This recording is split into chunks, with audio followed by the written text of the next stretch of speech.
Buenas, done half a day. Thank you for coming in this morning to vote, although not at the time had originally wanted us here. So, Hey, we were here. Where were you? in spirit, you were here. That only in spirit you're here. But okay, we're all here, so we are in the voting file, and we have one bill to vote, and then we would proceed with the second reading file. Yes, we all have an engrossed copy of the bill. It should be on your desk with the asterisk. It says as amended on the floor and then asterisk in the bottom. Okay. So bill number 127-31 LS. I can ask the clerk to please read the title and call for the vote.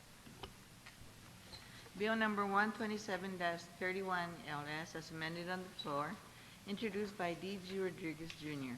An act relative to repealing inorganic provisions in conflict with 48 U.S.C. Section 1421G, Parent A, the Organic Act of Guam by repealing Sections 80105.5 and 80107 of Chapter 80, Title 10, Guam Code Annotated, pertaining to the Guam Memorial Hospital Authority Board of Trustees. Roll call. Senator Tom Atta? Yes. Senator Tony Atta? Yes. Senator Blas? Yes. Senator Cruz?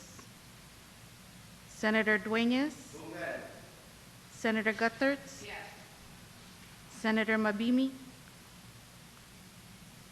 Pass. Senator Munya Barnes? Yes. Senator Palacios? Yes. Senator Pangilinan? Senator Respicio? Senator Rodriguez? Yes. Senator Silva Tyron? Speaker One Pat? Pass. Senator Yamashita? Senator Mabini?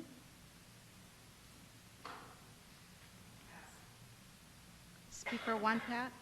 Pass. Senator Mabini?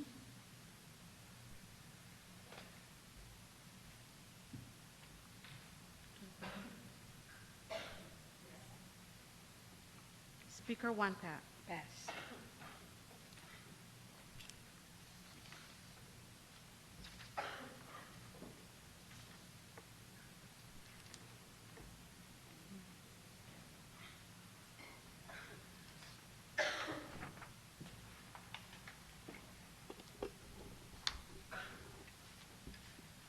Bill number 127-31 LS receives 12 yea votes, 2 nays, and 1 excused absence.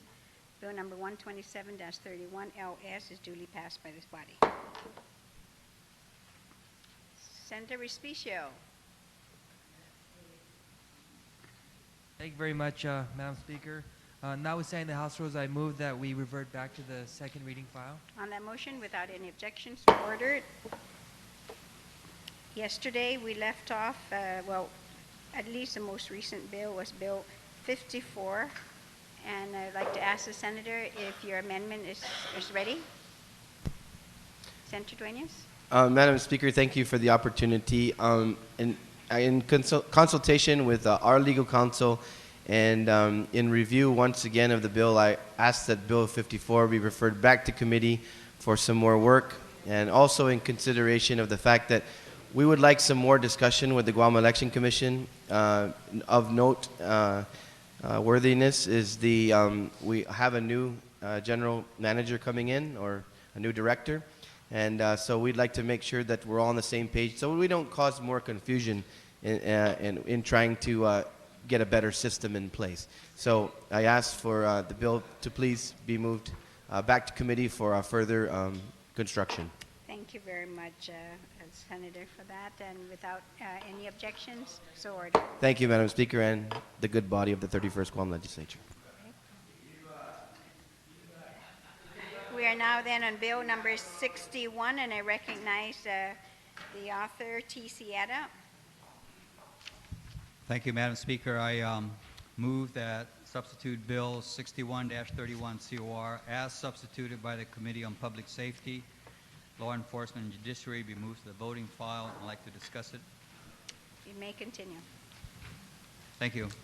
Madam Speaker, within the Department of Revenue and Taxation is a division called the Division of Motor Vehicles / the Motor Carrier Safety Assistance Program. This unit is a 100% federally funded entity whose primary mission is to reduce crashes, injuries, fatalities, and property damage involving large trucks and buses through the detection and correction of commercial motor vehicle safety defects and the commercial motor vehicle driver deficiencies. So the way they go about to accomplish this mission is they go out and they conduct active inspections alongside. You see many times they're set up along Marine Drive out here across from the GCIC building. And as the big trucks come through, they pull them over and they'll conduct inspections, make sure the driver is properly licensed, make sure the truck is in compliance with established motor carrier safety regulations. Now, as it stands right now, they're really somewhat limited in their authority. When they conduct those inspections, if they in fact find violations, then that's as far as they go. They have to then call GPD in, and GPD must then come whenever that happens to then issue the violations. Of course, what that means is that it holds up it holds up things, and then it disrupts GPD's other public safety functions. So what Bill 61-31 would do is it would give actually additional authorities to this particular motor carrier safety assistance program so that it strengthens it and they are then better able to carry out their mission. So one of the authorities that Bill 61 gives to this program is that in addition to the authority to inspect the commercial motor vehicles on Guam's roads, traveling Guam's roads, it also gives them authority to issue citations, just as GPD would. Now, these inspectors that's a part of this program are trained. They do receive training, and their federal counterparts provides them with the funding to provide that training and certification. Additionally, the Bill 361 makes it very clear that the safety regulations that apply to our commercial motor vehicles will also be applicable to military vehicles that traverse Guam's highways. That's currently the practice back in Hawaii, and that should be the practice here on Guam also, since there is a large number of vehicles, military vehicles that traverses Guam's highways. A third authority that Bill 61 grants to this program is that now the ability or the authority to inspect these commercial motor vehicles applies to vehicles that are operating in an intrastate mode. Currently, the program only applies to these heavy vehicles that are hauling interstate cargo. So, for example, trucks that pick up cargo or containers out of the seaport and are traveling to a warehouse in the hinterland to be deposited, those trucks are then subject to these inspections. But the trucks that are going from, let's say, Hawaiian Rock out to their job site out at NICTAMS, those trucks really are not covered under this motor carrier safety program. And so what Bill 61 does is it makes then the safety requirements applicable and the inspection authority applicable to both interstate and intrastate vehicle movements. Finally, the last authority that Bill 61 provides is it allows the inspectors of this program to be able to go into the premises, enter the premises of the company that's operating these trucks, and be able to go in there and conduct inspections on the books that's related to these vehicles. Let's say their maintenance records, registration records, take a look at their records related to the licensing of the drivers, and if violations are found, they can issue citations there. But also the importance of those on-premise inspections is that it allows the program inspectors to come in and conduct their inspections and develop a profile of that particular company insofar as, okay, here's a company that ensures that its vehicles are properly maintained, that its drivers are properly licensed, and that more than likely they would conduct safe operations out on the highways and won't jeopardize Guam's motorists.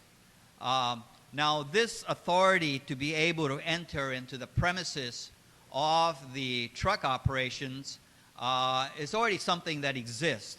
And so we're just codifying it, and in addition to that, providing them the additional authority to require certain reports that would normally be required under the federal motor carrier regulations.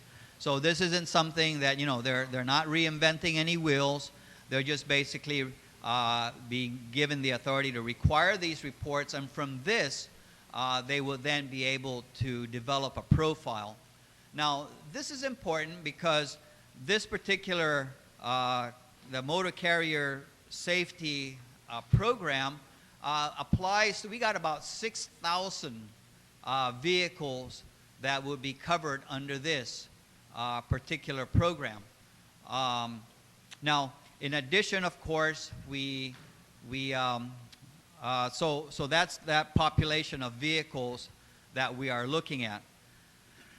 One last thing that I failed to mention that Bill 61 does is now it includes the authority to be able to inspect vehicles that carry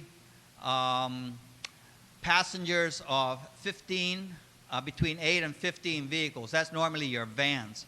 So we've got a lot of tour companies that actually operate vans to carry around their tourists. And they have found in many cases that these operators are not properly licensed. And of course, they are carrying around tourists, and we want to make sure that that is done in a safe manner. So again, the applicability of the motor carrier safety program is made applicable to them. The development of this legislation has taken many, many months with a lot of interaction with the Federal Motor Carrier Regulations Office out of Hawaii. It has had the involvement of an Assistant Attorney General. It has had the involvement, of course, of the Division of Motor Vehicles, the administrator of the Motor Carrier Safety Assistance Program. So this is certainly not solely an original thought from the committee. It has had the collaborative effort of persons that are involved with the issues related to motor carrier safety. So I would ask my colleagues to kindly consider the support of this legislation, because it is necessary that we keep our highways safe, especially in view of the fact that with the military buildup that's coming, we're going to be seeing a lot more. Right now, as of 2010, we have 6,000 of these vehicles. I believe about 4,000 of them are heavy motor carriers, and we can anticipate that that's going to increase, and they're going to be traveling our roads more frequently. And so it's imperative that we be able to conduct inspections out on the highway when they are out there, as well as on the premises, taking proactive measures. And if in fact we can find deficiencies there and stop it there, correct it there, then all the better, because those vehicles will not be coming out on Guam's highways. Thank you very much, Madam Speaker. Thank you, Senator Ada. On the motion, Senator Pangilinan, you're recognized. I'm sorry. I did. It was Senator Pangilinan Senator Palacios who did raise his hand. Senator Palacios. You can either allow me more time for amendments or you can speak.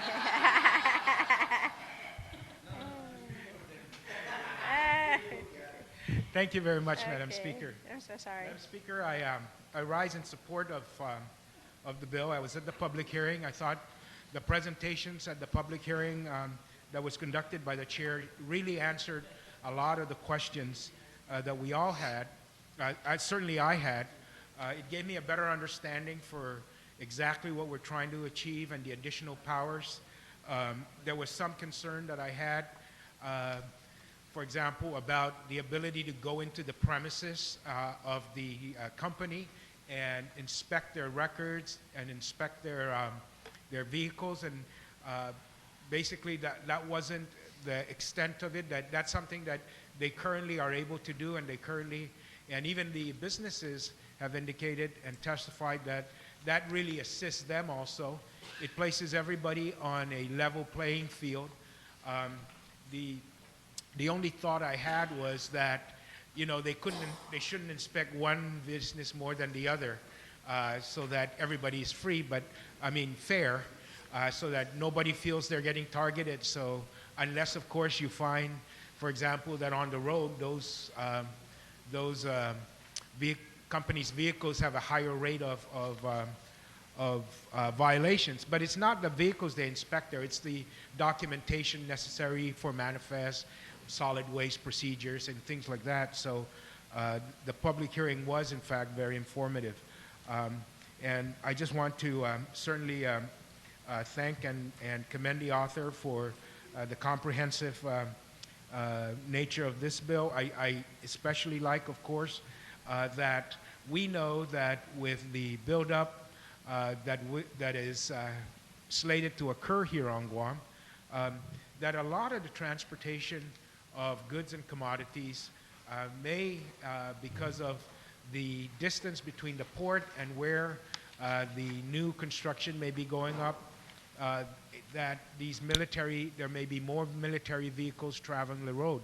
And now, with this bill, we affirmatively determine and invest power within the Department of Revenue and Taxation for monitoring compliance with the vehicle programs and things like that. The expansion of the program to allow monitoring of the vehicles and actually authority to stop vehicles that travel the roads other than port to port, which we see, I think, in most of the time when we look at vehicles and we're concerned about how safe it is with just looking at them when they're either overloaded or such.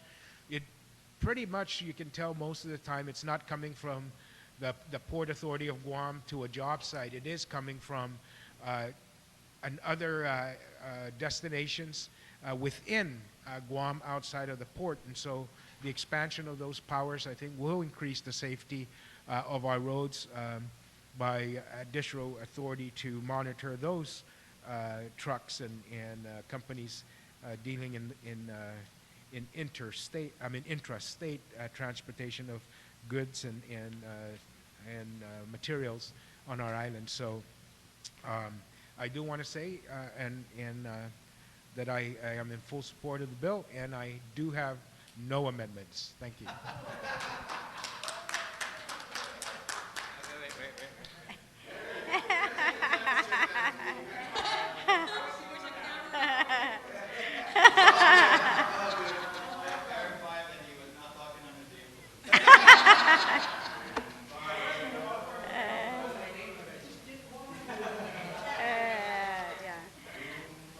Well, thank thank you very much. But, but that's, yeah, it works. But I'm gonna ask Senator Barnes if she can cover for me. Yes, Palacios, and then, I'm sorry, yeah. You know, I'm sorry, you were the talk of the town all day, and I heard your name all day on the radio, so, Thank you, Madam Speaker.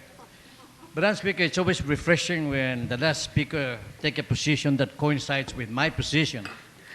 That way I don't really have to watch what I say because then I think things will be okay.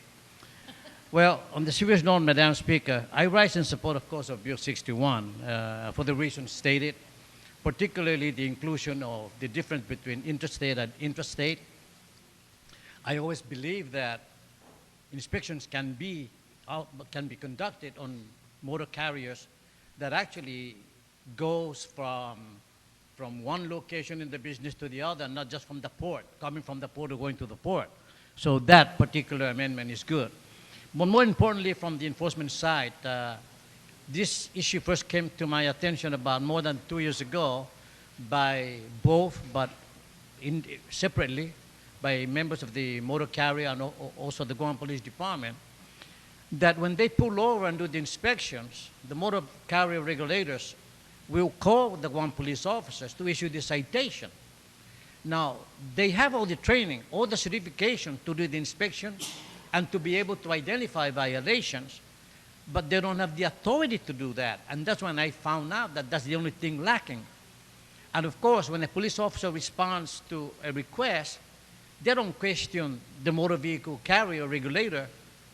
They just go there and wrote the citation. And sometimes there's a delay in the response of officers because, of course, they have other things to do. And at the moment, perhaps, there would be a little delay. And a delay, not just a delay in the writing the citation, but when a person is running a business, any delay in the transportation of all these commodities, of course, impacts adversely on the business itself. And time, of course, is money for any business. There's nothing really, there's nothing more that is needed for these motor carrier enforcement officers, but to be authorized to write these citations. They can do that. Probably the Guam Police Department can give them maybe a 2-hour orientation, but it will be the same citation that the officers are issuing right now. And with Bill 61 giving that authority, it will be a valid issuance of that citation. They know the regulations, they are the authority on that, they're enforcing, they're certified by the federal regulators on the enforcement of this. I really hope that we pass this bill because it is actually supported by the director, the deputy director of revenue and taxation, of course by the Guam Police Department. They like to see this so that at least now they have more time to monitor the traffic and other issues that come to their attention. And for that reason, Madam Speaker, this is a simple bill, and I hope that we pass it today. Thank you, Madam Speaker. Buen provecho, Senator Palacios. Speaker Wampat, you're recognized on the motion. Thank you very much, Madam Speaker. Madam Speaker, I do stand up as well in support of the bill, but I do have a few questions, if I may ask the author, because I have similar concerns as the retiring speaker, because, as indicated, that many times GPD would have to be called upon to intervene and to give citations. And in considering, of course, the number of individuals that are on their staff and how many of them are able to go out to provide the service, my question is more with the Revenue Tax to be able to send its people out. And my understanding is that we're only looking at one individual, one inspector, and you have indicated, the author had mentioned that there are about 6,000 of these vehicles on the road. And I just would like to know then, Madam Speaker, if the chairman can help us in terms of enlightening us and the number of inspectors that are available, plans in the future, whether more would be brought in and be trained, and then of course the fines would end up, going into this fund, the better, what do you call that fund? I forgot the name of that fund, but anyway, if the chairman, better public service fund, whether that, would provide for acquiring the additional inspectors to assist, and especially since we're anticipating, an increase in these vehicles on the road because of the military buildup, and how then, it's great to have this law. The question that we always ask ourselves, and people always ask us too, especially the enforcement agencies, is what are we doing to be able to provide the resources for enforcement? Senator Ada, would you like to yield to the question? Sure. Madam Speaker, I believe right now there's actually about 4 or 5 inspectors. And they have one inspector, their senior inspector, that of course has been certified to the highest level that is available. The other inspectors, of course, have received the necessary training and certain levels of certification to be able to conduct inspections. In looking at the statistics, just in the year 2010, I believe they've been able to actually, at least the number of vehicles that they report that they have inspected, that they have had about a 60% coverage on the vehicle population that this is applicable to. So they do have adequate resources right now to be able to conduct inspections. I think with this bill, now with the ability to be able to go into the premises, require reports, and be able to make assessments there on the premises, kind of like a preemptive measure, would actually then take them along a further way, so that they don't have to be standing out there along Marine Drive, whereas in fact they can kind of take care of that, and then hopefully the ones that are really in bad shape will never make it out on the highway. So I believe that there's adequate resources to actually conduct a meaningful safety program.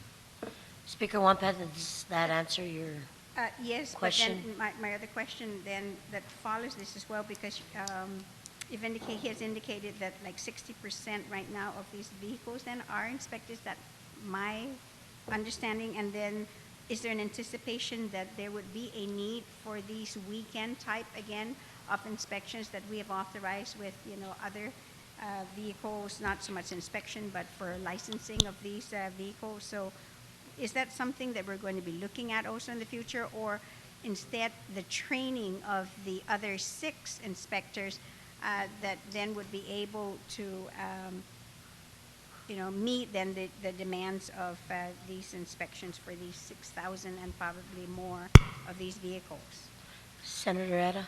Madam Speaker, I think right now with the resources that they have, they are able to actually conduct an effective program. I think as the situation develops and we find that this population of commercial motor vehicles increase, then of course it's going to be incumbent upon the Division of Motor Vehicles to go in and request for additional grants. Now, inasmuch as only 60% of the vehicle population in question has been inspected for the year 2010, certainly it will be ideal to be able to conduct 100% inspection, although random inspections may be just as statistically significant, such that the program remains effective. So if a good random sampling is taken, certainly then I think that could also go a long ways. But certainly as the vehicle population increases, that's a bridge that we're going to have to cross, and it's going to be a matter of putting in the justifications and competing for the additional federal dollars to grow the program.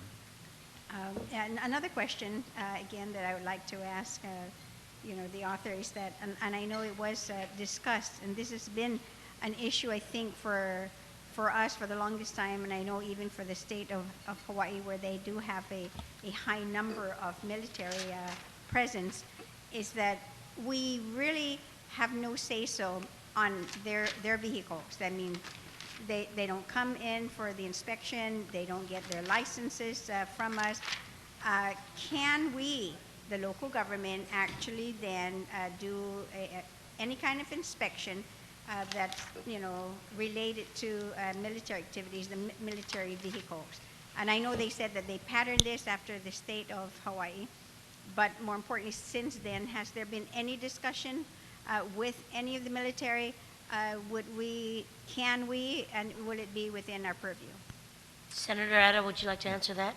Well, I think the intent here of making this inspection authority applicable to military vehicles is only to the extent of those military vehicles traversing Guam's highways. So in other words, it did not contemplate authorizing, and of course we don't have authority, to then tell these guys to be able to go on Anderson Air Force Base into their motor pool and conduct inspections there. We just don't have that authority. But if they're going to travel our highways, and if it appears that there's this military truck with the canvas covering flapping, or it looks like some cargo is hanging dangerously on the side of the truck, then certainly that's something that we will have the authority. They will have the authority to be able to pull that vehicle over and issue the necessary citations. Now, I think in the case of the military, granted, they should have to go pay for that citation. I don't know whether they will actually go to the court to pay that citation, but I do know that that sort of information, getting back to that base commander, when that thing trickles down, by the time it gets down to that operator, that thing would have gained enough speed that many of those drivers will be a lot more careful when they leave those gates to traverse Guam's highways. Thank you very much for that Speaker Wambach. information, because that's exactly what I was hoping then, is that if there are any violations, that they be pulled over and a citation issued. Now, the question is how we're going to get the money, and who's actually going to pay for it. And if they are, I'm sure that if these are private companies that they have contracted out to, more than likely if they would be, they end up being strapped with having to make that payment, and that could easily change over. And so, I mean, let's all be treated equally and fair here, that it not just be the individuals, the private citizens and private businesses on our island that will be pulled over for any violations and citations issued, but that then we feel that the military community should also, be as prudent drivers as well, and making sure that their vehicles are traveling, safely on our highways. And if anything else, you're right, they be treated equally like everybody else. And I think that's just being a good neighbor. So thank you very much, Madam Speaker, and I do support the bill. Buen Pobetsu, Speaker Wampat. Senator Manataron, you're recognized. Por favor, consigue.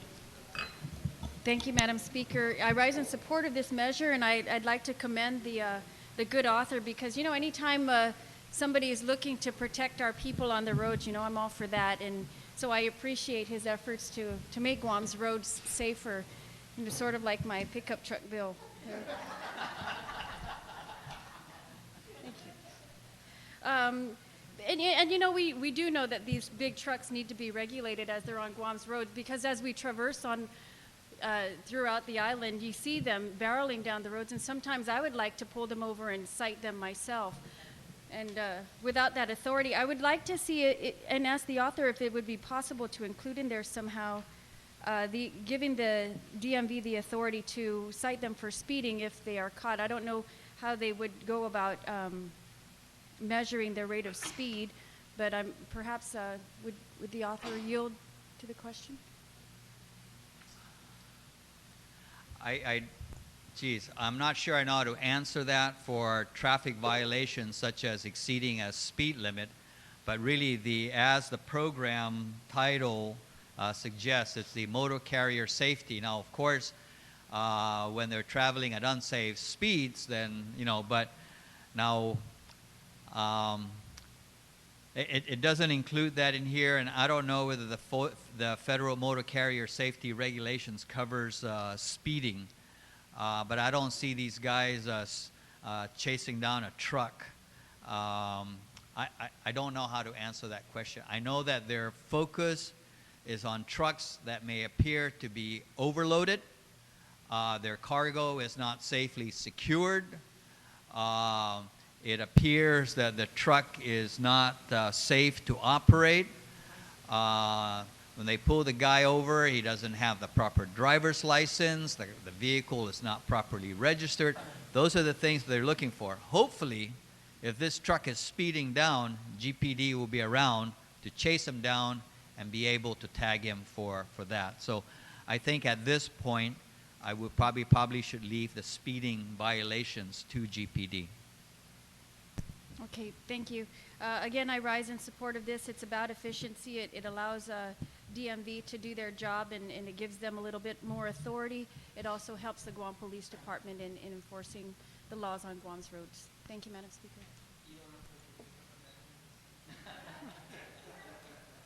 Thank you, Senator Tyron. Anyone else on the motion? There being none, Senator Atta, you may close.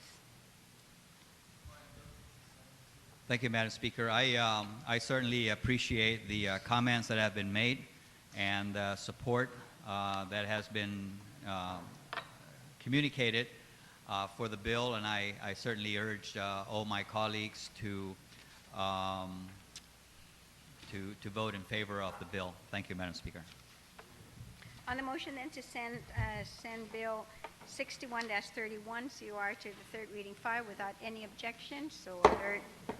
I will not now hesitate to recognize Senator Palacios on Bill number 63.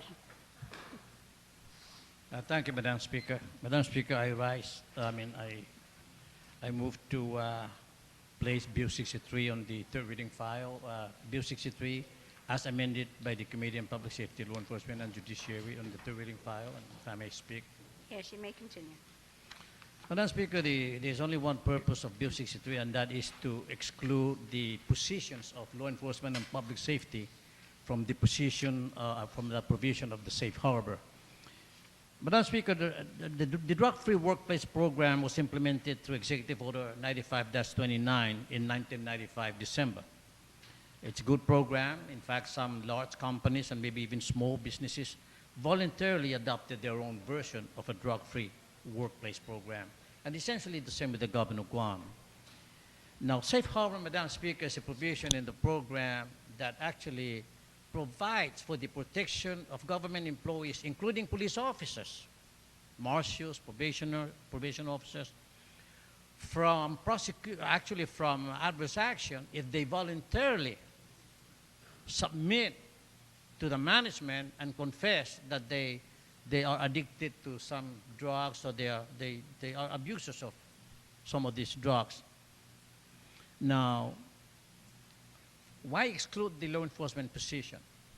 There might be an application, Madam Speaker, of the safe harbor for other positions, and perhaps maybe positions that do not directly involve public safety or law enforcement. But why law enforcement? Now, I say, Madam Speaker, that a person who is addicted to drugs may be rehabilitated, because that's a physiology issue. That's about the health of the individual. But a law enforcement officer who is addicted to drugs goes beyond just damaging or injuring the physiology of that individual, but more importantly, the credibility. In law enforcement, Madam Speaker, very crucial element is credibility. It is whether the people will believe you or not in what you're saying. And if you're enforcing a law, particularly narcotics law, and you are a confessed narcotic abuser, your credibility is not there.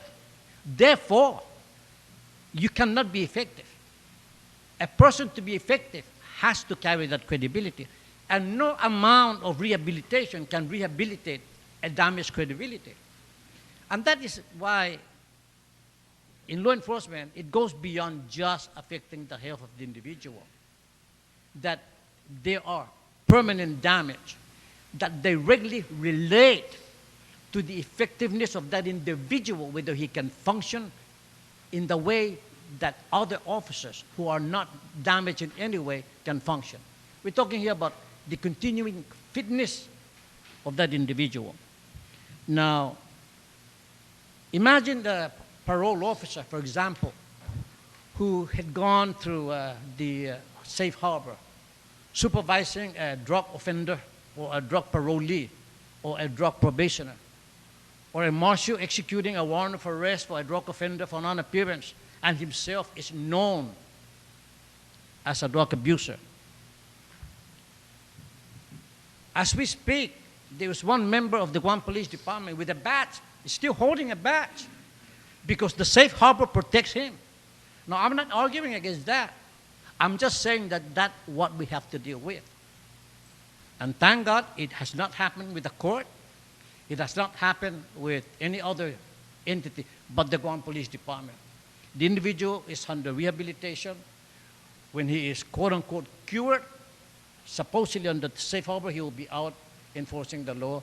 Of course, that's the discretion of the chief of police, but I would say that if he's not treated fairly with respect to assignment, then he has a cause for grievance, notwithstanding that he was a confessed drug abuser.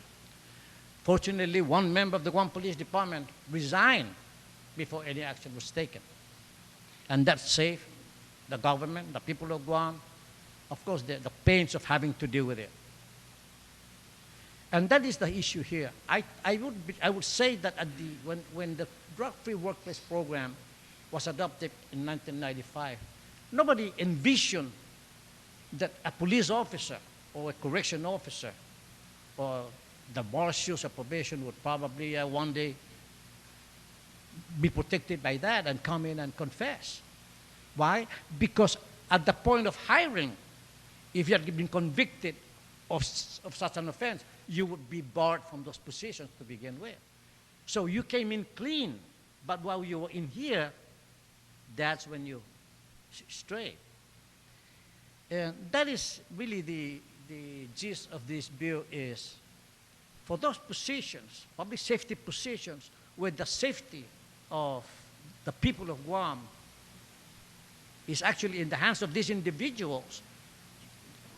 Bill 62 is saying we will not tolerate any degree of use of illegal drugs or even prescribed drugs if a person is addicted.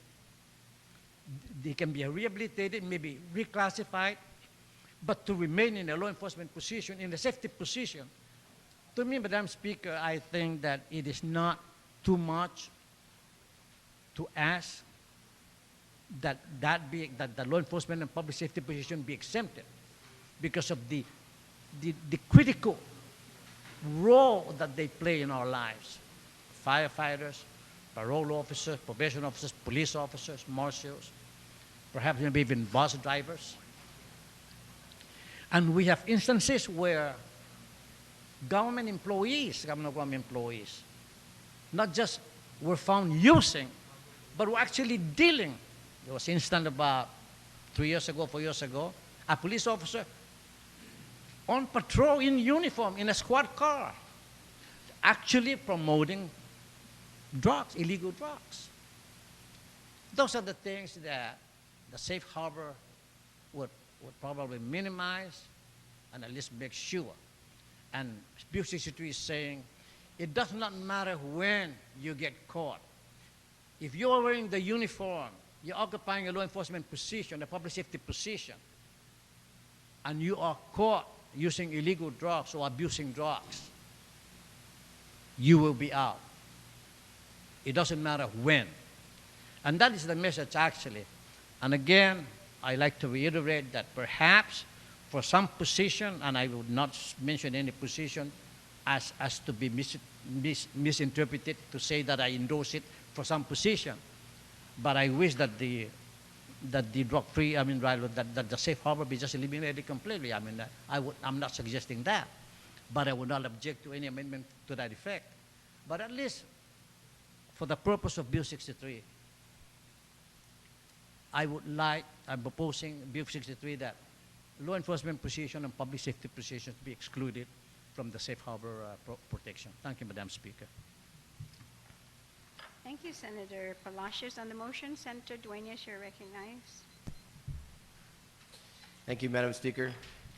Madam Speaker, I rise in full support of Bill 63, and I thank the good author for this piece of legislation. Madam Speaker, in the 6.5 years that I spent as the Director of the Department of Youth Affairs, I enjoyed myself immensely. And I had a great staff. But one of the difficulties, and this exists in all the law enforcement agencies, was not only the issue of funding from time to time, or actually being a major issue and doing random testing, but even, Madam Speaker, just the idea of the integrity of the system. Ensuring that notifications didn't go out, that individuals didn't know when there was a potential of testing. And Madam Speaker, there was even a time when reasonable suspicion came up to my attention, and I had officers tested. But the Attorney General's office was notified. It was looked into in terms of the procedure, and it ended up being no harm, no foul, because procedurally, it wasn't correctly administered. And I just was so frustrated, the technicality issues, and these individuals could have easily have tested positive. Individuals who are in charge of the most precious resource we have, our children, in care and custody in a correctional facility. My heart was broken. But at least a message was sent. And according to my superintendent, he felt very comfortable that the word was out and the zero tolerance during the time that I was there, and I know my predecessors as well, was in effect. But it frustrated me that we have to go through this procedure, particularly, as the author and the retiring speaker said, there is no higher standard. Not no higher standard, but it's got to be almost the ultimate of highest standard of those who enforce the laws of the land, who are entrusted with that power to detain, to arrest, to stop at the ports of entry, to hold in correctional facilities, that bear firearms. I'm so glad the author introduced this legislation. And I believe this legislation should pass unanimously. Because it is imperative that at the top level of our law enforcement across the board, that there is a trust and a knowledge amongst our people that there is zero tolerance for drug abuse. And we don't have to worry about random testing anymore. Or hopefully we wouldn't have to.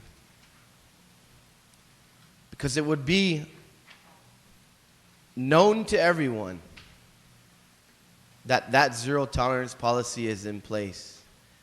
That there is no safe harbor. That you are held to a higher standard by virtue of the power that's given to you as a law enforcement official. And I, Madam Speaker, have no problem holding myself to the same standard. I would test myself every day in this body if that were required, because the people gave us that honor.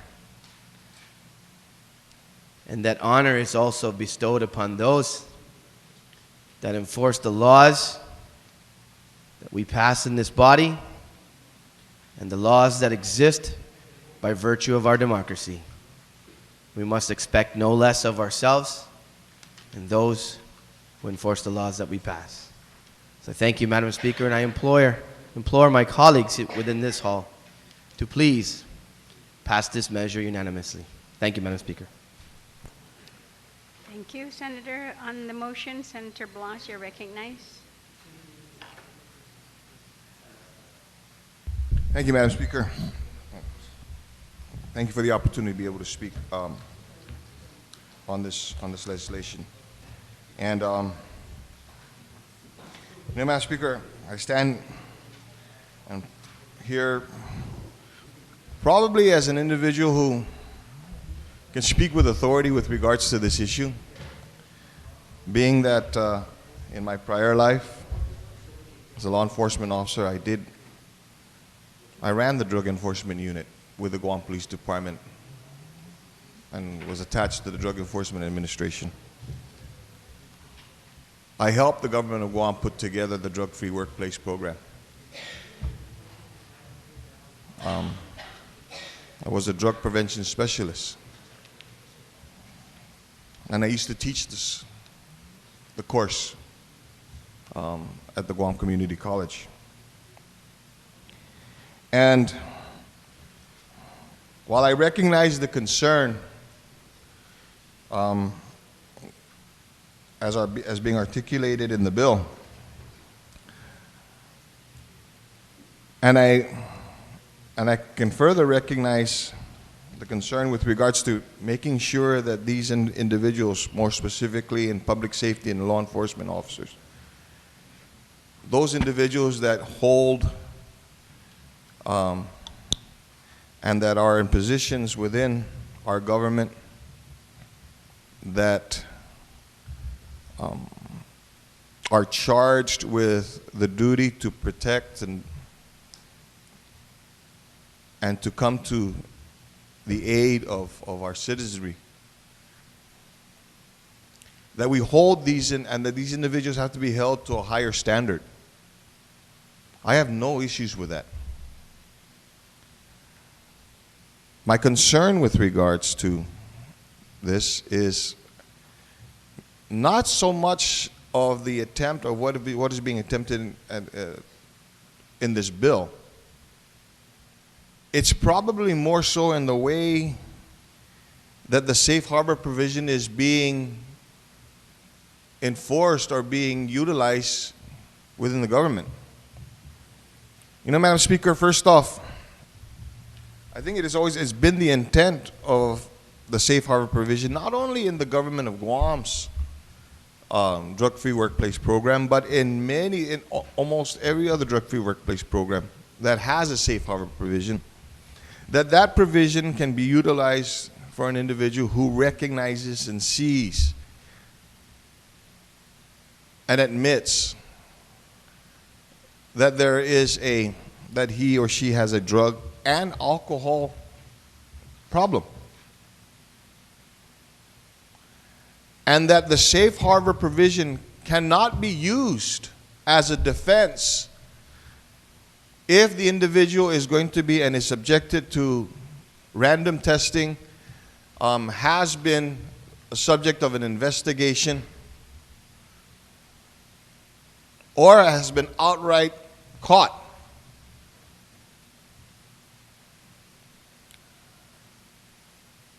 Once an individual is subjected to any one of those categories, the safe harbor provision should not be used as a means of the defense. You can't say, "Oh well, you caught me, and so, but you know what? I know now. I know I have a problem, so I'm gonna call safe harbor."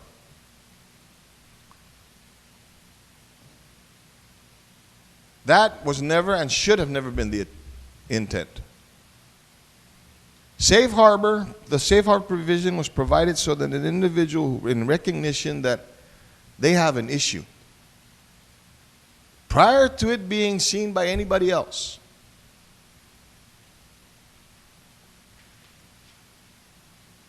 that there would be an acknowledgement that this individual knows they have an issue. This individual is going to make all the necessary, do all the necessary things to be able to deal with this issue and correct that problem.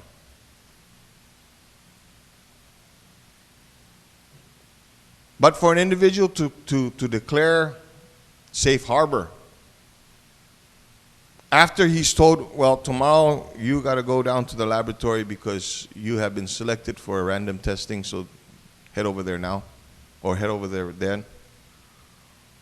Or being brought in as part of an investigation. An individual can't use that.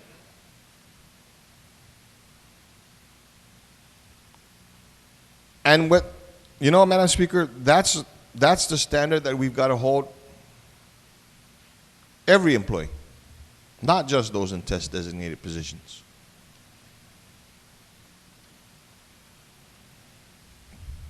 So,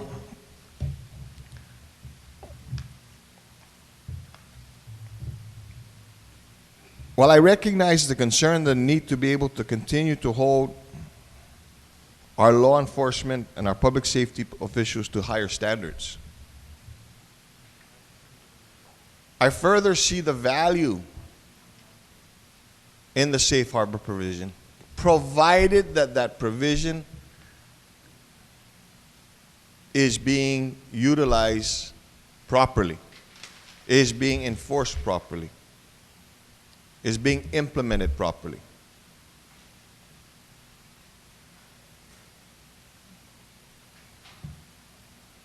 So maybe the answer here is not so much to remove the provision, but to ensure that this provision is implemented the right way. And not give those individuals that are in these positions the opportunity to use that as a defense or as an excuse.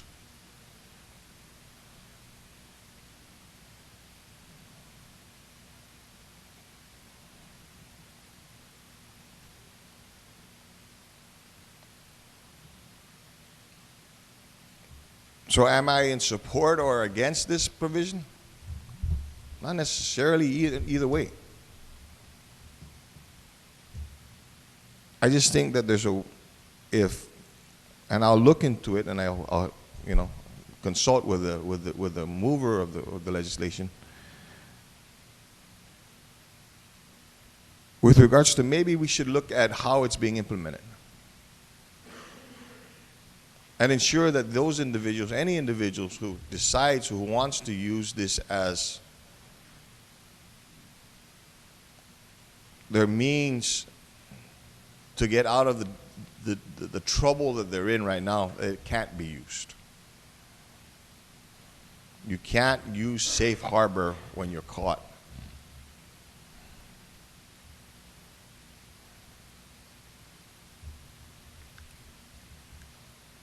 And in that, Madam Speaker, I also, while we continue the discussions, I just need everyone to remember that we're not just talking about, when we're talking about the drug-free workplace program, we're not just talking about those drugs that we all reckon and commonly know as those that are illicit, marijuana, heroin, cocaine, methamphetamine, and so on.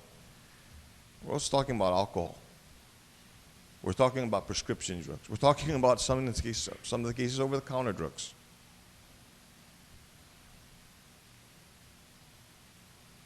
And with regards to the integrity of an officer, the concern, yes, I agree with that. I agree that the integrity of the officer, the trust that the people should be able to have in this officer is greatly and is severely tainted if an individual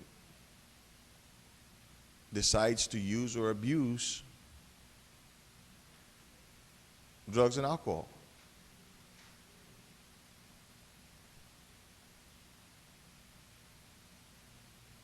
But at the same token, we've got to recognize that at the end of the day, the individual may no longer be an officer. The individual may no longer be a firefighter or a youth services worker. But that individual continues to be part of this community, and we've got to be able to ensure that there are means and there are ways that we can help, and that this individual can get the help needed, so this individual can be continue to be a productive member of society. Maybe not necessarily in those positions, maybe in other positions.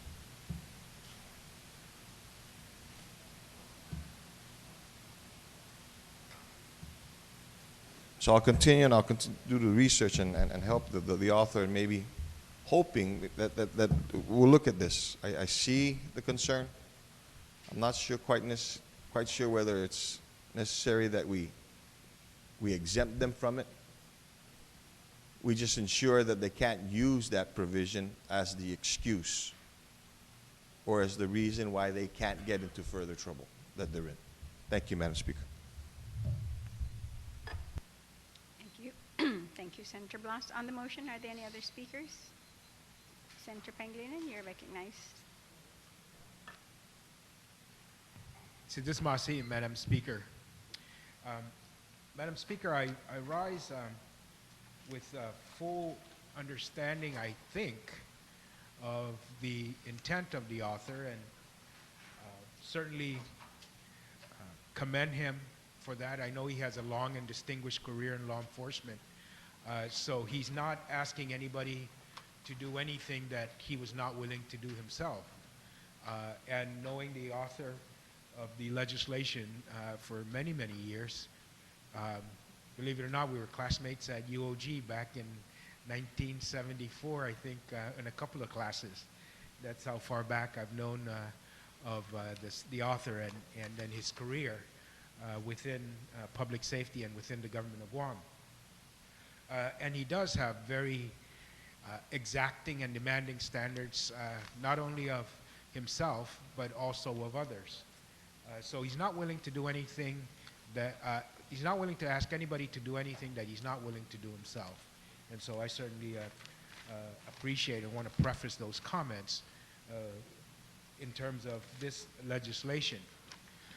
From my perspective, when I look at the Safe Harbor program and what the intention is, it is intended for individuals who find that they make a mistake and that they realize that their use or abuse of drugs, it will impact not only themselves but the people that they work with, and they come forward and say, I need help.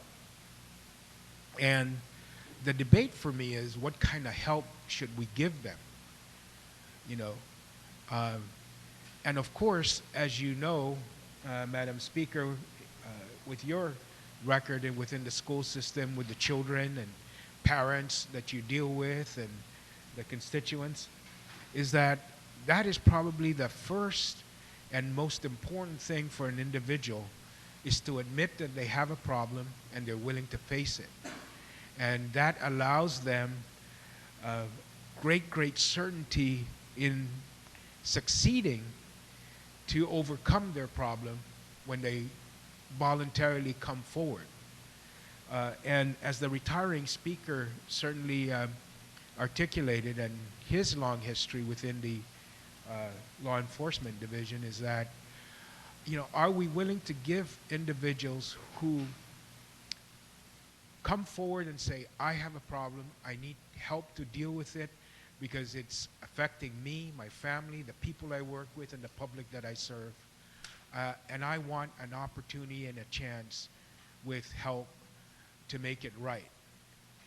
And so, do we want to give that individual that opportunity to help and deal with his problem, or do we want to say, for these positions and these positions only, you don't have a chance? You knew what you were getting to at the beginning. You knew that you had no chances. There's not even one chance. You have no chance, so don't even think about it. And is that enough to deter human nature um, and, and to ensure complete compliance. And I guess it really is a very hard debate for me. We had earlier a debate on expunging records when one gets a pardon. And, you know, I had some concerns on that because I know how pardons work. I mean, the pardon process is quite political, believe it or not, in terms of who gets granted. So to allow somebody that has gone through a pardon to get their record expunged is not just a purely objective process. It's a political process because it is a process that's granted by a politically elected leader. And so that was one of the issues I had. Those who serve their time struggle with the everyday burden of living with a record, who do not have the political connections to put themselves into the pardon process for consideration, will always have to live with their record. But those who have the political connection can get a pardon and then get their record expunged, even though both people serve time completely and so forth. So that's the struggle I had with the issue of expungement of record for those that are pardoned versus those that fully serve their term, are on the straight and narrow, and continue to struggle to make a living for themselves, and so forth. So that this process here, I tend to want the opportunity for individuals who recognize their problem, and it's, as the good retiring speaker mentioned, it is the correct or intended application of safe harbor where these people, it's not a safe harbor for abusing drugs, it's a safe harbor for those that recognize their problem, do not wait to be caught,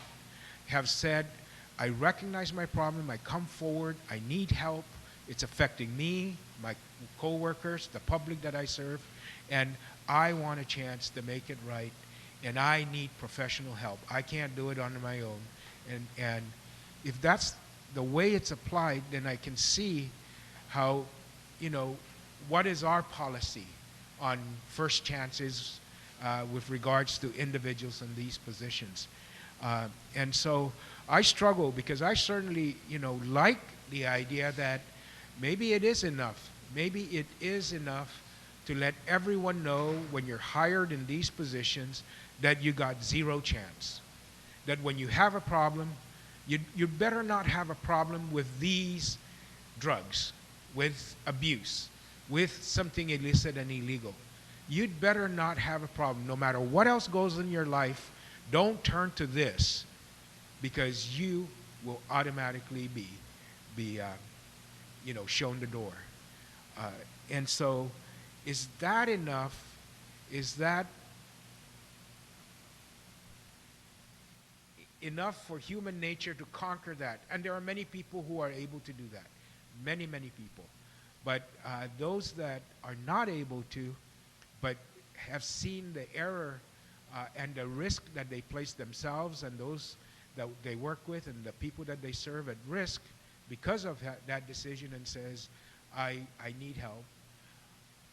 What is our policy on one chance, first chance, only chance, versus no chance at all? So thank you very much, Madam Speaker. I'll continue to listen, of course, and try to look at these, the bill itself, how it will be applied, what it means to those individuals, what it means. Are we going to drive these people that once they make that mistake and cross that line, are we going to drive them deeper underground to the point that it will affect and something happens in the workplace, whereas if they had an opportunity to seek the help, that they would do it? And are we averting a greater tragedy that can occur by saying you have no chance at all?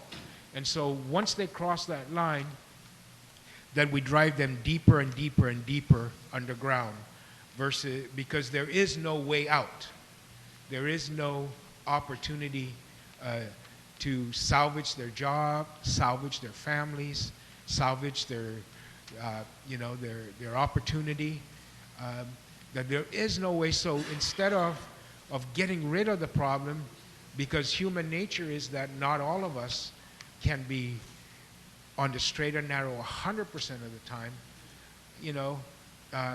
are we going to provide an opportunity for something more tragic to happen because he's not going to give up his job, he's not going to give up his livelihood, he's not going to give up that and drive him deeper and he can't get help for the problem, and so something explodes, versus having this one opportunity, maybe one chance at safe harbor, maybe limit safe harbor to one chance, and monthly drug testing after that, once you come forward.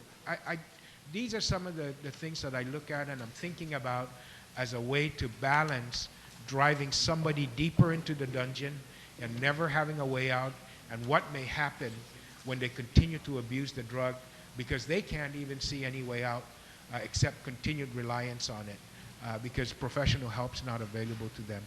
Is a greater tragedy being committed not only for that individual, his family, but also for the people that he works with and the public that he serves.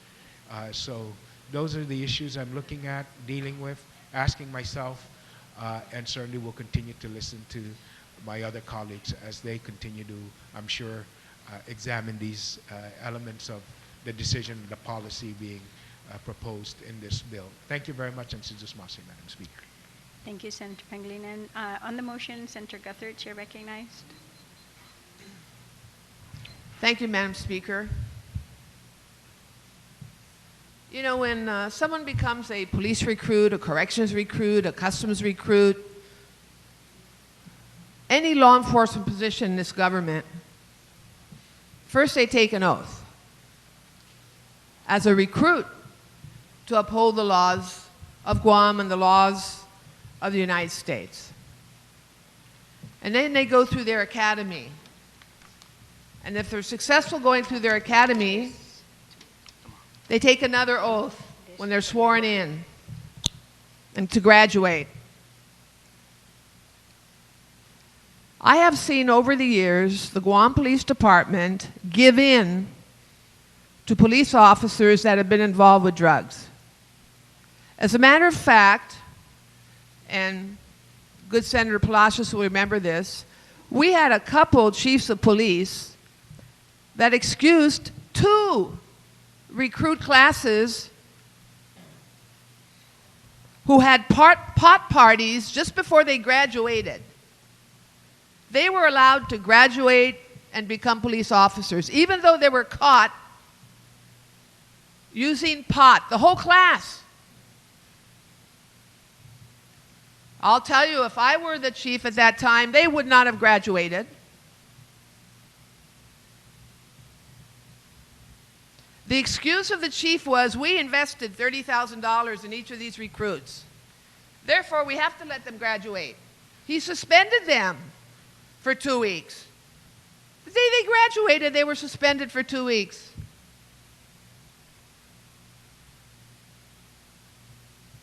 That's the problem that we have in this government. We're not upholding standards.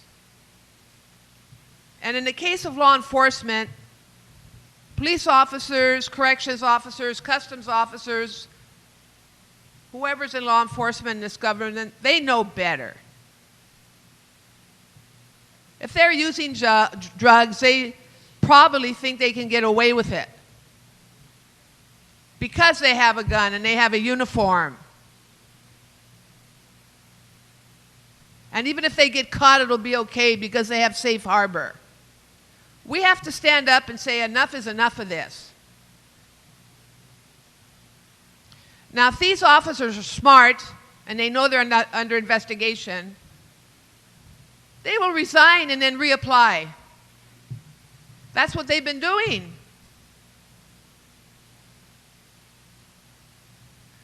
But, you know, I have a real strong sense of this. People that go into law enforcement, they must have credibility. They must have ethics. And they must be accountable for what they do. I believe that this is a good proposal, this bill. And we have seen, ladies and gentlemen, what's been lacking in law enforcement in this government over the last few years. Aside from the infighting we see among police officers, fighting with each other. We've seen law enforcement officers get in trouble for promoting drugs, trafficking in drugs. Just last year, a couple were indicted and prosecuted under federal law.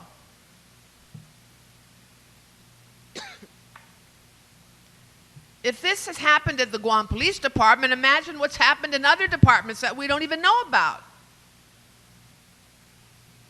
How about DYA with officers there, youth officers who are peace officers under the law that are supposed to protect children under their care? We've seen cases there where they've actually sexually abused children under their care.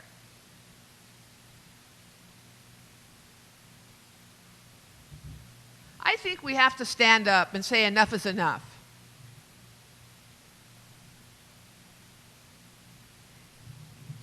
Now, if a police officer or a law enforcement officer is caught using drugs and is investigated and it's proven, and they lose their position, they need to clean up their act. This bill does not say they can't apply for another government position. But perhaps they shouldn't be law enforcement officers in this government. I can tell you also as a citizen, Madam Speaker, how do you think people feel in general? Just a few years ago, as I said, the class that graduated, 2 classes, one after the other. Hard to believe. First class got in trouble, and then a year later they had another recruit class, did the same thing. And people know about it, they read about it in the newspapers, it was all over the media. And then what if one of those people stop you for a traffic infraction or some other violation? Here's a person that was caught using drugs, a law enforcement officer, and they're out in the streets, and they're going to arrest you for using pot, or arrest you for violating a traffic law. What about public respect for people like that? That has to be part of the equation of being a law enforcement officer, that you maintain public respect and support for the uniform and for the person in the uniform.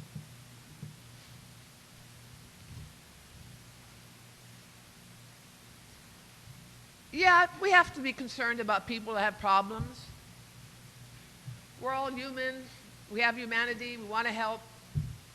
But we also have to uphold some standards, particularly in those positions that are critical to our safety and our security. We want to see children look up to police officers and law enforcement officers as model citizens. We want people to be able to feel that when they see a uniform officer, that they can approach that officer for help. This kind of thing takes away, from that aura of respectability and professionalism. So I think it's time for this bill. I may have had a different feeling 10 years ago, 12 years ago, before all this drug stuff in law enforcement started coming out.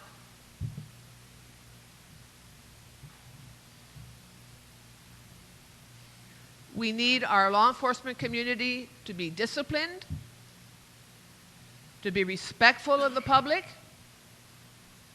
and to uphold the dignity of the badges that they're sworn to wear in a way that brings respect to the organizations and the people they represent. Thank you, Madam Speaker. Thanks, Senator Gutherts. On the motion, Senator Espicio, you recognize. Thank you very much, Madam Speaker. Madam Speaker, I rise in full support of Bill 63-31, not because this bill is attempting to raise a standard, but because this bill should be the standard.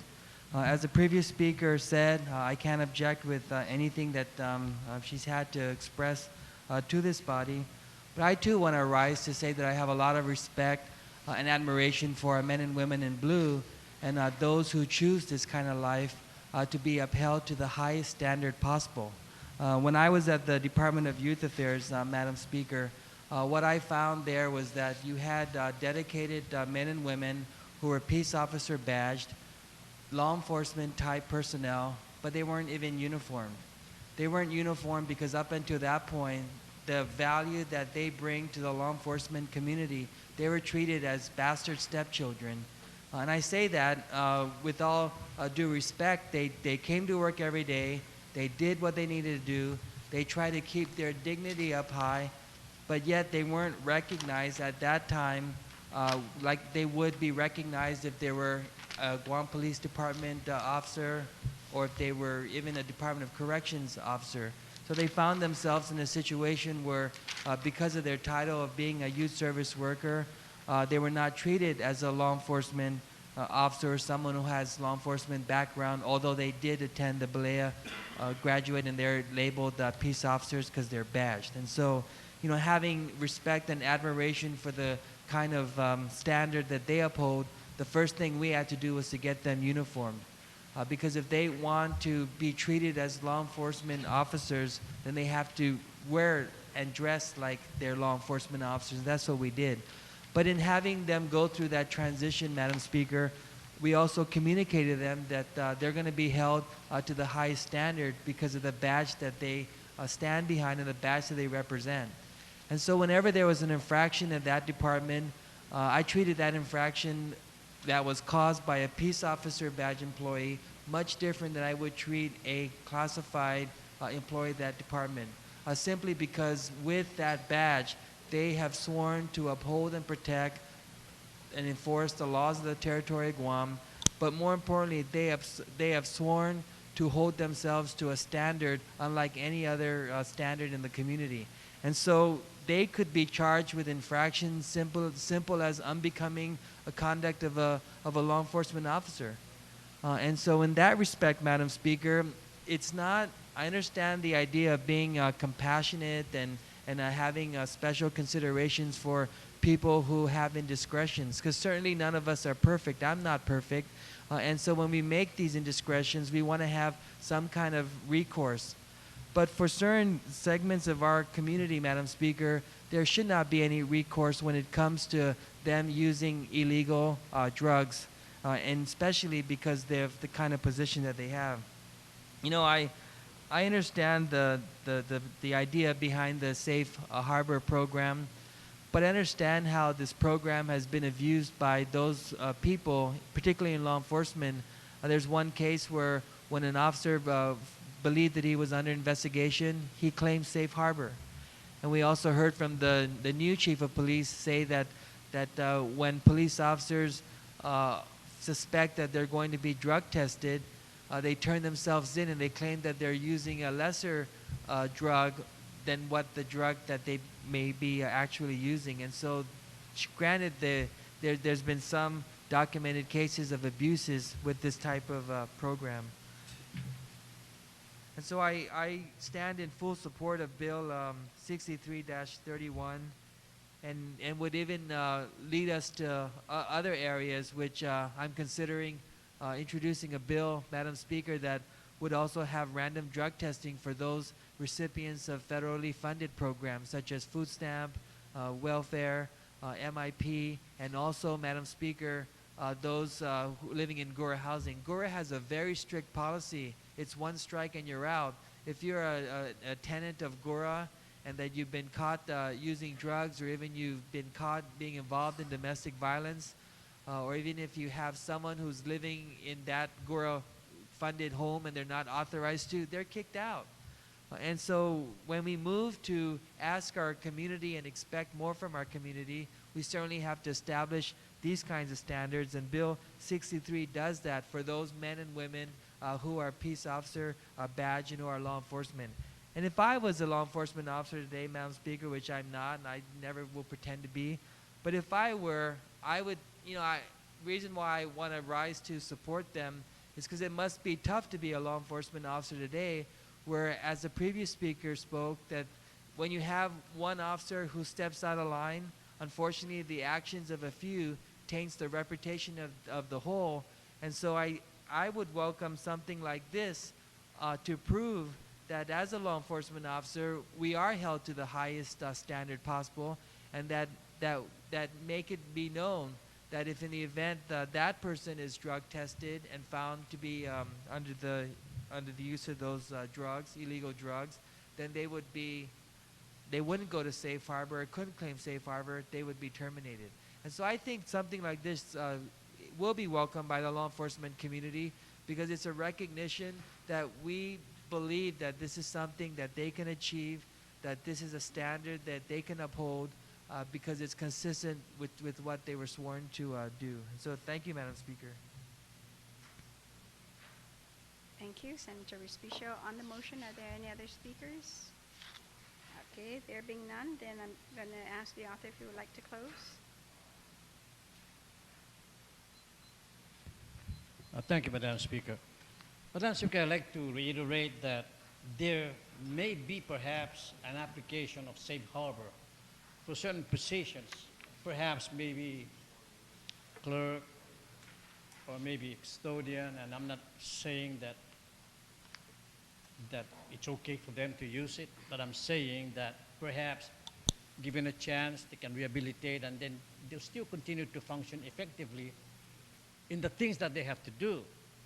And I say again that the use of drug and the reputation of a user of drugs directly affects the fitness of a law enforcement officer in his ability to actually be an effective lawman. That's why this bill actually just address law enforcement positions. Now, Madam Speaker, there's no other way, there's no other correct way to apply safe harbor. Safe harbor is a standard to be met.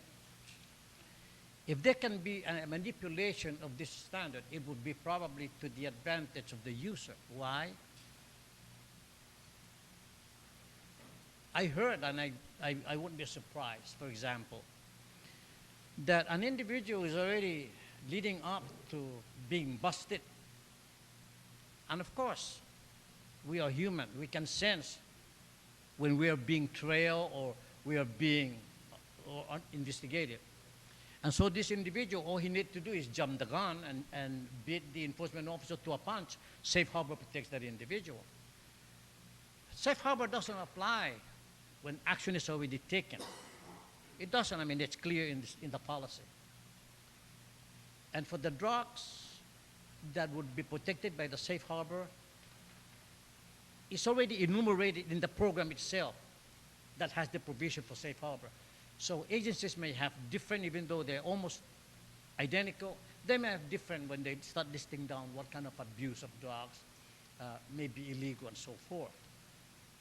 And so safe harbor would apply in the context of that policy within that department that concerned that individual. Now, as it stands now, again, I said, safe harbor perhaps advantage the abuser, because all that person needs to do is beat the punch, and then you're okay. You're fully protected. You cannot even be fired. You cannot even be suspended. In fact, the only condition is that you go to rehab. Madam Speaker, rehab cure the injury to your health or to your mind. In the position of law enforcement, rehabilitation of a drug abuse does not cure the injured and the damaged integrity and credibility. Crucial to remaining fit completely fit. Madam Speaker, the enforcement of law are almost above the law. In fact, they are agents of the law. They are the law.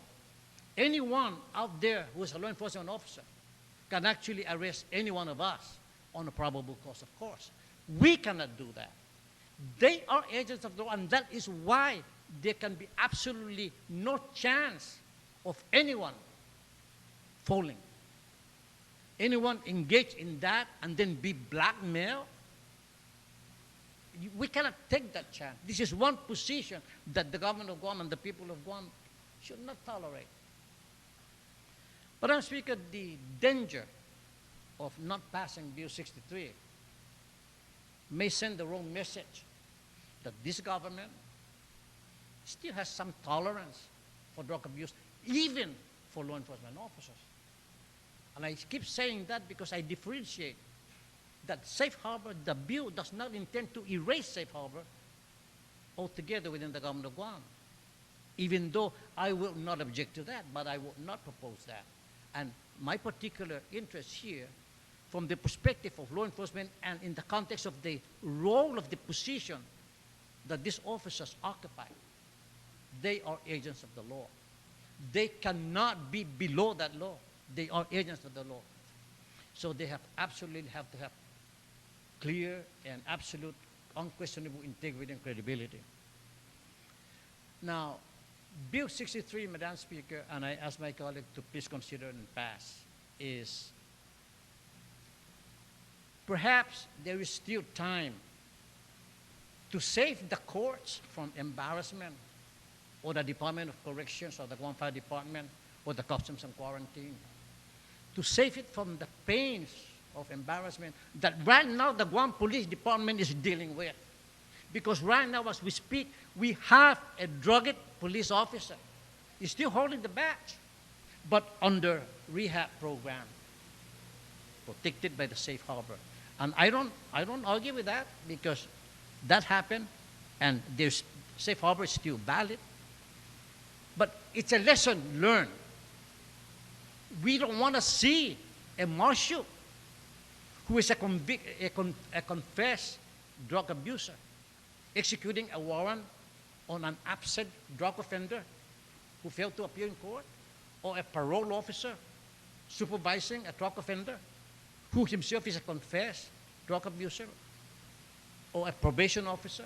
And these are the ramifications that actually that can come about with respect to continuing this policy of providing safe harbor protection to police officers, to parole officers, probation officers, court martials, customs officers, port authority officers.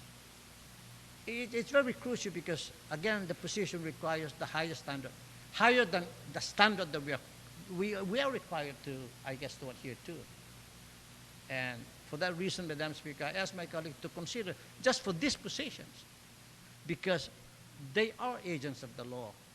There should be no question as to their ability and as to their faith in enforcing the law for the people of Guam. Thank you, Madam Speaker. And I move that, that Bill 63 be moved to the third reading file for voting. Thank you. Senator, I'm going to take a brief recess before we do that. Thank you.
Chair is back in session. It was a good time to have that brief recess. So I hope everyone is at least had your questions answered. So on the motion then to send Bill 63-31 COR to the third reading file without any objections, so ordered. The next bill on the agenda is substitute bill number 64-31. I recognize the author, Senator Yamashita. Thank you very much, Madam Speaker. I ask that bill number 64-31 be moved to third reading file and that I be given the privilege of speaking on it. Okay, you may proceed. Thank you, Madam Speaker. Madam Speaker, bill number 64-31, as substituted by the Committee on Youth, Cultural Affairs, Governmental Operations, Procurement, and Public Broadcasting, and by myself and Senator Tom Atta, had a public hearing on February 17th, and the committee report was issued on March 15th. I want to start off by saying that I thank Senator Tom Atta very much for his very patient guidance and mentoring in this particular bill. He listened a lot, he prodded, he asked a lot of questions, and he guided this whole process. Bill number 64 is an act to add subsection 7112.1 to Chapter 7, Division 2, Title 17 GCA relative to authorizing the Guam Department of Education to enter into public-private partnership for the management of the maintenance, operation, and repair of Guam Department of Education facilities. Madam Speaker, you and many of your colleagues, and now to include 6 of us who are freshman senators, are very well aware of our Guam public school system. And over the years, you and the legislature has acted many times in good faith in support of our school system, where we have up to 32,000 kids spread across 41 campuses, and then many satellite campuses. We have a central office, we have special ed office, we have a CIP office. We're spread across our island community. And this particular organization is charged with building our future. And as it's been doing that, it has struggled with a variety of issues, as we all know. And Bill 64 addresses one of those very critical issues, and that is the quality of our environment, of our facilities. Historically, Guam DOE has been plagued with problems with its facilities. Historically, the Guam Legislature has appropriated millions and millions of dollars to the system. Now we're up to perhaps near 200 million of our local monies that goes towards Guam DOE and its facilities and its operations. And most of that money, perhaps 90% of that money, goes towards personnel costs and benefits, which leaves very little money left for facilities. The facilities and the environment is critical in that we have these kids and their teachers and their staff and their principals driving or being bused to school every day, and the parents hoping that the lights are working, hoping that the toilets flush, hoping that the roofs aren't leaking, hoping that classrooms are safe, hoping that it's not too cold or it's not too hot, hoping that overall the facility is safe. Again, there are many issues that are inherent in a healthy education system, but for today I would like to talk about the facility. Bill 64 talks about the physical facilities. We have seen much of our instructional time disrupted because our students have been dismissed because of structural environmental problems.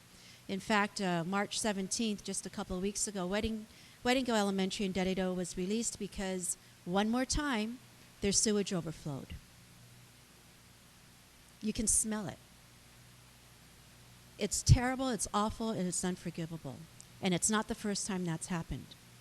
We have shut down schools because we've had rats running out of our children's backpacks. Teachers actually do rat patrol. A few years ago, that was at Ordot Chalampago.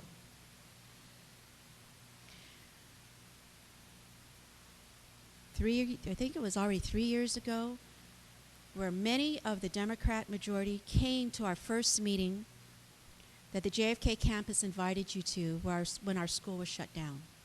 I clearly remember your eyes of each of you as we stood in front of you and implored for your help because we had just been shut down and we were being relocated to George Washington High School.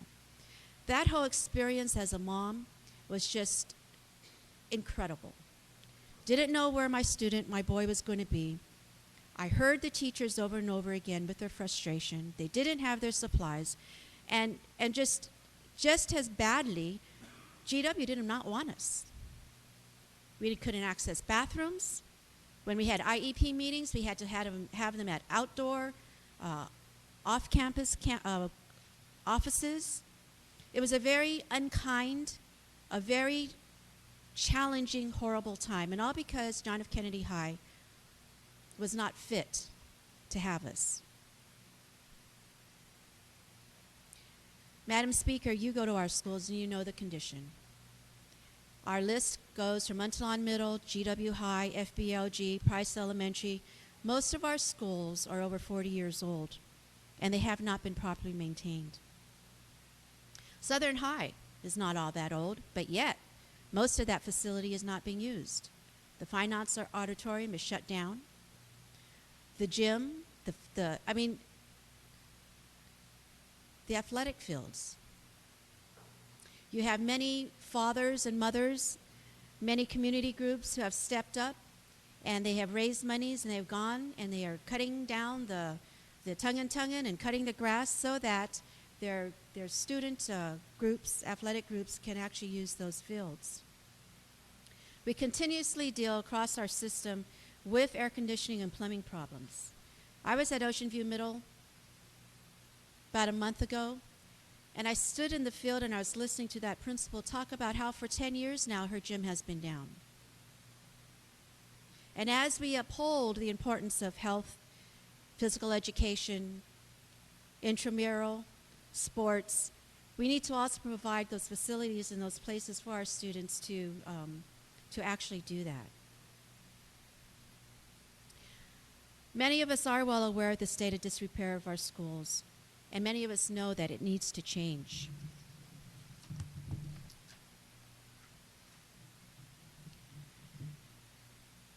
As I thought about this issue, I kept thinking about God bless you, there's got to be a better way. And I thought of how years ago, I believe I was at central office at that time, I remember when we had load shedding across our island. And I remember how we always had to plan when we were going to wash our clothes and when we were going to cook. Our power issues were serious, and at that time the leadership determined that a private performance management contract may be the way to go. And as I thought more and more of that, I thought perhaps maybe that's the way to go to help our public school system get a handle on their facilities and maintenance so that we can ensure that teachers no longer have to figure out what side of the classrooms they're going to use, or how to stop the dripping, or how to deal with the environmental issues that they always have to deal with. We've had many teachers become sick because of the mold that grows in our schools, and it's just a very serious health issue. So I thought of the performance manager contract issue, and that's when I approached Senator Tom Atta, and we have spent many hours talking about this. Again, we had our public hearing, and many people came forward and listened. We got much feedback, constructive feedback. And Madam Speaker, Bill 64 started out fairly prescriptive. We worked closely with Guam Power Authority and Guam Waterworks Authority folks, and we started very prescriptive, saying that the bill shall have DOE issue bid solicitation for a variety of team players. But as we listened more and more to those who are actually in this field and to those who have actually been doing performance management contracts, we believed that it is in the best interest to allow DOE to decide exactly what their private partnership should look like in the best interest of their campuses and facilities. And so it has evolved tremendously. Bill 64 reflects the need to overhaul our maintenance facility as had been documented by the management and curriculum audit for Evergreen Solutions that the government of Guam invested thousands of dollars, hundreds of thousands of dollars. And they had substantiated that our system does need an overhaul of the maintenance division. We had gotten letters of support from then Board of Education Chair Ronald Ajuju. The superintendent, Dr. Narissa Underwood, supports this initiative. The school leaders from across the island support this initiative because they know that if we were able to get our facilities and maintenance under control and up to standard, they would be able to spend more time in the classrooms addressing instructional issues. We had our facilities and maintenance supervisor, Mr. Cruz, present and provided a letter of support. But I think most telling for Senator Adam and myself was the conversation that we had with 102 facilities and maintenance workers from across the island. We met with them on February 17th at the CL Titanal cafeteria. It was a hard meeting for me because one more time I was with the men and women who try their best to do their job. I was with men and women who for many, many years know that they are not meeting standards of excellence. I was with men and women who dread opening up the newspaper to find that one more time, the school facilities across our island are being shut down, are not getting the letter A, or one more time they're reading news where parents are incredibly upset because schools have been shut down again and they got to pick up their kids. Or we got to extend the school year because schools were shut down because we weren't able to adequately maintain them. It was a difficult meeting because I knew that they were feeling like we were blaming them. Madam Speaker, we were not blaming them. What we are, though, is saying that the system has to do better. What we are saying is that there has to be a better way to support our employees so that they can do their job. And so for 2 hours we stood, we sat, we walked around, and we listened. And truthfully, the parking lot meetings were even more insightful than the cafeteria meeting was. The men and women of DOE and the facilities and maintenance, the CIP divisions, they want to do a good job. But clearly they told us they do not have the resource support. They can only dig into their pockets so much to find the money to go buy the materials that are needed to fix the roofs, fix the doors, fix the air conditioners, fix the plumbing. And these folks don't make a lot of money, but they'll do it. They'll do it because they're really proud. They're very proud of the places that our children go to every day. And they want to see the teachers smiling and thanking them. And they want to hear the acknowledgement from the school leaders and from central office and from us, to saying that the school system is in good shape. So it was a hard meeting for me because they felt we were blaming them. And I truthfully hope that they heard what we were saying. And what we were saying is that we think that a public-private partnership will actually provide them, number one, the resources to do their job. Number two, training opportunities so that they can upgrade their skills to actually do their job. And so this bill has evolved from being very prescriptive to rather general. We paid attention to the chamber in saying that you really don't want to be very narrow in what you're requiring. We paid attention to legal counsel at DOE and to legal counsel at GWA and GPA. And so essentially, what the performance contract, what the partnership will ask is for GDOE to solicit proposals that will, in its scope of work at a minimum, but not be limited to, acquisition of energy and water efficient fixtures, facilities and maintenance personnel training, which we hope eventually will evolve into how these employees can get better and be paid what they are worth. A 5-year plan to address and ensure compliance with the Adequate Education Act that was passed by this legislature in the form of Public Law 2845, and other applicable health and safety requirements. So that's the minimum of what we're asking GDOE to solicit proposals or bids for. The question of who's going to pay for it, the idea of, again, the legislature years ago had come up with the idea of the school, of how we're building our schools right now, a lease-to-own program. And so this thought is offered that perhaps there will be an initial investment of $5 million by the company who wins the bid. And then, of course, that payback will be through the contract that they get for a period of up to 15 years following. And all procurement laws shall be adhered to throughout this whole process. Madam Speaker, I had asked GWA, GPA, what would I know the environmental benefits of this. I know the difference it would be for having a family knowing that their children are going to safe, healthy environments. I already know that. To be assured that the environment physically and structurally is comfortable and is safe.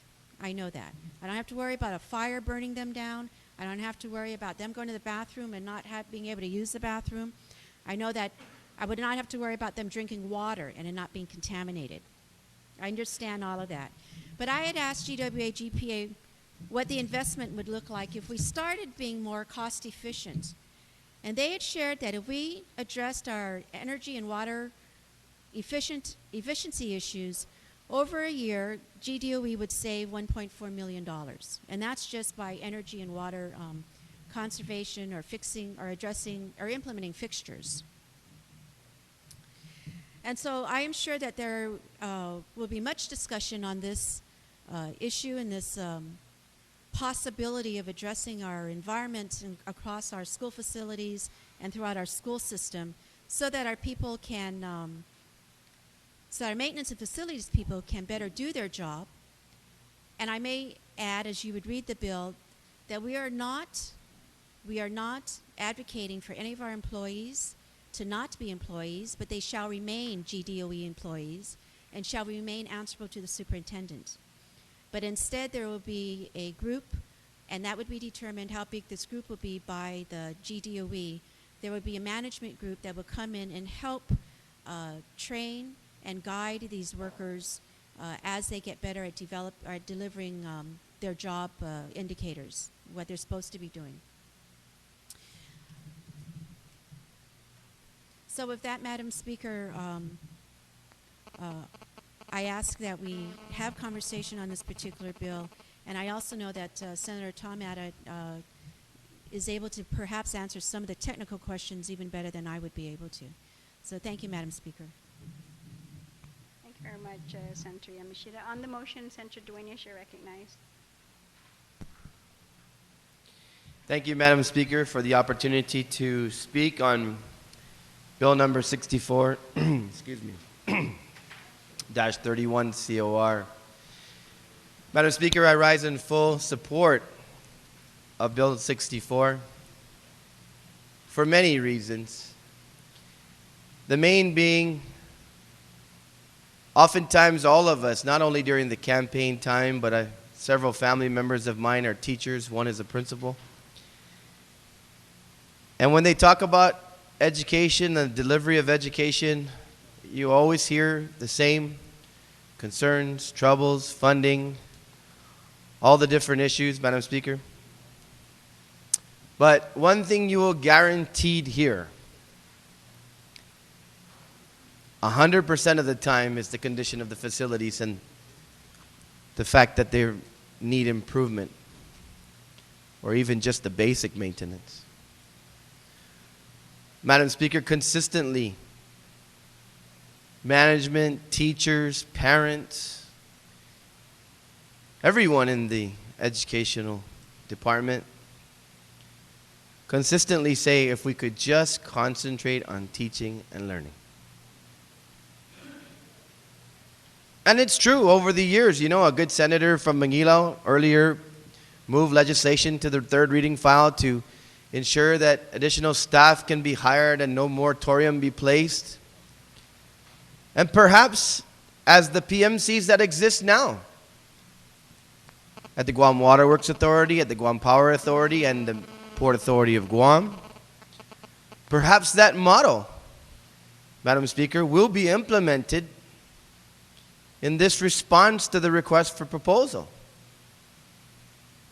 That those employees that possibly can be picked up now with the proper budgeting and start the movement in the right direction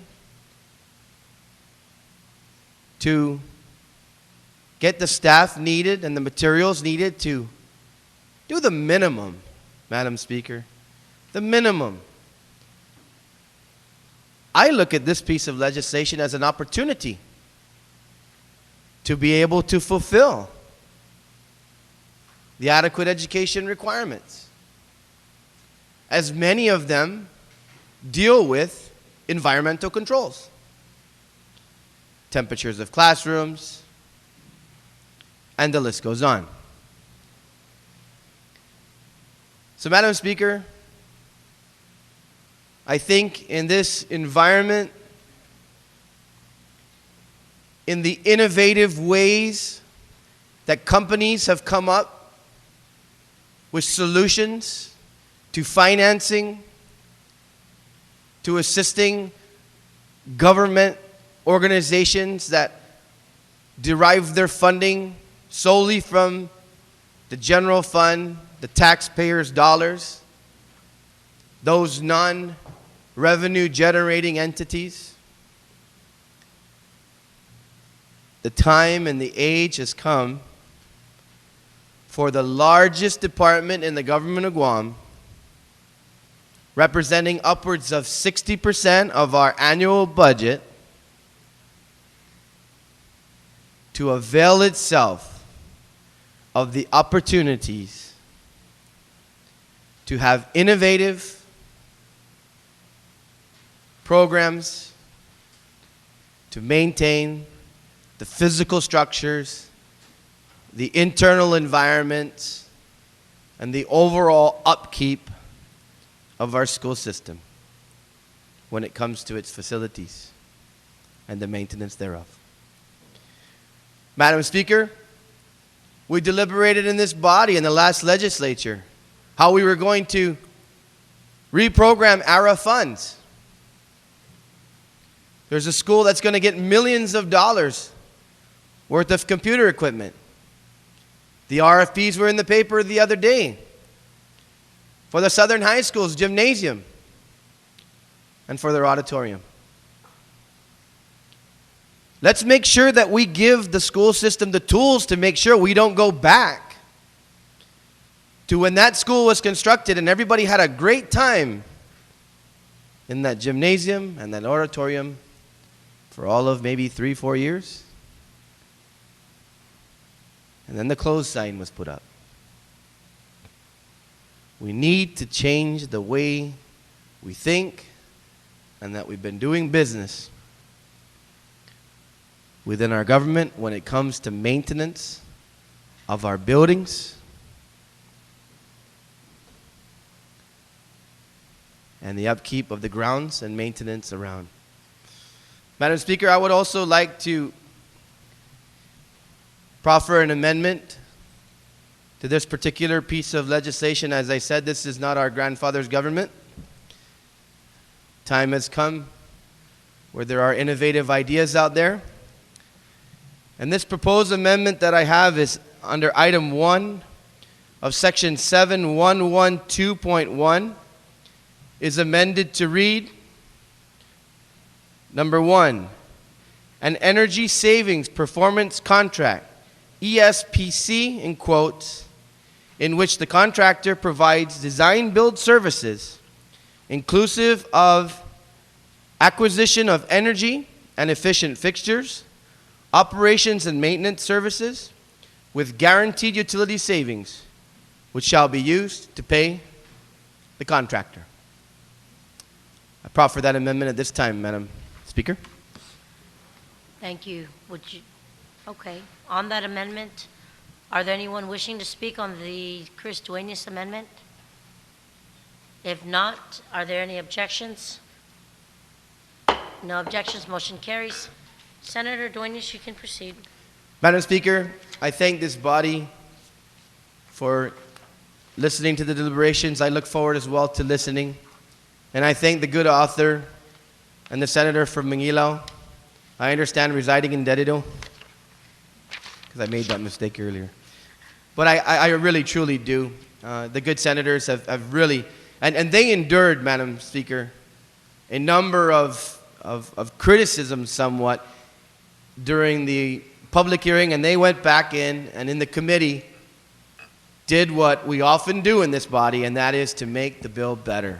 This is a good bill, and I'm sure it's going to get better, and I hope the body will support it. Thank you, Madam Speaker. Buen provecho, Senator Chris Dueñas. On the main motion on Bill number 64, Speaker Wampat,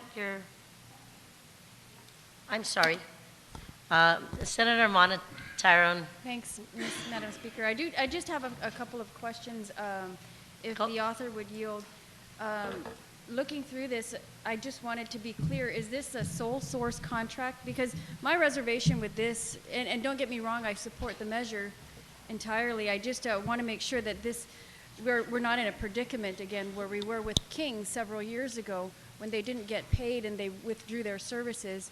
I would hate to see the schools not being able to pay, and we know DOE's history in paying their vendors. So if they're not paying this contractor, will they withdraw their services, and then we're stuck with having to maintain the schools ourselves? How would that work out? Senator Yamashita, would you like to yield to that question? Yes, thank you. Maybe Senator Atta can help me answer that question. Thank you. Senator Atta, I will go ahead and yield to you. Thank you. I think on page 3 that kind of clarifies that. First of all, they have to issue a solicitation, and that the procurement process shall adhere to the mandates of the Public Law 30 relative to the duties of the Attorney General. But this will be a competitive bid that will be put out, and then so it's not going to be a sole source. I don't see how they can justify a sole source. Thank you. And the other question I would have with regard to the employees. I just want to be clear. Are these DOE employees who will fall under the management contract, or will the contractor bring in their own employees? What I don't want to see is a duplication of services where we have DOE maintenance workers and then we have outside workers coming in doing the same job that our DOE employees are paid to do. Senator Yamashita, please. Thank you, Madam Speaker. The way I understood, and all the conversations led me to understand that there would be a management team that came in, and originally we had identified particular positions on this management team, but again it's evolved to allow GDOE to finalize whom they believe should be on this management team. So there would be a certain number of people on this team, but the 102 employees currently on payroll would remain in their jobs and would remain answerable to the superintendent. Does that answer, Senator? Yes, it does. Thank you so much, and that's good to hear. I always want to ensure that our GovGuam employees are protected, and I fully support this measure. The Department of Education does need some dire help in addressing their maintenance and facility needs, and I think that this will really be an answer and a solution to that problem. Thank you, Madam Speaker. Si Diyos ma, Senator Tyrone, I'll go ahead and give the floor to Speaker Wampat and then to Senator Mabini. Thank you very much, Madam Speaker. Madam Speaker, you know, when I read the bill, of course, there are a lot of things that I'm not going to totally disagree with, and even what the other members have actually spoke about. I do not disagree rather, that our facilities are in disrepair. So, you know, I know that they have been, and they have been because our buildings are 40 years old.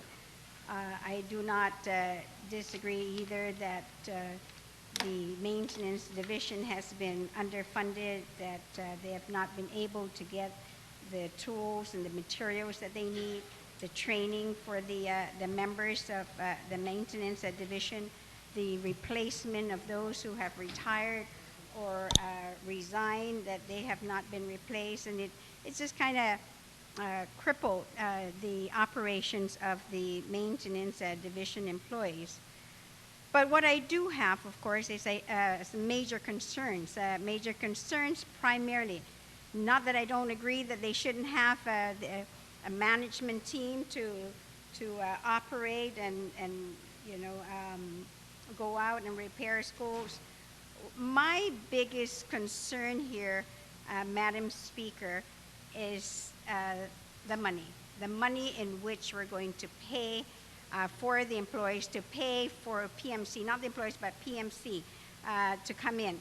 And I say this first of all because I like to take it to the very beginning in terms of, and it's in our standing rules, is that if a bill is to come to the floor, is that a bill must identify a funding source, I mean a totally independent funding source, or two, identify where within the government of Guam we're going to de-appropriate from other departments and agencies to make monies available so that then we would be able to pay for this private public management team that will come in to provide the services as stated here. I hate to say that by passing this bill, we're going to give hopes to the department to be able to go out and put out an RFP or a request even for proposal, and they don't have the money. We're in the middle right now of a budget year, and as you know, and for our new members as well, is that every single cent has been appropriated out to all the departments and agencies. The governor has said since day one that there is a shortfall. The legislature has said that as a result of the signing of the Calvo Select Care health insurance, we are already in the hole of 20 million. With a permanent injunction at mental health, we're also in the hole of about 2 million every month. So definitely we are short. So then in my discussion, yes, with one of the authors, and that's the senator from Barrigada, who now lives in Dededo temporarily, is that how then are you going to pay for this? And, and the response has been, well, the possibility of one or two things. One is ARA funding, but I know ARA funding is used for the assessment of, the facilities with Sodexo to be able then to determine how much money, what needs to be done so that they can be able to determine what needs, so that put out the RFP and say, this is what we're looking at. Is there anybody out there now who will be able to take care of all the maintenance and repair and training, and and how much, of course, they're going to be charging the government. The other is that, and I heard this from the primary sponsor, have indicated that then what could happen, because the question was that she asked and responded, is how are we going to pay for this, and that the company is going to come in and do this $5 million investment at the very at the onset of this contract, then should be able to recoup all their monies then back in the 15-year contract. And that scares me. It scares me to be able to make a statement like that, or for even us by law to put this down that we want to go out and give a contract for 15 years. So initially 5 years, and then, of course, the 10. What will happen, Madam Speaker, if after the 5 years we are not satisfied with that contractor, made the $5 million investment, and then there's somebody else who's going to come in now, but because they've made that $5 million investment, can they turn around and sue the government if we didn't give them the contract because we want to give it to somebody else now? And then we're going to be in the hole for that $5 million that the company has made an investment. Those are just some of the things that I'm kind of worried about. The other is, yes, in page 3 says all GDOE employees, yes, will remain in the government of Guam. It does not say, of course, like what we tried to do with solid waste management, that these employees, yes, will move with them under the supervision of the contractor, the new manager. It can't be the superintendent supervising these guys, but the management people also have control of these individuals who want to train them, and of course provide for the necessary tools that they're going to need to carry out their work. So the, I mean, please don't get me wrong, because I'm not against this at all. I'm just concerned about where we're going to get the money. And I'd like to just maybe provide additional information, if I may, is that it definitely can't come from the ARA funding, because we have a list that the chairman OFB has the list as well in terms of the monies that are available and how we want to do dollar per dollar exchange local funds for ARA monies. And in the list that I'm looking at, there's nowhere in this list that actually is providing funding for a contract of this nature. You've got virtual desktop of 4.2 million, mobile labs 1.3, interactive whiteboards about 650,000, internet bandwidth 300,000, laptops and desks 6.9, fiber optic upgrades 1.5, internet access 2 million, open DSN 35,000, wireless school equipment 1.3 million, electrical upgrades 558,000, infrastructure capital 568, student ebook 1.9 million, software 931 million, student management system upgrades 573, professional development 1.3, classroom personnel 60 million, third party 8.3 million,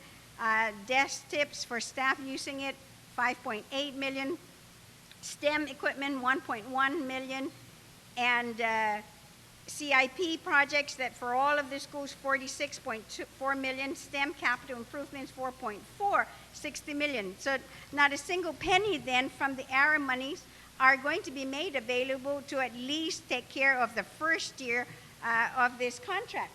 In addition, I'd like to also share with our members that yes, we do have right now contracts with the lease to own facilities that currently monies, yes, are being used other than the general fund, because to run this entire government, we're using general fund.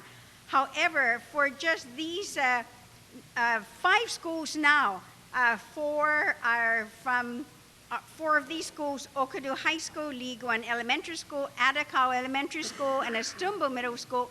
They all fall under a separate funding, which is under the jurisdiction of the governor, and that's the compact impact monies. And cumulative for these 4 schools to do maintenance for these schools right now is $1 million a year. Last year we also plus, yeah, well, that's true. I'm just rounding it off. But then JFK alone, and see, this was a question that was brought up even by OPA when they put in their proposal to build JFK, rebuild the new school, and what their maintenance cost would be. One high school, 2,300 students, $1 million.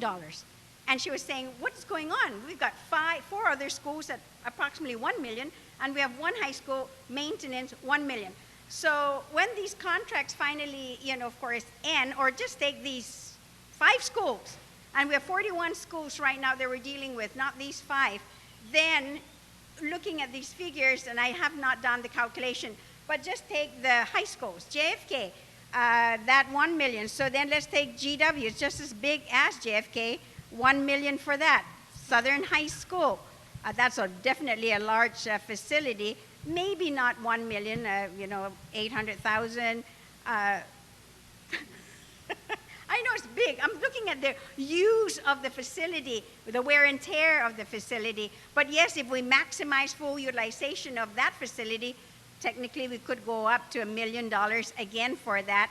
Then you have Simon Sanchez High School. Definitely, that's a really big high school. That's 1 million. Okadu's out of here because they're already being addressed. So just that alone already tells me that we're going to spend 1 million from compact impact monies a year to maintain these schools.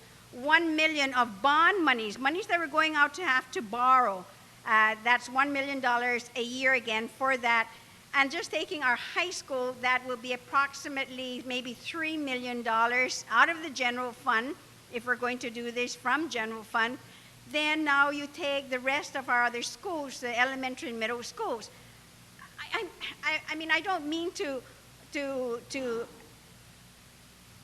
give this real, dim look, bring a cloud over this. I'm just thinking, Mr. Speaker, that we're looking at monies that we haven't even thought in terms or identified where these monies will come from, and immediately this will go into effect, as soon, of course, as this is enacted.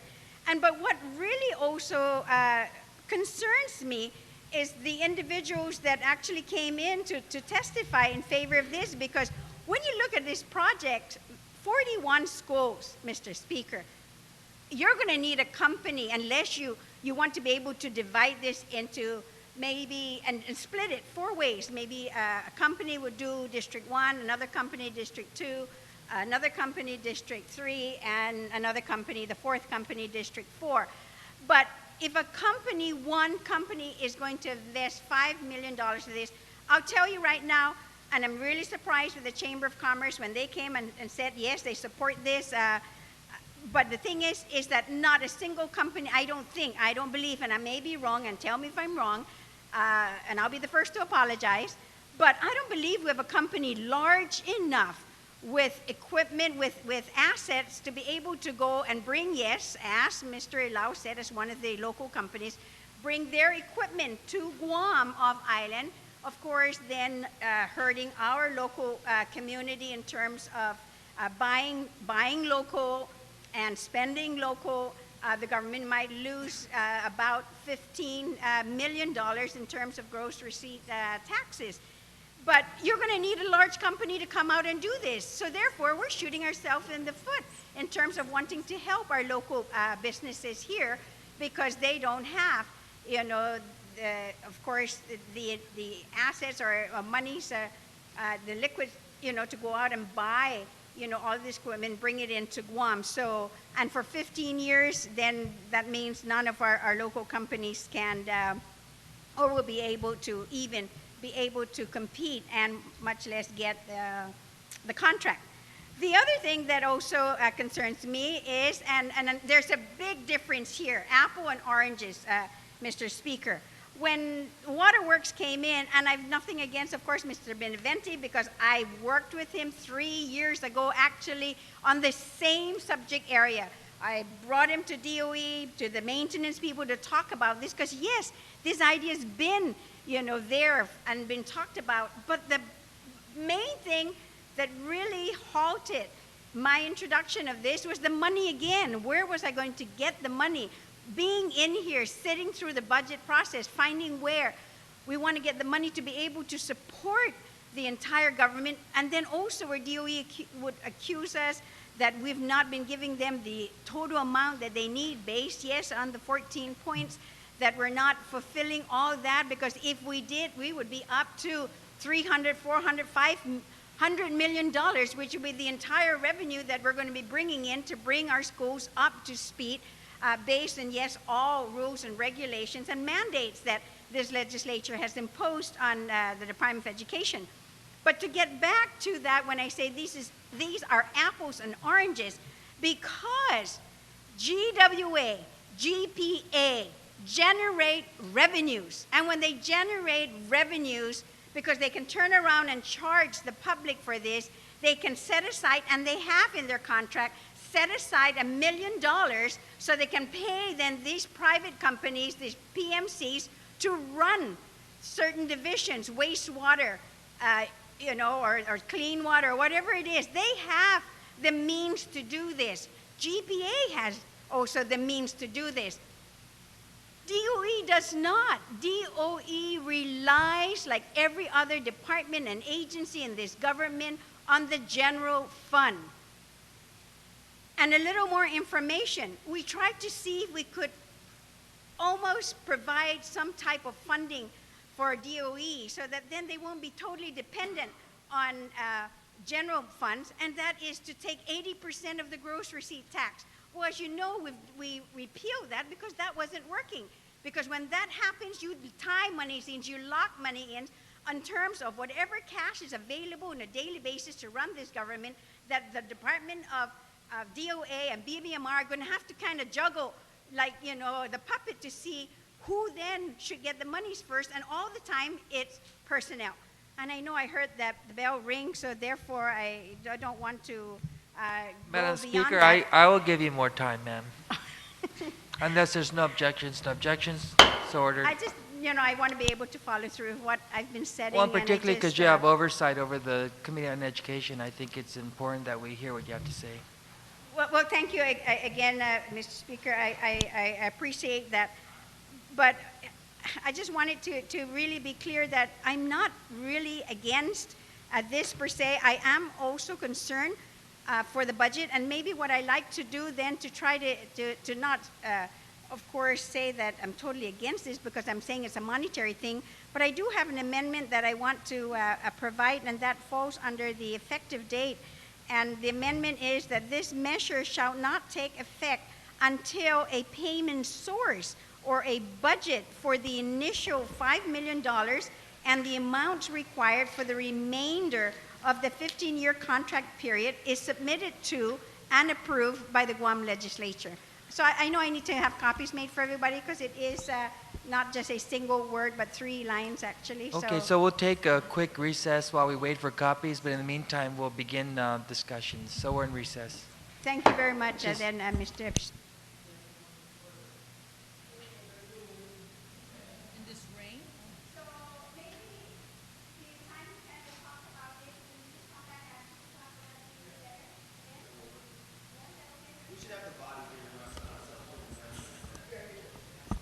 Okay, so other requests on the motion that we recess till 2 p.m.? No objections, so ordered. Thank you very much, Mr. Speaker.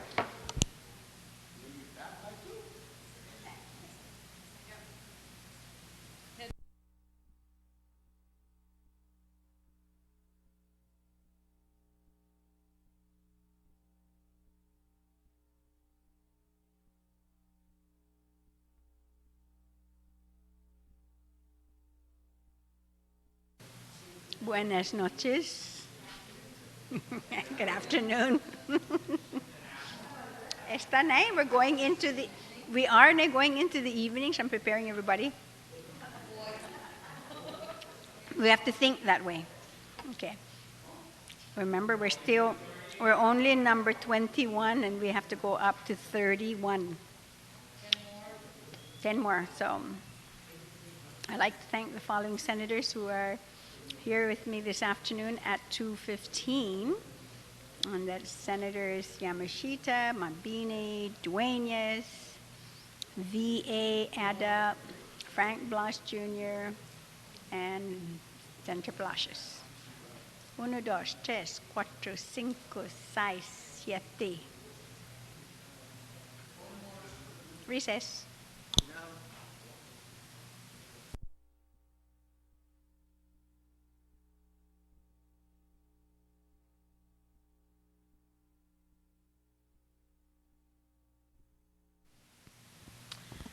Talawani Sidzuas, this legislature is back in session.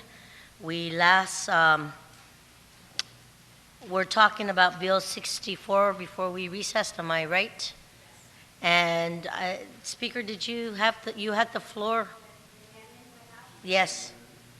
Did you just want to go ahead and reiterate this amendment that you're talking about? Yes, thank you, Madam Speaker. It's supposed to be a new section to the bill on the effective date, and it reads, this measure shall not take effect until a payment source or a budget for the initial $5 million and the amounts required for the remainder of the 15-year contract period is submitted to and approved by the legislature. So that is the amendment. I'll give you the opportunity, Senator Dueñas, to submit your point of inquiry. Yeah, if the author would yield. So since we passed an amendment earlier that I proffered that has language relative to a response to an RFP that would have debt service or financing included, would it mean then that an RFP could still go out on the basis of soliciting to see if there would be responders to a bid that included financing? I would Senator Wampat?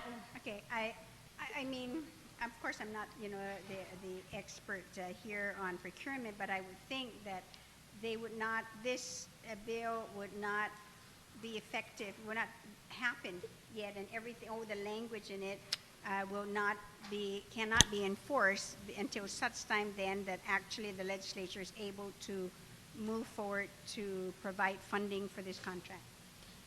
So I then guess that's my thinking, let somebody else, then I would move to amend the amendment. Please proceed. Can I work on my motion? Yeah, I don't have the exact language at this time. I'll go ahead and give you the opportunity, Senator Duenas, to come back. I'll see if anyone else wishes, does anyone else wish to speak on Speaker Wampad's amendment? Speaker Pangilinan, Ben Pangilinan, you're recognized, por favor, consigue. Thank you very much, Madam Speaker. Madam Speaker, I support the amendment because it really is at the heart of anything that we do with regards to the Department of Education in terms of trying to offer alternatives. Everything hinges on money, whether we do it in-house, whether we do it contracted to a private company. It takes money, and where's that money going to come from? And so unless we identify the money, or we know and we can quantify what it is, we really are not doing the full job that we're doing with regards to providing the resources in order to implement it. Because if you can't implement on the Department of Education side anything at all without an appropriation to support it. So if we're saying you can go out and do this private-public partnerships, or you can go hire new staff and upgrade your in-house staff, unless we give them the money to do it, we're never going to get anywhere from where we're at today. And so that is the challenge that Department of Education and every line agency of the government faces, is that the resources that we have to support all of the line agency operations all come from the general fund or from the special funds that we've earmarked. For example, as a policy, this legislative body and this government decided to dedicate the real estate taxes to the improvements of capital projects within the public school system and the construction of new facilities for the public school system. And we have, since that time when actually we first introduced that bill and it passed into law in the 22nd Guam Legislature, we have been dedicating the real estate tax to either support the first school bond issue that we went out to pay the debt service on that, and then every residual balance after paying the debt service has gone towards the Department of Education to help with the capital projects and repairs of the public school system. The problem has been that it's just not enough. You know, when they're saying that the capital needs of the school may be as high as $200, $300, $500 million, and that's for either construction or repair, then you have to have the upkeep for that. And so given the challenges that we faced, and we've in this body tried to manage that as much as we can, we know that there are many, many of us here, and one of the best examples is we're all concerned about hiring at Rev Tax, and do we think that if we hired more people in Rev Tax, we could collect more money to give to DOE? But if we took money to give to Rev Tax, then we've got to take it from somewhere else. And the way that the budgets have been over the last several years, it's a very tight budget. We haven't had the revenue growth to support the operations, to include making some improvements in our capital facilities over the years because of the growth of the government. I mean, the growth of the economy has not been able to support that. So I certainly support the amendment. I think it would be prudent. I think something like this would allow us to make the decision that we can in terms of when we go out to budget, you know, how much are we going to give DOE? And if we're going to give more to them this year and we don't have the revenue growth, then we've got to take it from somebody else. It's just no ands, ifs about it. It's got to come from somebody else and somebody else's operational funds because it most likely will not come out of somebody else's personnel funds because they're strapped and they need that. So I think that this provides the needed uh, structure to ensure that if they're going to implement this, we know what the impact is, and are we going to do it if it means taking money from ref tax instead of giving money to ref tax? And I think those are decisions really that we make when we do the budget. So this makes it a known quantity, a known cost to a certain degree, rather than an unknown cost. And then we find that we go down the line, then we know what it's going to cost us, and then we just can't do it because we can't afford it. So I think this amendment will add a lot of clarity to this program. Thank you. Si Joes Masi, Speaker Ben Pangilinan. Senator Dueñas, I'll recognize you on your motion. Are you ready with it? Do you want to go ahead and talk? I'll go ahead and take a moment in recess.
Estina legislatura gagi tatigi session pago. So, Senador Dueñas, por favor, consigi para Zomu amendment.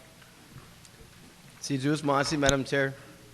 Madam Chair, I would like to continue in tomorrow, but my limited skills prevent me. Sorry. No, thank you, Madam Chair. And I would like to, as I proffered earlier, the amendment that I'm proposing to the amendment is at the end of the Guam Legislature, or response to an RFP includes financing for debt service. And the reason why I put that amendment in, Madam Speaker, is because I think that we're in a position where, yes, everything does surround and revolve around funding, but there are individual businesses and other models of business which actually provide funding. So to lock us into the fact that we have to identify this $5 million in the budget and approve it at the legislature, basically if we couldn't find the money, and we all know the budget is tight, and that, as was spoken about by the retiring speaker, that there's a battle for resources. So I think we got to be equally as creative and say that an RFP can go out, and if perhaps a response comes back that includes funding, that is part of the contract, and part of the debt service is to be paid by the contractor, I see that we should be able to move forward. Now, if nothing comes back and it's just a matter of the money's not there to support the management contract, then that's fine too. But I don't think we should lock ourselves into the fact that this money has to be identified first. If there's an opportunity for companies to respond that are prepared to do the financing, amortize it over the 15-year time of the contract, and provide payment through the cost savings that were identified in my original amendment, which held up on the floor. Thank you, Madam Speaker.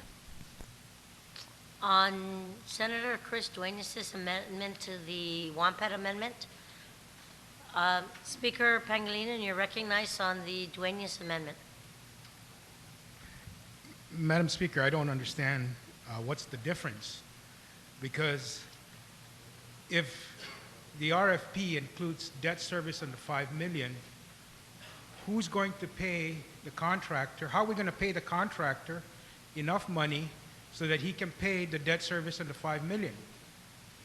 It's the same thing. It's like, this is really magic. It doesn't matter who finances the $5 million. It's when you pay that contractor now, whether he invests $1 or $10 million, when you pay him his service, he's going to build the payment of that $5 million debt into your payment to him. So until you decide and you find how you're going to pay him his service, it doesn't matter. I mean, it's the same thing. So this doesn't, in my opinion, from a financing perspective, still requires you to have a budget to pay the contractor, which would include the $5 million and the cost of his service. What's the budget for that? I think is what we're saying here. And so I don't understand how this does anything, because you still have to find a budget and a payment source, not only for the $5 million, but for the contract itself. And whether the $5 million is built into the contract or the $5 million is a separate financing that we have to pay directly, it still has to have a source of funding coming out of the government of Guam to give to the contractor to either build it into his cost or help him pay for the $5 million. So I don't see anything at all that this does to alleviate the need to find how are we going to pay the contractor for the service before this contract goes into effect. Anyone else wishing to speak on the Dueñas amendment? Thank you very Speaker much, Wampat. Madam Speaker. Madam Speaker, I can't support this amendment to the amendment. For me, what it does is I mean, aside from what the retiring speaker said, which is true, the bottom line is the availability of money to be able to carry out these contracts. But to say that in response to an RFP, which includes financing for debt service, that's exactly what the bill is all about. So this few words actually negates exactly what it is that we're trying to do to make sure that a funding source is available. So, and because of that, at least for me, I will object to the amendment. Thank you, Speaker Wampat. Anyone else wishing to speak on the Duenas amendment? If not, Senator Duenas, you can close to your amendment to Judy Wampat's amendment. Actually, I'm quite surprised because nobody objected to the amendment that I had earlier, which contains the language. And the language that's contained in the amendment that I proffered, that was approved by this body, said that we would agree that the inclusion of an energy savings performance contract, ESPC, in which the contractor provides design build services inclusive of an acquisition for energy and water efficient fixtures, operations and maintenance services with guaranteed utility savings shall be used by the contractor. There's your financing.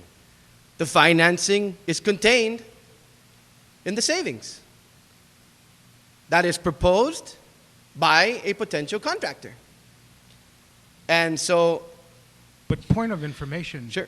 Since we're discussing an amendment that passed, this doesn't say that the savings is going to pay for the entire contract.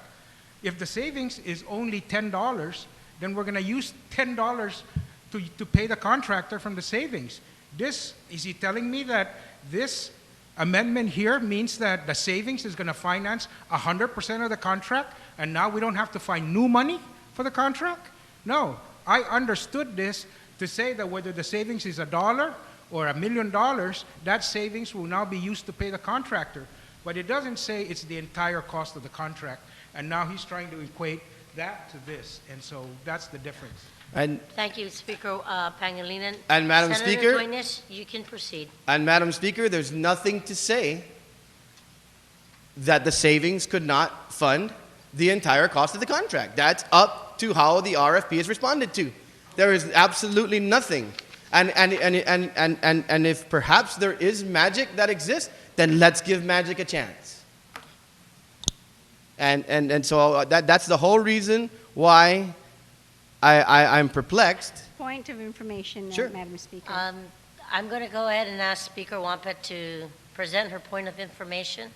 Madam Speaker, my point here is that the Speaker, the mover of the amendment, had said that this amendment had passed, and why now then is it being objected to here. This had passed in its original form, in the original form of the bill, well, the substituted bill. And that's like one whole package. But then, and that would have sufficed if, let's say, we had proceeded with the bill as is. But because we do know that in order to move forward, you're going to need that funding source, and that's the reason why I proffered this amendment. I didn't object to this at all. I didn't even object to the bill at all either. It was to actually provide a vehicle to be able to see that bill through. But otherwise, with just this and without even the amendment, this bill is not going anywhere. I'm sorry. Thank you, Speaker Wampat. Senator Duenas, you can proceed with your presentation. Madam Speaker, this amendment passed on the floor. This was not a proposed amendment in a substitute bill or anything else. This amendment passed just as much as we are arguing now the mover of the amendment and now arguing my amendment to the amendment. This became germane to this bill when this body adopted this potential funding mechanism, without question. Okay. Now, as far as I'm concerned, and as far as my research has shown me in terms of federal funding models that have been in existence for over a decade, with the outsourcing that's been going on,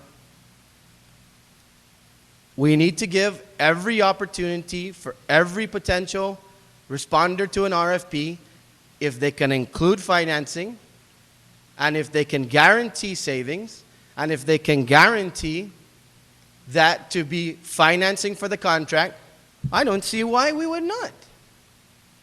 I mean, we bark and we scream and we kick and we try to find money here, left, right, and center. I think, and I talked about this in budget proposals and other type of oversights that we've had in hearings, that sometimes we need to say yes instead of no, and that is to look for opportunities. And if an opportunity exists, which is why I proffered the amendment in very clear language, then I think we got to give it a chance. And I'm not saying that, that it may not be, that the $5 million is going to be necessary to move forward. But to say that the Department of Education cannot go out, put out an RFP with something that is contained in the law as per amended on the floor by this body, and if they got a response for proposal on a guaranteed contract to pay its contract based on the savings, I don't see why this body would object to that. And we don't have to find the money. We don't need the $5 million. Because their presentation is, we will pay for it through the savings and we'll guarantee it. But otherwise, if this body fails to appropriate the funding, the retiring speaker is right, it's dead. Because it's useless if the money never comes out. And if this body never appropriates that funding. So my point is, Madam Speaker, and the reason why I proffered the amendment earlier was to have as many financing models, management models, to be able to assist our public schools as exist in this great country. Thank you, Madam Speaker. There has been an objection to the amendment to the amendment as proffered by Senator Duenas. So with that being said, all those in favor to Chris Duenas' proposed amendment to the WANPAT amendment, please signify by raising your hand.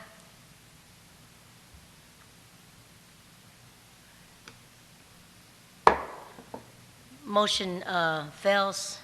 Senator WANPAT, we're still back on the WANPAT amendment. Are there anyone else wishing to speak on that? Speaker Pangilinan. Thank you very much, Madam Speaker.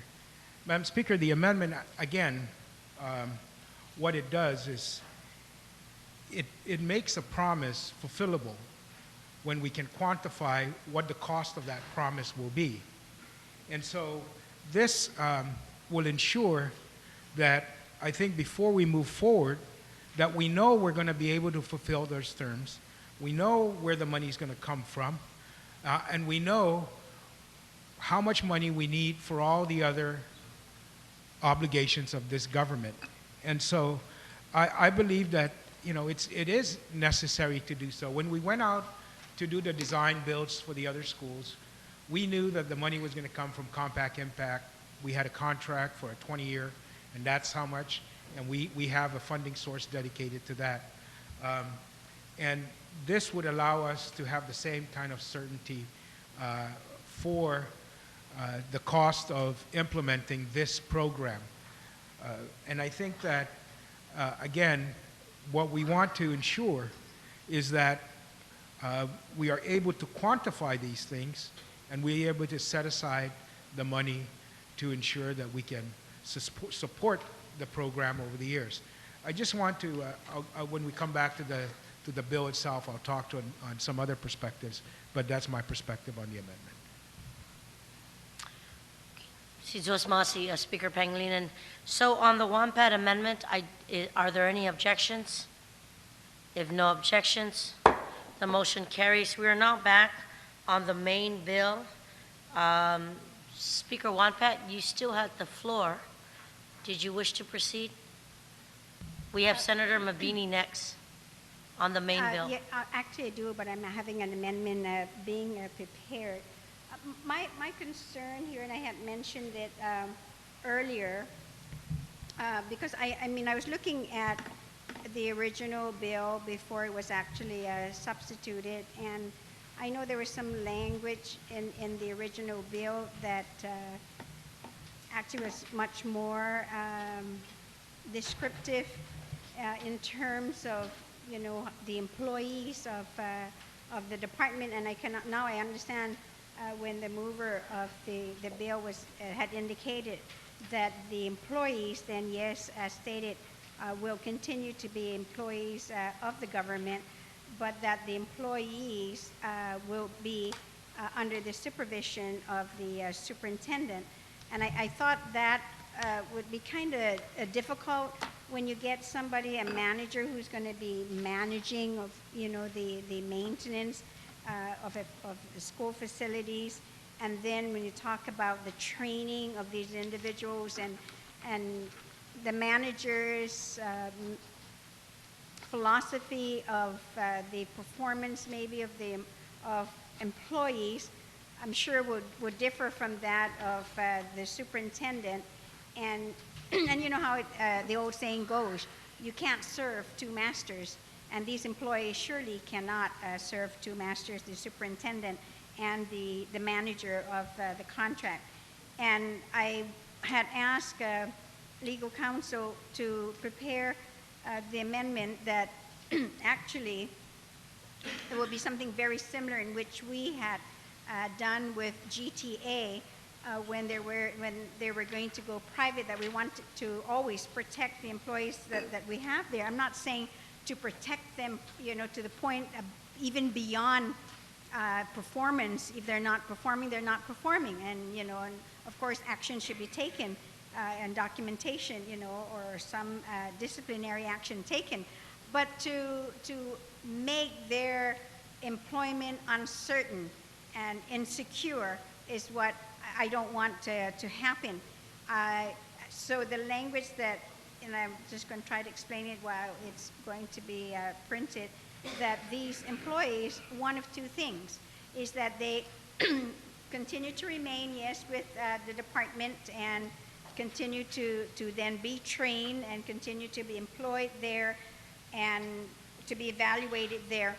But then I would like to also give them the option to be able to transfer to the Department of Public Works or other departments and agencies that have similar or identical titles. So, and we all know that DPW basically, you know, has all the employees that we would like to have at the Department of Labor, Maintenance, and Division. Because if you, of course, you won't remember, you're very young, but it used to be that DPW was actually in charge of the maintenance, you know, for the school facilities until we started to grow the department to now create its own division. We used to handle the buses, then we transfer that again to DPW, and you know, and for really good reasons. So with these, I know employees, and page 3 on lines 23, number 3, that all GOD facilities and maintenance division employees shall continue to be employees of the government of Guam and subject to the applicable personnel rules and regulations, and that I understand. But I wanted just to add a continuing language that will allow them the option also to transfer and not lose, you know, pay grade, status, or anything with the government of Guam. That just literally body and position, you know, will be transferred, or that they can fill other vacancies at, you know, DPW, whatever the case may be. So that is the gist of my amendment. And so can you read it again, because I don't have, like I'm saying, it's being written right now. But if you would allow, yes, for me to come back with the amendment, and you can proceed with, you know, another member to speak on the amendment. We'll go ahead and allow you to do that, Speaker, and just know that when you come back after that, the time has run out. So are there anyone else wishing to speak on the main motion of Senator Yamashita, Bill 64? If not, we're going to take a 1-minute recess.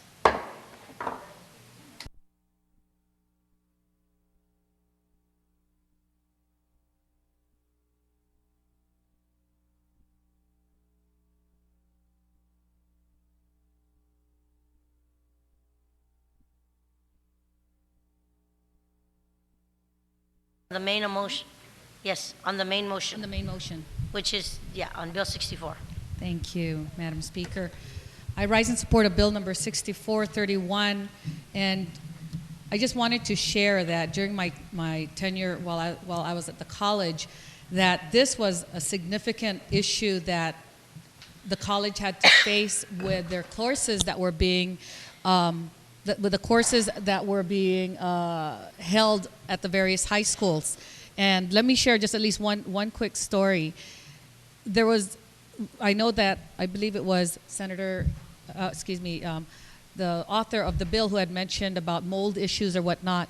I recall having had gone into one of the classes and seeing a class with no air conditioners, humongous fan blowing throughout the room and trying to cool off the students, if not the computers. And the mold was awful. It was in the ceiling, it was in the floor, it was in the walls. And I had gone straight to the administration, and they had acted on it and sent DPW to clean it. So these issues are real, and they're not really, at least back then, and maybe to some degree till today, they're not really being addressed. Now, I understand earlier the various amendments were bringing up the issue about the challenge of an unfunded mandate.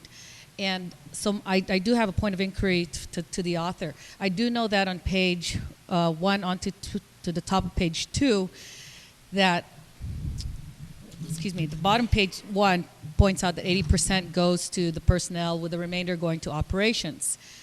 So tied to that, and tied to some of the language, let's say on line 12, therefore, Legislatura intends to provide GDOE the ability to enter into a public-private partnership, the ability. And in fact, further down in line 18, the Guam DOE shall solicit and so forth. Doesn't this then give us the idea of what the cost could possibly be, that this extra 20% that is used for GDOE's operations to cover? I mean, I think that might be one of the intents of the bill, I mean, unless I'm reading it incorrectly. So perhaps I just want a little bit of clarification, because that was my thinking back then as well, that if in fact there is a percentage going to the maintenance, but it's not being properly managed, perhaps the expense tied to that could be separated and put towards the solicitation. Because when they solicit for services, they don't encumber the funds yet, right? I'm going to ask Senator Yamashita if she wishes to yield to that question first.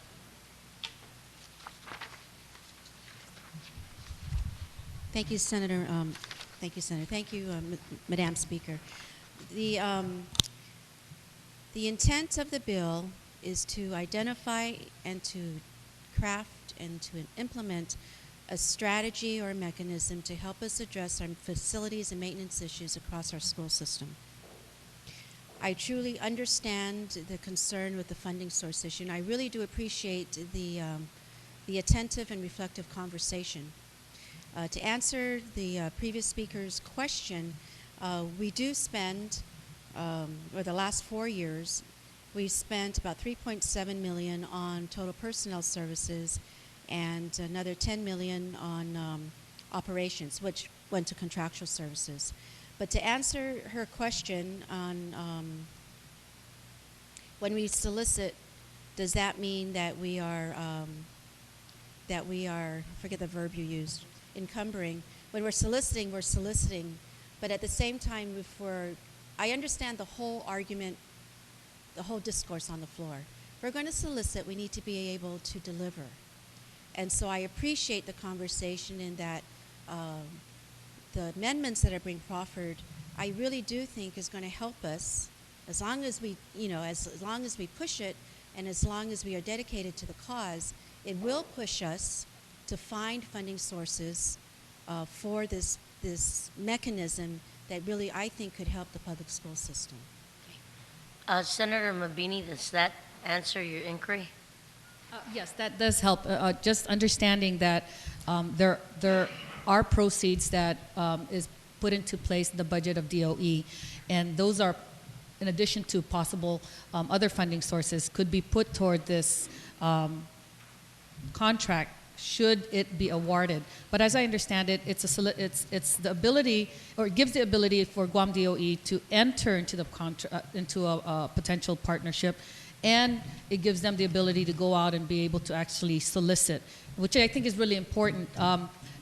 You know, while I was working at GCC and with DOE, and when that whole mold issue came about, I just realized how much perhaps our staff, who I know are dedicated employees, may not have either the training or the or support needed in order to address the mold issue. What was amazing is that when it was raised to a level, we suddenly had this army of people who came in. They shut down the classes, they washed down the walls, and so forth and so on. But those mechanisms are in place, but it wasn't until somebody brings it up to light. And I'm hoping that with a bill like this, that it will bring this to light, because students can't go to class. I mean, I have asthma, and I walked into that room. I couldn't breathe because the mold was just significant. It was on the chairs, it was on the desk, it was in the computers, on the walls, on the chair, on the floors, and so forth. So, anyways, going back to the intent. If in fact we want to help our Guam DOE system, if in fact we want to be a lot more efficient and with our funding, this would be a really great start. Thank you very much, Madam Speaker. You're very welcome, Senator Mabini. Speaker Ben, you're recognized on the main bill.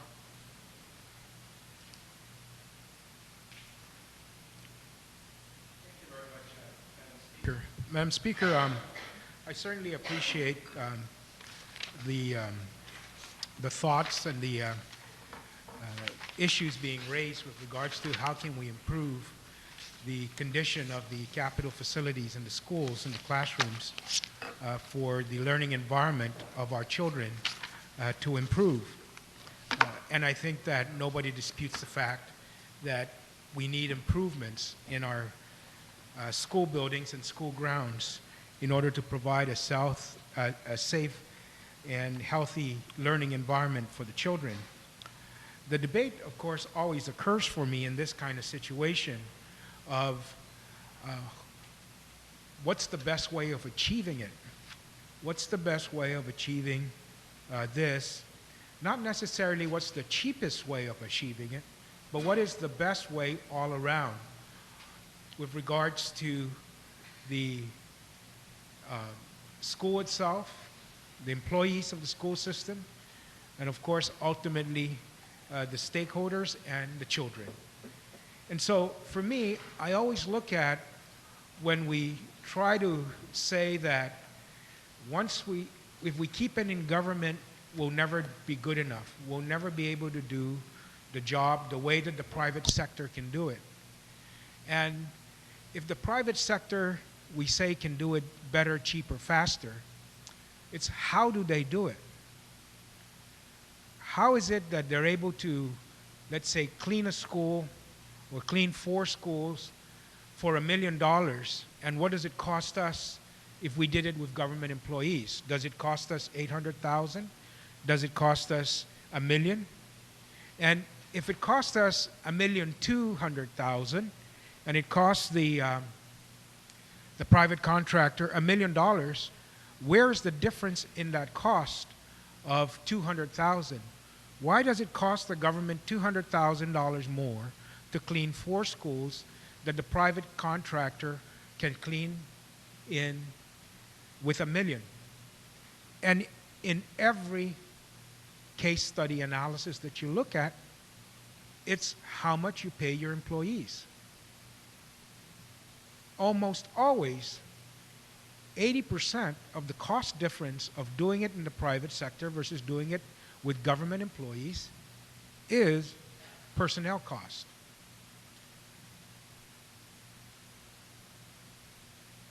So that's the price we pay.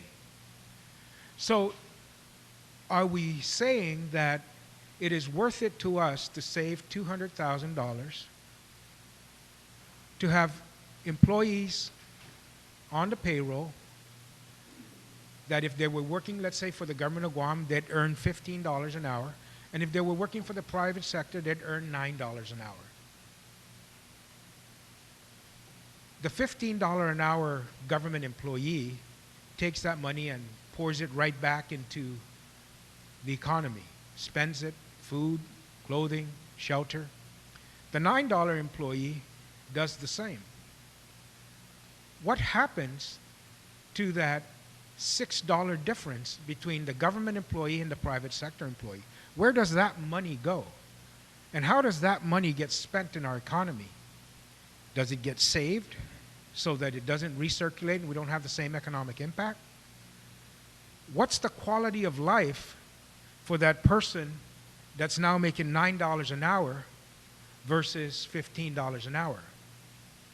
One of the things that we're looking at the Office of Finance and Budget is the impact of the wage that an employee gets on their utilization of other government services that cost the people of Guam money. So what we've been looking at, for example, is we have these private sector employees that are making $9 an hour, and then they go to public health and they get MIP because the employer is not providing them health insurance. And because they have 5 kids, the poverty level is such that they qualify for MIP. So when their kids get sick, we take now, let's say, $8, $10 to pay for the health services of their kid. So that $9 an hour employee, when it comes to how much money is now to have the same service, the same health care as the $15 government employee now, he's now earning $17 an hour because it's 9 plus the $8 an hour equivalent of the MIP service that we give to him. The $15 an hour employee at the government of Guam, because we're able to pay for a little bit more of the health care now, is costing us maybe another $1 an hour to pay for his health care. So we are now saying we're right back to where we're at. It's still costing us, we think we're saving $200,000, but our MIP cost is subsidizing that employer by paying their health care from MIP versus having him pay their health care from that $6 difference between the government employee and the private sector employee. So we're doing those kind of analysis. And when does it break even? When is it that that wage of the private sector employee will be such that it doesn't drain the MIP resources that we have? And so those are the type of things I think about when we say we're going to privatize because it's better, cheaper, faster. Better, cheaper, faster for who? And then, of course, we do take a look at the service. And then we take a look at, as you have many and many, many times people talk about in the school system, is that when you have, let's say, now you privatize that, so these individuals are now only available to do one job, and that is clean the classroom, take out the trash, and that's it. They don't walk the hallways, and if they see horseplay going around that may result in injury to the student, they don't interfere. They just keep walking. If you have your in-house custodial services, you would say, and I'm sure the author knows this, she's been intimately involved with the school system. Now you've got that custodian walking the hallways, and when she sees something wrong that may endanger the health of the student, then they react to it. Or they can be told, let's fix that. So now you have somebody who's able to step out a little bit from their job description, able to do something extra. Are we quantifying all of those costs that are now not going to be available, or those costs of that service that if we took away the custodian in-house, somebody else has to be paid to do that? So all of these things I think are very important, and it's to be fair. It's to ensure that when we look at these things, we just don't think in terms of dollars. We think in terms of people and the contribution they make to the entire system. And I know that everyone that has spoken about this is very intimately familiar with our school system, and that these things are different and that we need to quantify those things.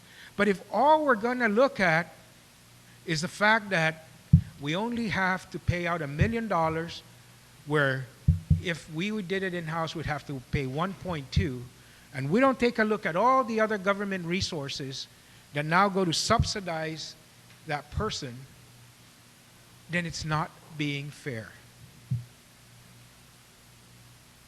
And what of the quality of life of that individual who's now making $9 an hour? What kind of a life can he give to his children? How hard do they have to struggle? Because we decided that we were going to concentrate the profit and the cost difference into one or two people, allow them to keep it, versus allowing that cost difference to be spread out to pay to the workers that earn it. I think these are the issues that for me, I consider in doing so. We always say, but man, they did such a better job. Well, if we gave those employees the supplies and the dollar that we guarantee these private sector companies going to get, so that when they want to go to the store, they know they can go to the store because the government gives them the money. We set aside the money to give to them. We don't always do it. And when we don't do it, what happens? Or when we can't do it, what happens? We see what happens. They take their brooms and mops and vacuum cleaners and leave. And there's nobody left. And they don't come back until we pay them. We are fortunate here in Guam because we have people who contract with the department who don't do that on day one, that they don't get paid. That they are indeed businesses with a social conscience, and they only take their brooms and their mops and the vacuum cleaners and leave after the 90th day. Or they don't have any money out of their own pocket to pay their employees anymore, and that they just can't afford to do it anymore. But we have many businesses who do work with this government who basically loan us money because we don't pay them for 120 or 160 or a year in some instances. We're getting better, but we're not anywhere near where we're supposed to be. We got many businesses who extend that to us. But when we do give them the money, when GPA makes sure that Marianas Energy Corporation gets their pay every single month, then they're going to have the money to buy the supplies and keep the lights on. And when we don't give the GPA employee the money to buy the resources and so forth, we say, see, they can't do it and government just can't do it. Let's give it to Emmy Morocco or whoever. So we have to temper our fervor for saying, let's just get it out. It's not in our best interest. We can't do it. The government employee can't do it, you know. But I'll bet you that if you put $1 million in cash in the bank and told the DOE maintenance personnel, repair those things, and they can go to that bank and take the money and buy the supplies today instead of next week, the job will get done today or tomorrow instead of the week and the week after. We don't do that, and we tell them they're incompetent. When we give it to a private contractor, he gets the money, he can go buy supplies, of course he can do the job. Of course he will do it today because he wants to do the other job tomorrow. But he's not going to be able to do that forever. And when we don't do it anymore, we see what happens. So I do understand what we're trying to do, and I understand the issues here involved. But I consider all the other social, financial, economic elements of what this policy means. And it's, to me, it's not just dollars and cents. I consider everything else that goes into it. And is that the direction that I want to go? To concentrate the profits in one small group of people, or should everybody share in the resources of this government and be able to do the job they want to do in the manner that they know best, that is better from a social perspective for the entire community. Thank you, and Buen provecho, Speaker Pangilinan. On the main motion, I know that Speaker Wampat does have an amendment. Are you ready with that, Speaker?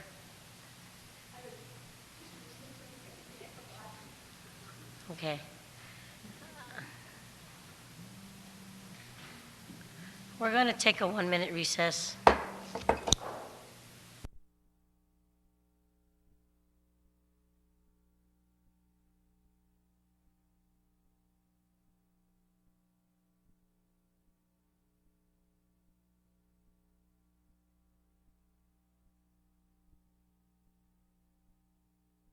Still recognized on your amendment.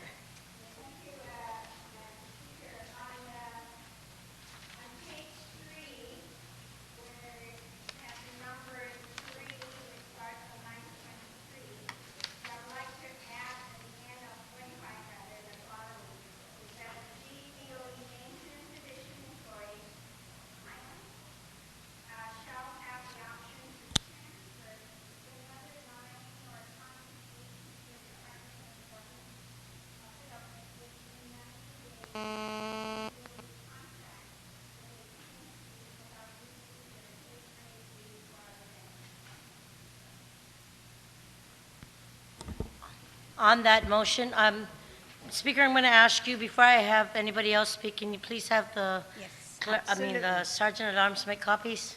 That's, no, Oh, that's why I read it. okay. Senator Ada, you're recognized. Thank you, Madam Speaker. The author of the amendment will yield to a question. State your question, Senator Ada. Thank you, Madam Speaker. If the maintenance division employees are given that option to transfer within 90 days, what would happen then? Would the government be required to hire new employees to fill, or would the management be able to? What's going to happen? If these employees transfer out, would they be able to? Are we going to be obligated to hire new employees to fill those vacancies, or is the management team going to be the one? Speaker Wampat. Is this on? Oh, there it is. Now it's on. At least from what I read in the intent of the legislation, and even with the other bill, and then somebody had left a copy of another PMC for the Port Authority, that, the management will determine, how many individuals they're going to need to be able to, quote unquote, run this efficiently and in the cheapest way and the best way, whatever, that is. So if it's 102 employees that they need, or will they need only 80, or will they need 150? Either way, it's going to be left to the management to decide. Senator Ada, does that answer your question? I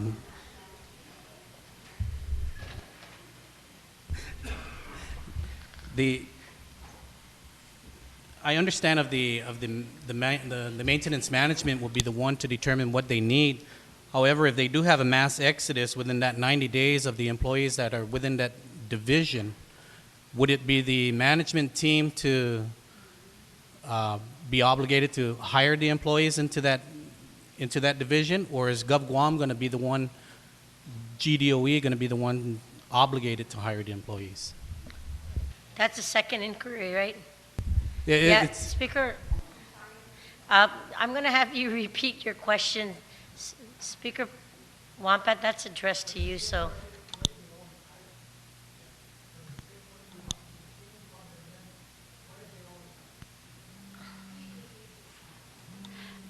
Please, ladies and gentlemen, address the Madam chair. Speaker, maybe I realize that this could be silent right now on the bill, but I'm sure that when the contract is drawn up, that there will be stipulations, because they're going to have to make a professional judgment or analysis in terms of the number of facilities, the amount of work to be done, how many employees they're going to need, the type of training that's going to be necessary.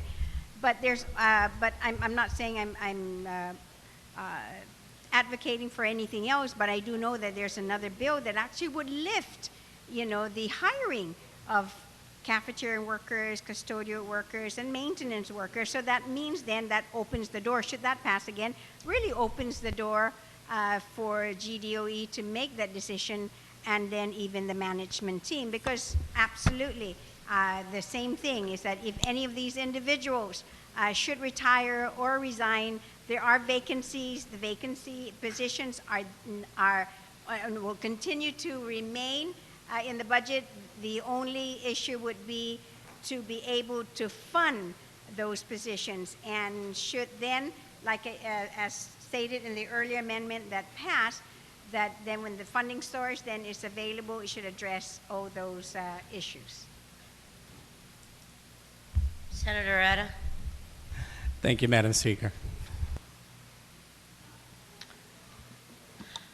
Anybody else wishing to speak on the amendment? Speaker Wampat, I just want to be assured, Speaker Wampat. Speaker Wampat? I just want to make sure, because I don't have I just received a copy of the amendment. Is it both paragraphs? Oh, no, that's the continuation from the original. That's why I said that, wait. So it would be, shall report to the department superintendent? Oh, no, I'm or sorry. The second paragraph? I'm sorry, you're right. That was what I was referencing to in the other bill, but no, it's the second paragraph. Which is GDOE maintenance division employees shall have the option to transfer to another line of autonomous agency or department of the government within 90 days of GDOE contract with a PMC without losing their pay grade, leave, or other benefits. Yes. We were trying to save a tree. Okay, if there's no one else, Speaker Wampat, would you like to close, or I don't hear, do I hear an objection? Oh. Senator Arata, you're recognized on the Wampat amendment. Thank you, and that's Madam. the second paragraph of the document you have in your hand. Thank you, Madam Speaker. I just would like clarification. It says that the employee shall have the option. Now, so we're giving them the option, but is it optional on the part of the receiving department that they want to go to, that they must be then absorbed? So if this DOE employee wants to go to, let's say, the DPW maintenance, building maintenance division, and they say, I want to go there. We're saying here that he'll have that option, but is DPW then going to be required to absorb him? I'm going to ask Speaker Wampat to answer that question, Senator Arata. Speaker Wampat? Thank you, Madam Speaker. Madam Speaker, that, basically is an option currently that anyone can transfer within the department should there be a vacancy. And yes, it's always at the consent of the receiving agency that there is a need. They've spoken to the individual. It's not like a mandatory thing that, there is that vacancy, I just want to go there, and, I can go there. That's always still within the purview of the receiving department of agency to, accept, the individual. An example was when Thank you, Madam Speaker. Thank you. Okay. And it's not clear from here, the amendment is not clear that the receiving department, of course, then has a say as to whether they want to absorb that. But maybe I think the mover of the amendment clearly, I think, provided the qualifications that, provided that a vacancy is available and that the individual qualifies for the position and whatever those qualifiers are, but it is not a, slam dunk.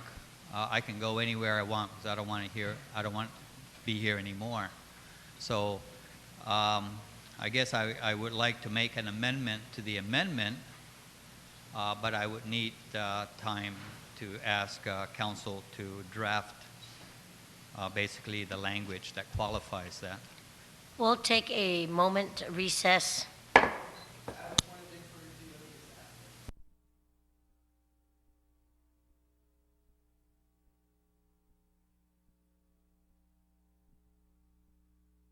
Give the floor. I'm proffering an amendment to the amendment, and the amendment is to add at the end of the original amendment the phrase, provided a vacancy exists in the receiving agency and the employee meets the qualification requirements. So clearly, if let's say then a carpenter from DOE wants, that's it, I want out of here, and there's a vacancy at DPW, then certainly that transfer can be effected.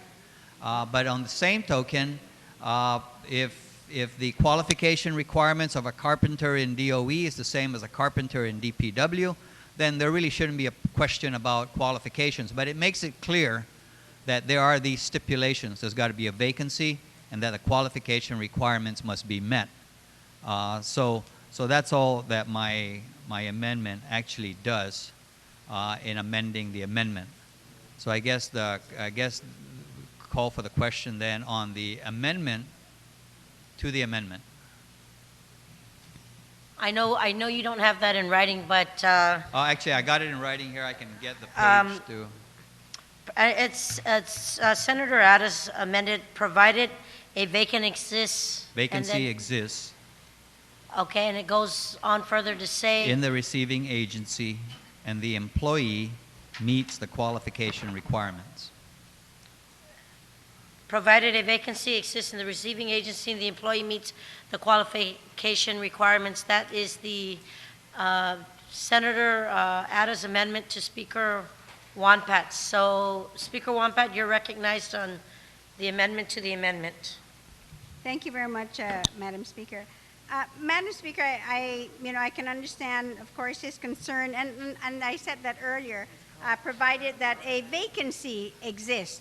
What concerns me now here is that when you say the employee meets the qualification requirements, now, if there's a carpenter, yes, from maintenance division, let's say a carpenter 1, and then you go to DPW, and granted there is a carpenter 1, but then maybe I don't know whether it's a finishing carpenter or just a foundation type carpenter. I don't know really the difference. But what I'm trying to do here, Madam Speaker, is that just to make sure that we do take care of our employees. That's the issue here. But to say then that the employee must meet the qualification requirements, it's saying that these individuals do not have first rights of refusal. They're not given a priority, and therefore, really, if you read this language, you can very well go out and start again to advertise for these positions, leaving our employees who are currently in the system. That's what I'm saying. So I don't mind, saying provided a vacancy exists in the receiving agency. But for the rest of it, I definitely can't support it. I think it defeats, again, the whole purpose. And even let's say that it should be, take maybe carpenter 1 and there's a carpenter 2, or they have a 1 and then they have a 2, whatever it is. And I'm sure that the agency might be able to accept these individuals, even if it's a one or two, and then they work what the salaries would be. We've done this, like I said earlier, with GTA. We've done that actually, again, in other departments and agencies. Should there be, not so much really, in essence, a full government type downsizing, but if, they need to be able to live within their budget, that sometimes the governor would actually make the transfer of these individuals, and usually in that case, it's body and position that will be transferred. In this case, it's not body and position transferring, it's just the individual with all his benefits transferring to fill another position, and of course the same position, electrician to an electrician position, mason to a mason position, plumber to a plumbing position, and a carpenter, and so on. But what I'm afraid, just like anybody else, you get 5 attorneys to read this, you're going to get 5 different opinions, and what we write, and sometimes, we are even, what we write needs to be interpreted by the courts, and I'm just afraid that this actually is another way to just reject these employees. I mean, I don't know, Madam Speaker, what it is that, we're really trying to do. I'm just trying to protect these individuals who may want to move on. I think that, and I guess maybe the bottom line is here in this case, and whenever we talk about public-private contracts, is that we just want to get rid of our government employees, that our government employees are just not good workers, they're not effective, they're not efficient, they don't work fast, they're all that. And, that kind of thinking has got to stop, because yes, we do have really hard-working employees, and our hard-working employees do not need to be replaced by private employees. And if anything else, that might be even the best thing if they want to do this PMC contract, is that then they want to get a whole new individuals in and bring them all in new. Then let's take the ones that we have then and, let them continue to fill the vacancy, to fill the work, the void that's there in other departments and agencies. That's, so I guess since I can't say I am half pregnant in this case because it's half of the amendment, so I'm just going to have to object. Okay, Speaker Wampat. Is anybody else wishing to speak on Tom's amendment to the amendment? If not, Senator Atta, would you like to close on your amendment or call for the vote? Madam Speaker, I just want to emphasize that, in the bill, there was no contemplation that any employees are going to be displaced as a result of this PMC contract. That was the case at Guam Waterworks Authority. Nobody got displaced. That was the case down at the Guam Power Authority. Nobody got displaced. But I have no problem about having this provision in there, just in the event that maybe an employee in the Facilities and Maintenance Division does not want to work under this type of environment where you have a private sector management team overseeing their operations. Maybe they don't like to work in that environment, and we should then give them the option of being able to transfer. But I'm also just wanting to make sure that the other departments out there are not going to be, that we don't, we just want to make it clear that this has got to be a mutual transfer. A person who wants to transfer from the DOE Facilities and Maintenance, and that there is a line department out there that has a position that is vacant, and that the requirements of that vacant position, qualification requirements, are the same as the qualification requirements of the position that is being vacated. That's all that my amendment to the amendment is asking for. And this notion that we want to throw our government employees out into the streets is just simply hogwash. And so, I just ask my colleagues to, I'm just trying to put in language that clarifies that, so that nobody then thinks that they have this absolute right to just transfer whenever they would like to. Thank you.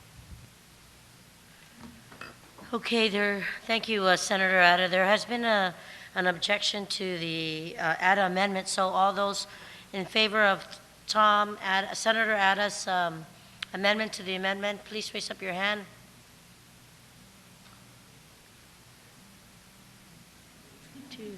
Two, 4, 6, 8, 9. Motion carries.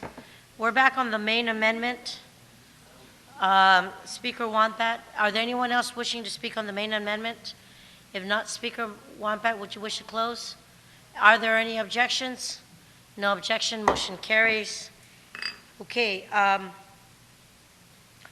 we're now back to the main motion of Senator Yamashita. Are there anyone else wishing to speak on the main motion? Speaker Pangilinan. Thank you very much, Madam Speaker. Madam Speaker, I rise to express some concerns that I bring forth, and it's not my own individual concerns in this case, although I have many, but members of our business community also testified of the effect that the way the bill is written will have on their ability to compete for GovGuam business. In the testimony, as you will find in the committee report, the criteria that is set up here is such that it would really tailor this for off-island companies to come in and work. And then the other thing, of course, is really what is going to be achieved by this. We're going to enter into a private-public partnership to kind of tell our employees what to do.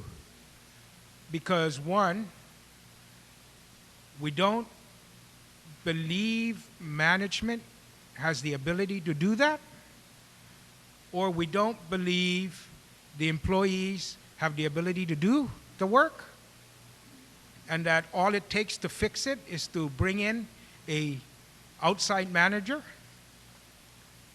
If we're going to do that, why don't we, I look at the receiver, Madam Speaker, in terms of how this is structured. Look at the receiver in the landfill. The receiver in the landfill was ordered on us by the judge to monitor the construction of the new landfill and the programs and projects that would bring us into compliance with the Subtitle D regulation and our violations on the Clean Water Act. So the judge took this off-island company, brought him here, say, here, you're now in charge. You now tell our employees what to do. What happened, one of the first things they did was they went to our employee that was working at EPA, good employee, good engineer, competent, who was making, I don't know, $30 an hour maybe.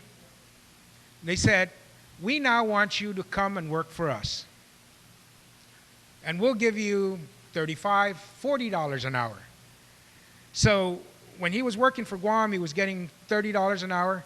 Receiver poaches him, puts him in place, puts him now in charge of the project, pays him $40 an hour, and charges the government of Guam $100 an hour for him, and makes $50 an hour off him.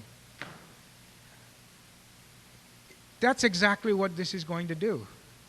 We're going to pay somebody to come in, bring 1 or 2 people here, then tell our employees what to do. Now, the reason why I say I'm a little bit concerned about this is we've already spent, I don't know how much was it, $5 million? Hiring Sodexo for DOE to come in and do an assessment of all of our facilities. We've already spent millions of dollars to tell us what we need to do. So now we're going to go out, spend millions more to bring a private manager to come in to tell us when to do it.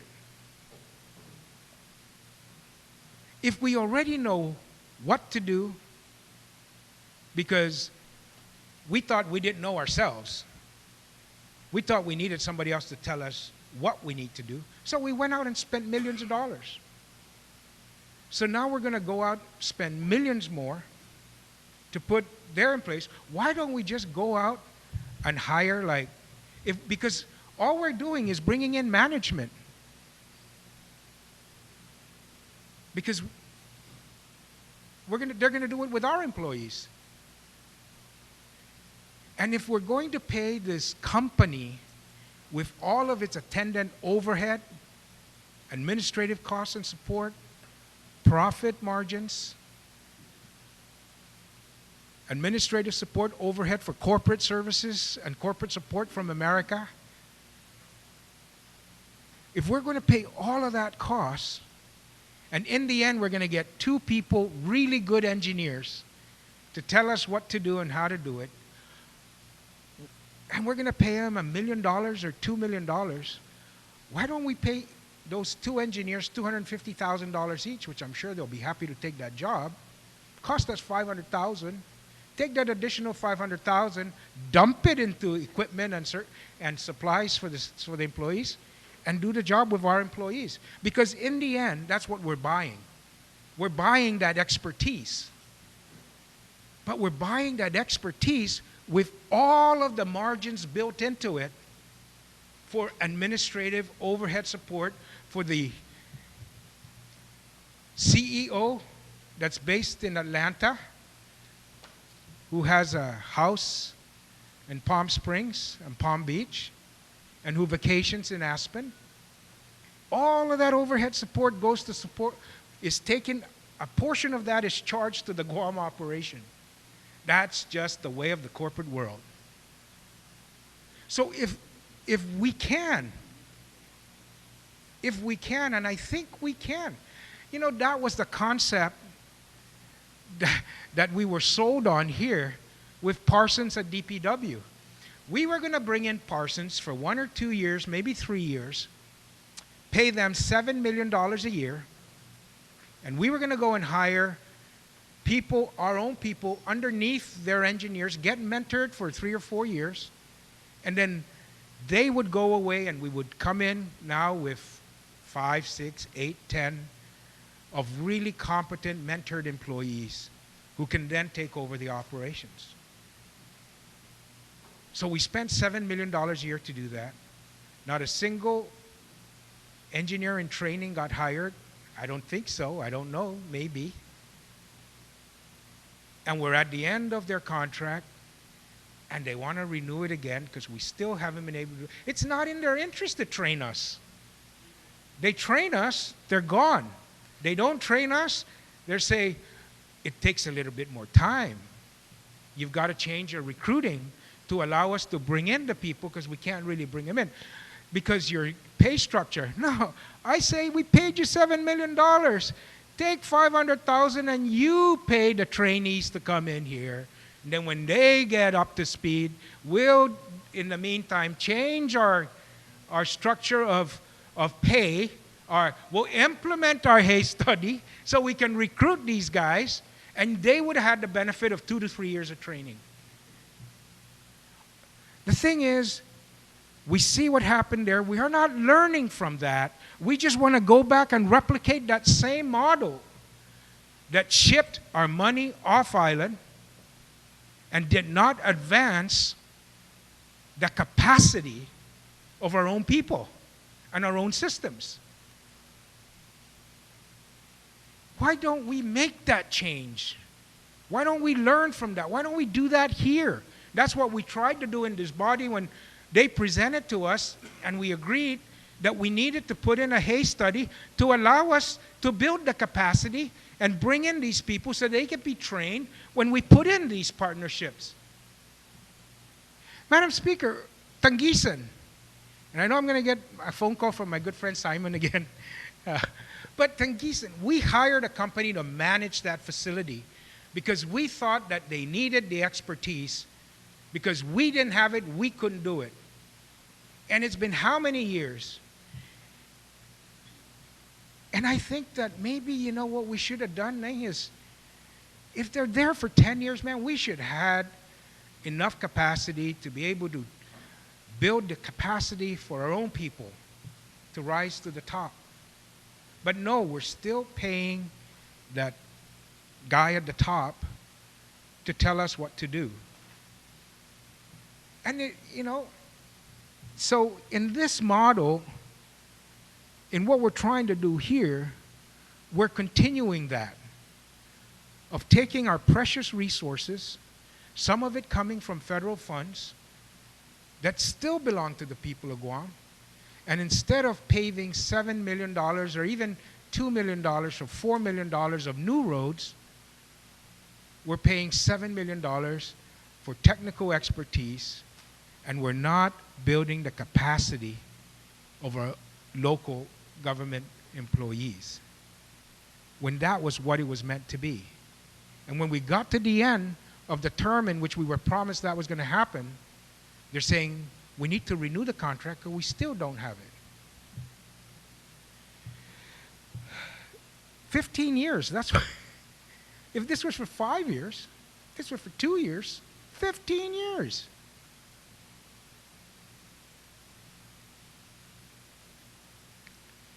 So I understand the urgency, but man, we just spent millions of dollars to do the assessment, to tell us what needs to be done. You know, rather than spend another $5-7 million,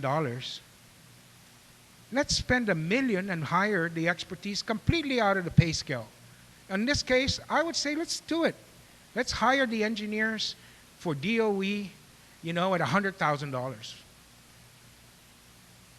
But rather than take that difference between hiring a contractor that would charge us $5 million, we take that first $1 million and we hire the new people. We take that additional $4 million that we guaranteed them we're going to pay them, put it into supplies and benefits, put it into our employees for training. Let's do it from the get-go. It's not rocket science to do this. And I believe we can do it. I believe we can do it. Instead, we want to go in this road. And it may result, and it probably will result in some improvements in our facilities, because we're dedicating the resources. But if we dedicated that same kind of resource, inject our own local management, hired with the expertise, and in some cases it may be the same people that these people are going to hire, would be the same people we hire, like the receiver, where he took one of our own local government employees and put him in charge. He's running the place. He's getting a little bit of questions and maybe benefits of consultation to the receiver, but we can always provide him money for consultation on other areas that he may not be sure of. He can always enter into a contract, but we don't need to pay the entire overhead structure of it, as we will do in this process. The other concern I have, Madam Speaker, with the bill is on line 5 of page 3, where we say, in the event GDOE finds that it is in the best interest to enter into a contract for the management of the maintenance, operations, and repair of GDOE facilities, the following conditions shall apply to the contract. How do we define what's best interest? Senator, that's the original bill. There is a substituted one which only has 3 pages, 4 pages. Yes, this is the substituted bill. Oh, I only have 4 pages in my substituted bill? Yeah, it's on page 3. Oh, page 3. Yes. Oh, I'm sorry. I thought you said page 5. No, That's no, why. page 3. I Okay, I'm sorry. apologize. Okay. On page 3, it says in the best interest. In the best interest of who? Because I'm telling you, what are you going to do when the price tag comes back at 20 million or 40 million, and they say, hey, that's in the best interest of the student? Who's going to argue against that? So I think from the very beginning, we've got to be able to narrow this down in the best interest of the government of Guam.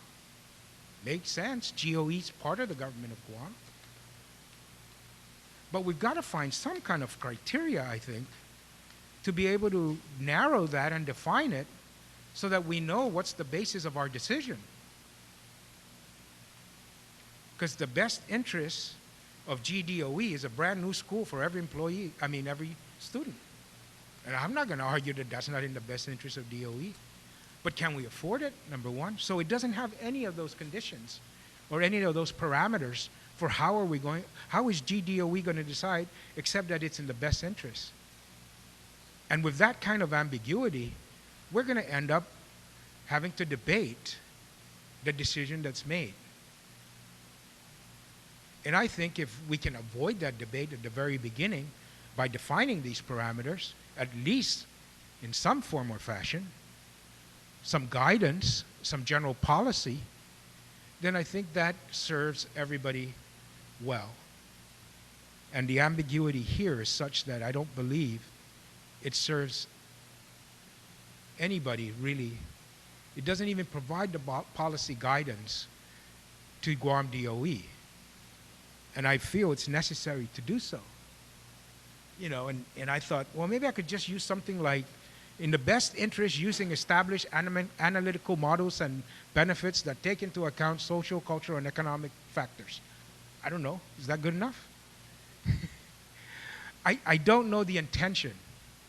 Because if the intention is in the best interest of the students, then hands down, forget about anything else. Just tell them to do whatever they want. Because I'm not going to argue that what they want is in the best interest of the student.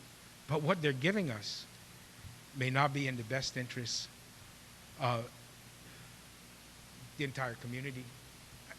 When we have to balance what is being the best interest of rev and tax to collect the money to give to DOE, the best interest of GPD, the best interest of, it can't be the best interest of those. It's got to be in the best interest of the community and our mission to provide a learning and environment as well as services to the government of Guam and the people of Guam by the entire government of Guam. So, Thank you very much, Senator Pangilinan. On the motion, Senator Tom Adat, you're recognized. Thank you, Madam Speaker. First of all, I would like to we're all pretty much familiar, I think, in general as to the state of affairs of our school. But let me just kind of maybe try and quantify that. And I got this information from the Evergreen audit that was conducted in 2009. Some of those findings from that audit shows that we have, at least using 1999 data that they were able to get access to, we have 26 elementary schools. 50% of those schools were built over 40 years ago, while 20% were built over 50 years ago. 60% of those elementary schools do not meet structural codes. And so certainly that kind of presents some safety concerns. 75% of the schools have inadequate indoor facilities, to include your ventilation system and all that. We have 7 middle schools, that's using 1999 data. 60% of these middle schools are over 40 years old, and 30% were built over 50 years ago. Most are rated to be in poor condition. All do not meet structural code requirements, and all schools have inadequate indoor facilities. In summary, their findings is that the maintenance function of the facilities and maintenance division of DOE has been neither sufficiently preventative or immediately responsive to meet the needs of GDOE. And a significant deferred maintenance backlog seems to have built up, leaving most of the schools in poor to fair condition. The other thing that this Evergreen audit, in their findings, was that the way that the maintenance division is addressing the maintenance requirements of the school is, it's not so much a methodology of, okay, we got 1,000 work orders, let's take a look at this, which is the most important one. No, instead, what they do is this week, we go to FB Leon Guerrero, and we just go give it all that we got. Then the following week, we go to another school, and then the following week, and then they keep rotating around. And so that was their modus operandi. Now, clearly, we have a lot of very old schools. The requirements for maintenance as these facilities get older just increases, probably exponentially, the older that it gets. And so as a result, we really need to be able to work a lot more effectively just to keep our heads above water and make sure that doors are not falling out and that the kids are safe. And so we've got to be able to prioritize our work. Now, mention was made that we're going to just bring in somebody who's going to stand there and is going to tell us, do this, do that, do that. Well, in my mind, a PMC, if he's going to do his work effectively, he's going to have to bring in planning personnel who will be able to assess job orders and be able to prioritize. He's going to have to be able to bring in engineers, facility engineers, to be able to take a look at these facilities that we have that do not meet structural code requirements and take a look. This here is an accident waiting to happen. We got to address it now. And here's the most effective way to do that given the deficiencies that exist. You've got to have basically logistics and admin type personnel who can keep track of all these orders. Now, the other thing that I was hoping that maybe in their RFP that DOE would formulate is that they've got about 12 contracts that they're going to be letting out that has a value, a cumulative value of about $60 million. And I shudder that DOE right now does not have the capacity to be able to manage these 12 contractors or however they're going to let out these $60 million worth of capital improvements that are going to be done.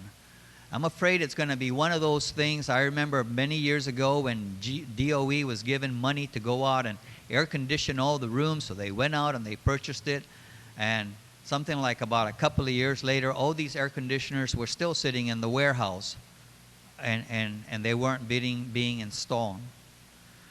Now, it was brought up that the business sector during the public hearing voiced their objection that they won't be able to compete. Well, if you look at the bill, the only requirement that the bill requires for in terms of eligibility is that the principal performance manager of the selected contractor shall have a minimum of 10 years of experience in managing the operation and maintenance of educational, residential, or food service facilities.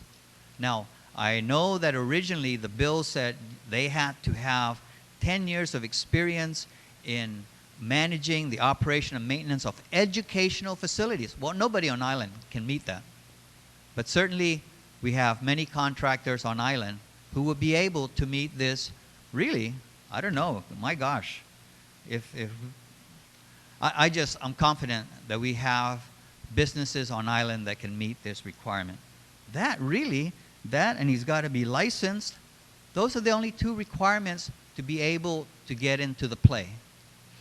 Now, the bill is prescriptive only to the extent of telling DOE in 120 days you should have sat down, done your homework, formulate a request for proposal, and put it out into the market to see what kind of proposals we can get back that would be economically feasible for the Department of Education to be able to carry out. And if it does not find it to be in its best interest, then cancel the bid. I think that was a very valid question that was raised about, well, so what is in the best interest?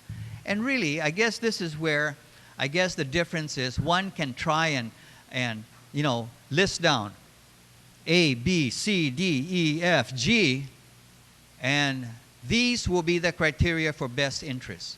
Or I can simply say, Board of Directors, Board of Education, you guys are smart enough. You figure out if we get a proposal that's going to require laying off 20 teachers so that we can fund this contract, obviously, that would not be in the best interest of the Department of Education. But I think we've got to give them some slack that they, in fact, are able to make these kinds of determinations. The contract term. The contract, yes, it allows them to enter into a contract up to 15 years. But it doesn't say that it has to be a straight 15-year period.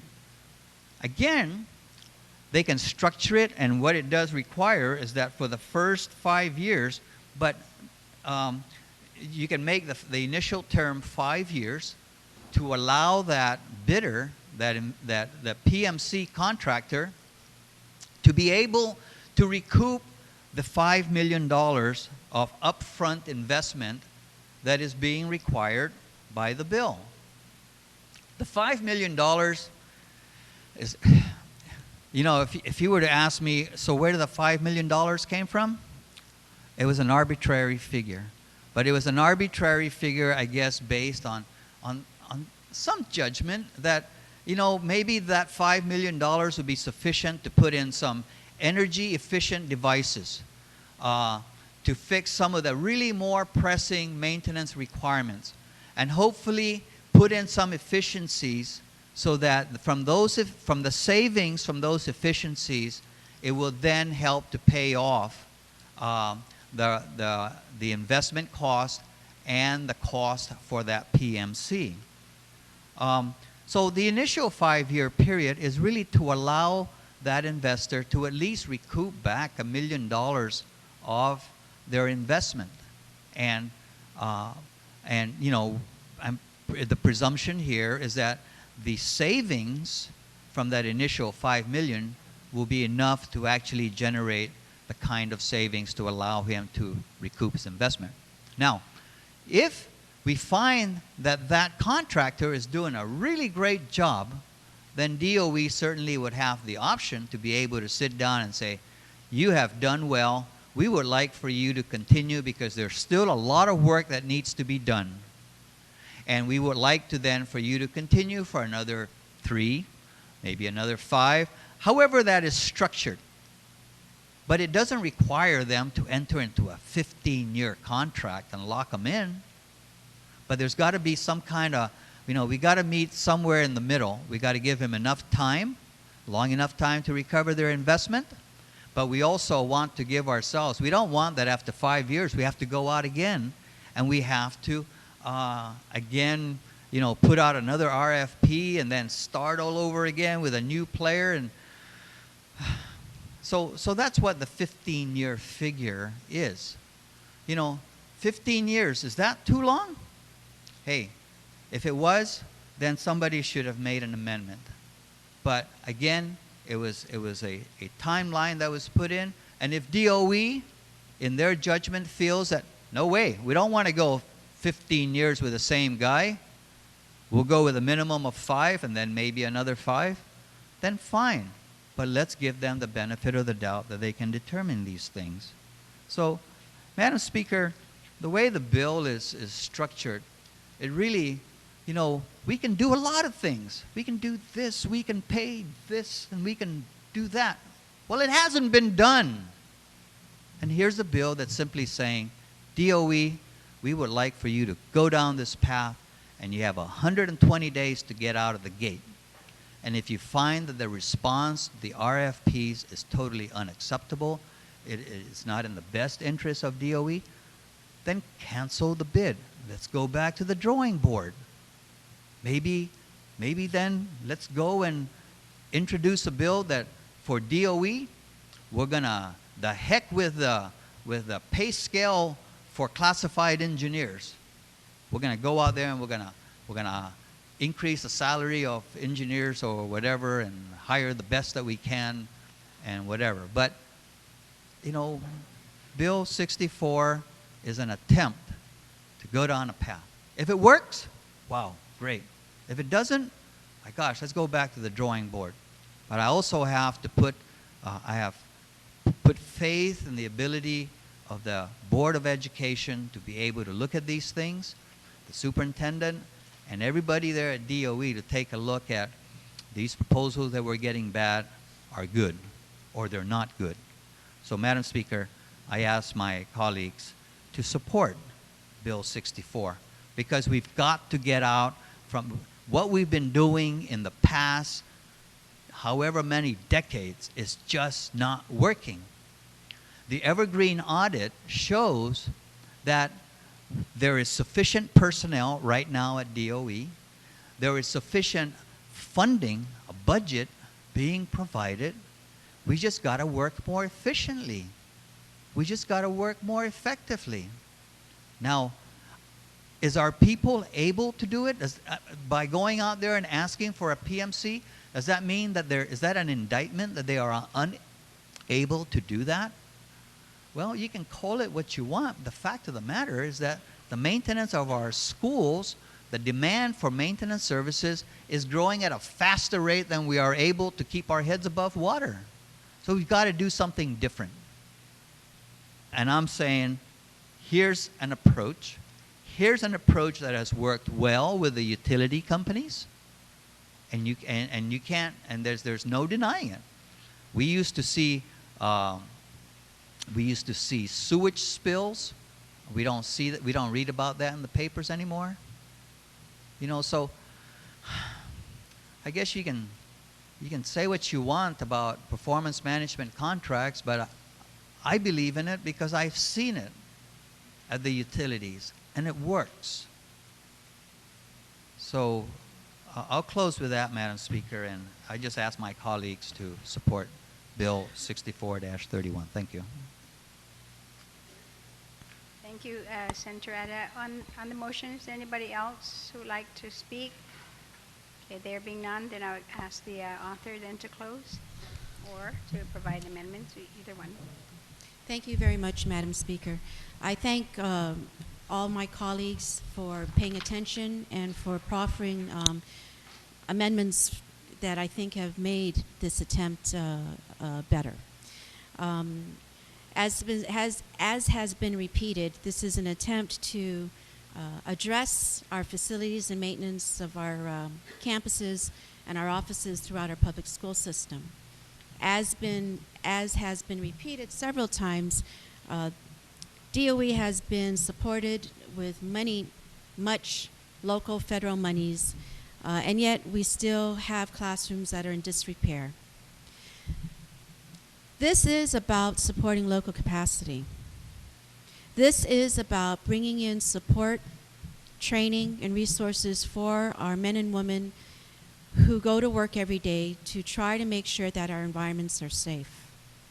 This is about finding another way so that that can be successful, and so that they no longer have to reach deep into their pockets and hope that everything works out. This is about supporting local capacity in that, as the previous speaker had mentioned, about trusting the superintendent and her team or his team, about trusting the Board of Education, about trusting the AG Procurement Office, everybody who's going to be involved in determining what the bid will look like and the solicitation and the interviews and that whole procurement process. It's about supporting and trusting that they know. This is about local capacity in that, again, as the previous speaker said, that the requirements for those who be qualified to pick up a bid, I do believe that there are companies on Guam that can do this. So the local capacity aspect is, I think, highlighted throughout all of this. Should we learn from previous experiences? Of course, of course. And what I do know, my previous experience, is that for many, many years, we talk about the same issues. And for many, many years, we talk and face the same facilities and management employees who say, we want to do our job better. And for the record, I support Bill 8, which allows the hiring freeze to be lifted, because I do believe, as a speaker from Barrigada mentioned, that there is a difference when our employees are internally hired. There is a difference. And I think that the balance between internal, our own employees who are there, and then by a team who can help them better their skills, know how to better efficiently use their resources to ensure that their procurement needs are addressed, I think that could work. And so I do stand in support for Bill 8. I do think 64 does build local capacity, and I really do think it can help us address this ongoing disrepair state that, and it's not always an issue of money. I just don't believe that. I don't believe that it's always about money. I just think that if we worked a little smarter and more efficiently and the people were given the support, I think that it can be made a difference. And in the end, this is really about the kids and the teachers, so that they can go to their campuses and know that they are going to be met by a safe environment. And so with that, Madam Speaker, I do ask my colleagues to think about it and to give it consideration, and I do ask that it be moved to the third voting file. Thank you. On the motion then to send Bill 64-31 LS to the third reading file without any objections, so ordered. The next bill on the agenda, recognize VA ADA on substitute bill number 67-31. Thank you, Madam Speaker. Madam Speaker, I make a motion to move Bill 6731 as substituted by the Committee on Public Safety, Law Enforcement, and Judiciary, introduced by myself and Senator A.B. Palacios. And this is an act to add a new 3347 to Chapter 3 of Article 3, relative to the penalties for moving violations involving large vehicles, down to the Would you like third to reading file. discuss it? Yes, Madam Speaker. Please proceed. Thank you, Madam Speaker. You know, when it comes to large vehicles, like the good senator from Barragata said, you know, it doesn't take a rocket scientist to realize that mass times velocity can equal disaster. And with vehicles weighing more than 10,000 pounds, there's no such thing as a fender bender. Usually when you get into an accident with a large vehicle, your chances of survival are slim to none. And in the past several years, we have seen many large vehicles on Marine Drive, back roads, Cross Island Road, on major accidents involving buses, trucks, and it caused not only injury but also death. And we talk about the military buildup that's coming, but if you notice now, our streets are becoming more and more crowded with more vehicles. We have more trucks, more buses. But not only that, we're seeing such an increase in mopeds and motorcycles.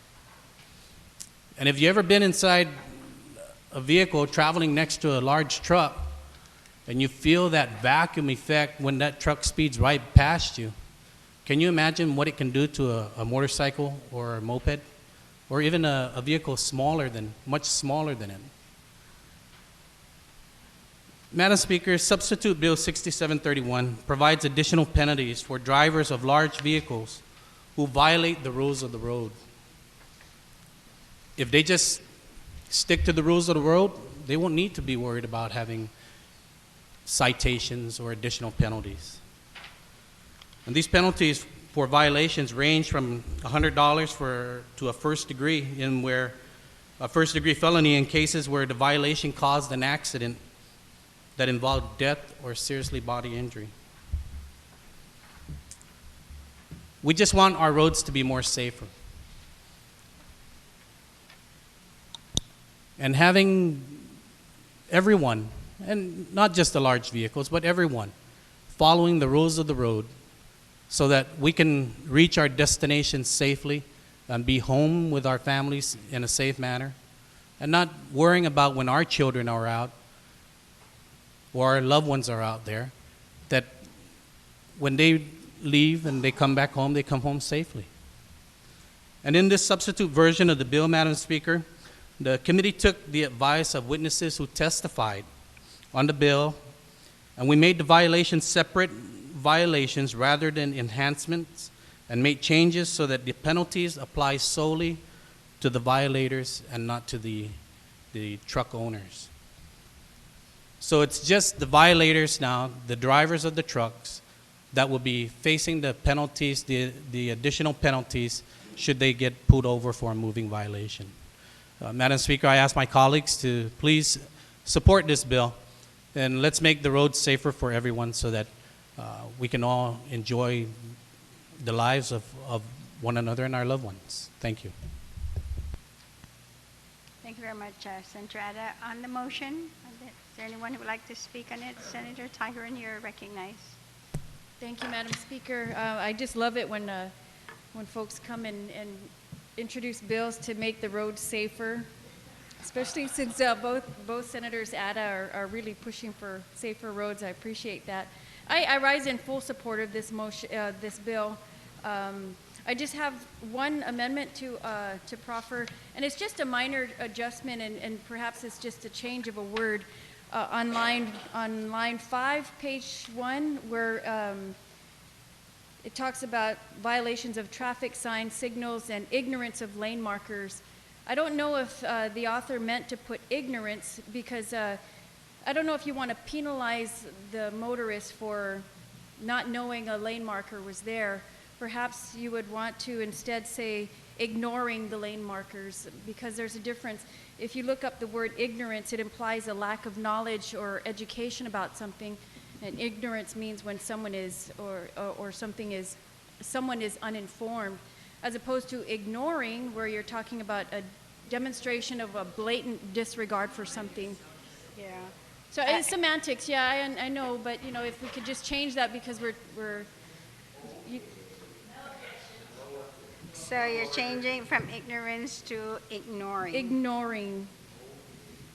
So thank you for your support. On the amendment, which is on the first page, line 5, the word middle of the sentence, ignorance, to change to ignoring without any objections. So ordered. Thank you. Anyone else would like to speak on the motion? Senator, do you want to close or put it down? On the motion to send Bill 67-31 COR to the third reading file without objection, so ordered. That's because nobody wants to stay here late. Okay. Bill 73-31, Senator Pangilinan, you're recognized. So just Marcia, Madam Speaker. Madam Speaker, I'd like to move that Bill 73-31 COR be placed in the third reading file, and I'd like to explain the bill very briefly. Yes, please. Thank you. Thank you very much, Madam Speaker. Madam Speaker, Bill 73-31 is an act to appropriate the funds contained in the underground storage tank fund of the Guam Environmental Protection Agency to be used by that division for the enforcement of the regulations for the storage of underground tanks. When we were doing the budget, the underground storage tank fund was not completely visible at that time, I guess you might want to say. We actually were not able to ascertain the balance of the fund at that time. And as the fiscal year went forward, the Guam Environmental Protection Agency, because of its requirement for additional funding, was taking a look at some of the programs that they had, and they noticed that this fund was established a few years ago, and that no appropriation had been made out of it. So they contacted our office, and we began to do the research. And at the conclusion of our research, we were able to ascertain and verify that about $104,400 was currently in the fund, and that the fund is now getting replenished because of the implementation of the rules and regulations for underground storage tanks, which includes inspection fees and monitoring fees, etc., and permit fees. And so this bill basically appropriates $104,400 to the Guam Environmental Protection Agency for use of that division. They'll use it for buying some equipment to implement the program, some hardware and software for the administrative support, and some training programs that they wish to implement, plus some public outreach and such. The budget allocation was included in a submittal that the agency submitted to the committee during the committee hearing, and is contained in the committee reports.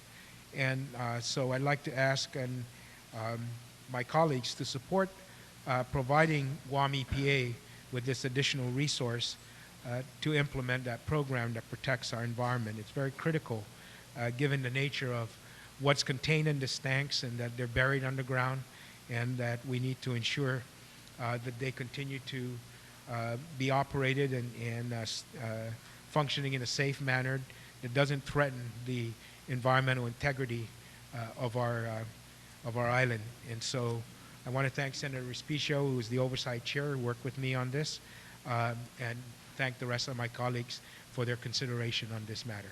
Thank you, and Sidismasi. Thank you, Senator Pangilinan. On the motion, Senator Tisiada, you're recognized. Your hand was up. Yes, so you're next. Thank you, Madam Speaker. If the author would yield, I would just like to get some clarification on this amount of the $104,000. It's going to be available for fiscal year 2011, but does it then lapse? And it goes back into, where does it, if they are not able to expend the full $104,000, what happens to that money? Does it go back into the general fund or into the lust? Senator, do you yield to the question? Yes. Thank you. Yes. The way that the fund, that the enabling legislation on the fund was set up is that it requires appropriation by the legislature in order to be spent. So when this money is appropriated, it's not spent, it goes back into the underground storage tank fund, and then in the next fiscal year, when they submit their budget, they'll determine then what's the balance inclusive of the lapse, and then they would request for an appropriation of the funds out of that. And is there any reason why the appropriation will not be until expended? So in other words, they may be, let's say, up to September 25th. They're trying to, they're in the final stages of, let's say, maybe securing some training arrangements for their personnel. And then, you know, it just doesn't quite hit it. So then that money is not available. So that's my only concern. I mean, and of course, they're going to be required to give an accounting as to what is the balance. So that's my only concern, and I don't know, if you don't share the same concern, then I'm fine with that too. But, so that was my question. Thank you, Senator Ada. Any other senator wishing to speak on the bill? Before you close, Mr. Speaker, can I just ask for a minute recess?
Speaker. Madam Speaker, based on a question that the good chair of, had while he was presiding, I would like to just suspend discussion on this and come back on it while I do some additional research. Thank you very much, Senator. Appreciate that. It's suspended, and then until the senator's going to come back with more information. We are now on, oh, that's mine, 74. Where are we? Senator?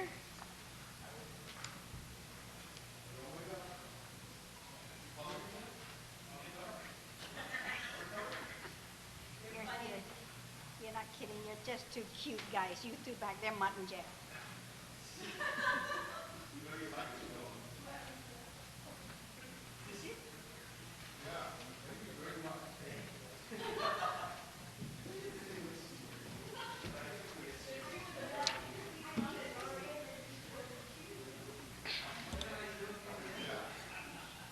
Speaker Wampet, you're recognized on Bill number 74-31 COR. Please proceed. Thank you, Madam Speaker. Madam Speaker, I'd like to make a motion to place Bill 74-31 COR on the third reading file, but I'd like to just briefly discuss it. It's a very short bill. Briefly. Can I continue? Okay. Please proceed. Consigi, por favor. Thank you very much, Madam Speaker. Madam Speaker, Bill number 74-31 is an act to amend Section 43107 of Title V Guam Code Annotated relative to the quarterly attendance report of boards and commission members. And what actually this is, Madam Speaker, is that it's to ask each of the chairperson of each board and commission to submit quarterly reports on the attendance of the members of the board and commission, and to send that to the governor, which is really important because the governor appoints all of these individuals. And many times we hear is that they're unable to conduct their meetings because of attendance problems. And I know that the chairman on public safety found that to be a problem in one of the other boards and commissions also as well, and having to go back and then increase the numbers, trying to get individuals who are far more qualified, people who really want to serve. And I know that's a question we always ask when members come to be confirmed, is that you have a very busy schedule, will you be able to make the meetings? So we've been getting reports that meetings could not actually occur for lack of attendance, and I think it's important that when this actually happens, that they'll be able to, when they submit rather reports to the governor, and that's really only to the governor, but I think it's important that the legislature actually, have this information, because then again, whenever individuals come before the board for confirmation, we would know. Secondly, when we do then maybe have oversight hearings, and then more importantly, when we do have the budget, then we can always ask the board members, especially those who've been absent a lot, whether they're still committed to serving in the board. So that's what this really is all about. So it's a very simple thing, that it be done quarterly, not just to the governor, but to also send it to the legislature, since we do the advice and consent for all of the board members and commission members. Thank you, Madam. Si Diyos Masi, Madam Speaker. So if no one's going to speak, oh, okay. Senator Respicio. Thank you very much, Madam Speaker. Yeah, it's a very good bill, and the Speaker already knew where I'm coming from with this bill. I think we really moved to an age where we want to go beyond transparency and accountability. This bill certainly speaks to accountability of these board members and whether or not they're making quorum. But also to speak to the transparency, Madam Speaker, I moved to allow the legal counsel to also require that these reports be posted on the legislature's website. Yeah, on the governor's website, the agency's website, and the legislature's website. On that motion, are there any objections? No objections. We'll have legal make sure that that's recorded. Clerk, you have that? Okay, on that motion, on the main motion, anyone else wishing to speak? If not, Speaker Wampat, without any objection, move to the voting file. Motion carries. We are now on Bill 75. Senator Palacios, you're recognized. Thank you, Madam Speaker. Madam Speaker, I move that Bill 75 be placed on the reading file for purpose of discussion. And if I may give a brief remark. Please proceed, Senator. Thank you, Madam Speaker. Madam Speaker, Bill 75 was heard on March 14, and it is actually an amendment in that it is an administrative amendment to the current law, which established the Community Police Review Commission, commonly referred to sometimes as the Police Commission, which was first established in 1999, about 11 years ago. And the author, Madam Speaker, of that good law was Senator Ben Pangilinan. The commission, Madam Speaker, comprises of 7 members. All are U.S. citizens according to the law, and I have the statute in front of me. 3 to be appointed by the governor, 2 to be appointed by the speaker, 1 to be appointed by the mayor's council, and 1 to be appointed by the president of the Guam Bar. And according to the current law, they're supposed to meet once a month on a regular basis at a regular place. And its purpose is primarily to receive and investigate complaints against police officers and against services provided by the Guam Police Department. It does not, and I want to repeat, it does not replace the internal investigation policy that is currently part of the Guam Police Department. The problem with the commission, Madam Speaker, is that it never was constituted, never since it was established. At one point, through a law existing at the time, which a law that provides that any commission or board that had had no activity for 12 consecutive months automatically is repealed. So as a result of that, the commission was repealed because of inactivity. At that time, I remember, Madam Speaker, the reason why there was no activity and the board was never constituted was that I guess there was a disagreement. Understand that it's up to the governor, of course, to make the appointment and empanel the commission. There was issues there with respect to appointments and for the need of the commission. At any rate, about 2 years ago, the same author of the commission himself repealed the law that provides for an automatic repeal of a board or a body that do not have any activity for 12 consecutive months. And soon after the repeal of that statute, the commission was reenacted intact to the same extent as when it was repealed. So that was 2 years ago. And what happened is that early on in the new administration, that was in January, Madam Speaker, I was drafting already a letter to the governor and supposedly to you, supposedly to urge the governor and the speaker to make appointments so that we can constitute this commission. It's very important, and especially in light of recent events with respect to complaints of public complaints about police officers, police discourtesy, and those things. And that's when I found out that there's no provision, that the current law lacks some necessary administrative provisions to enable it to function. And so what I did, Madam Speaker, in my research, I found out, for example, and public law, or rather Bill 75 actually has this as a provision, that essentially Bill 75 would address the inadequacies of the current statute, and that is that Bill 75 would allow for receiving the nominations and the appointments by GPD, and at the same time, the Guam Police Department is supposed to hold those records.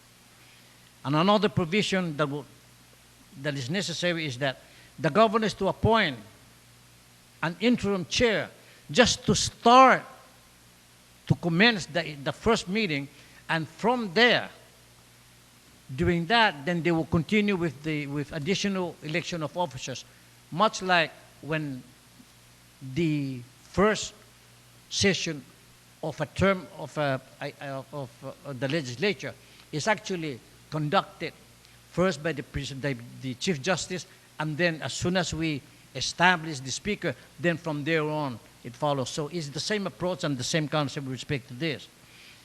And then again, another provision is that the Guam Police Department, by this, is designated to provide the necessary administrative and clerical support to include a meeting place and keeping of the record.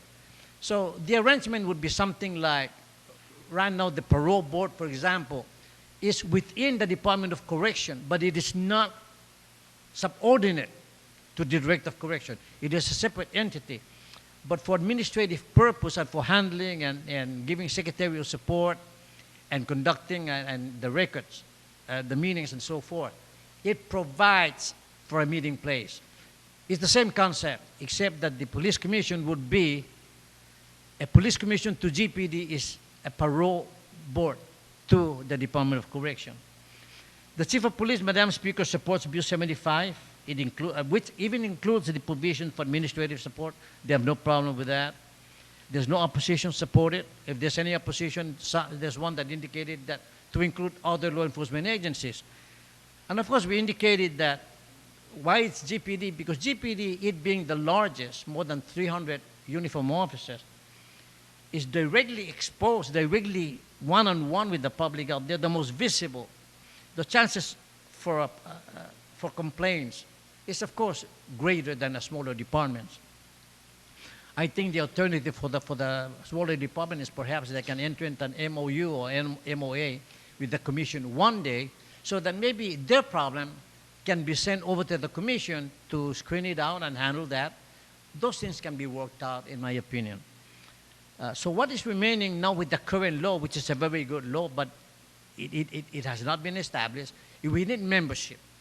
Bill 75 will provide for the mechanism to allow for the appointments, and then who's going to receive this, where do you submit these appointments, how are they going to start, who's going to elect the first chairperson, and all these things are included in Bill 75.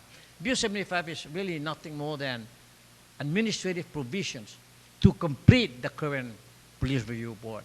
That is the intent of Bill 75, and I ask my colleagues please to support this. Thank you very much. Thank you very much, Senator Palacios. And Madam Speaker, before I move that the Speaker be a co-sponsor of this bill. Thank you. Thank you. Objections ordered. On the motion, does anybody else would like to speak? Senator Munya Barnes, you're recognized. Madam Speaker, thank you for giving me the opportunity. I don't have any objections to the bill, Madam Speaker. I just wanted to share and ask the good senator from Chalampago if this commission were to provide the interim chairperson and the supporting staff, what would be the full financial impact to the operating budget of GPD? If you'd like to yield. Senator, do you yield to the question? Let me just look at, yes I do. I'm looking at the statute right now. There's not even here a provision for, I guess, for the stipend. And so I think these appointments, they're not subject to confirmation, of course, consent and advice and consent. They're just direct appointments. And perhaps the clerical support maybe just, maybe a very nominal, or maybe one filing, for example. But the administrative support would already be existing, such as maybe a clerk there that can do this. I'm sure these things can be worked out.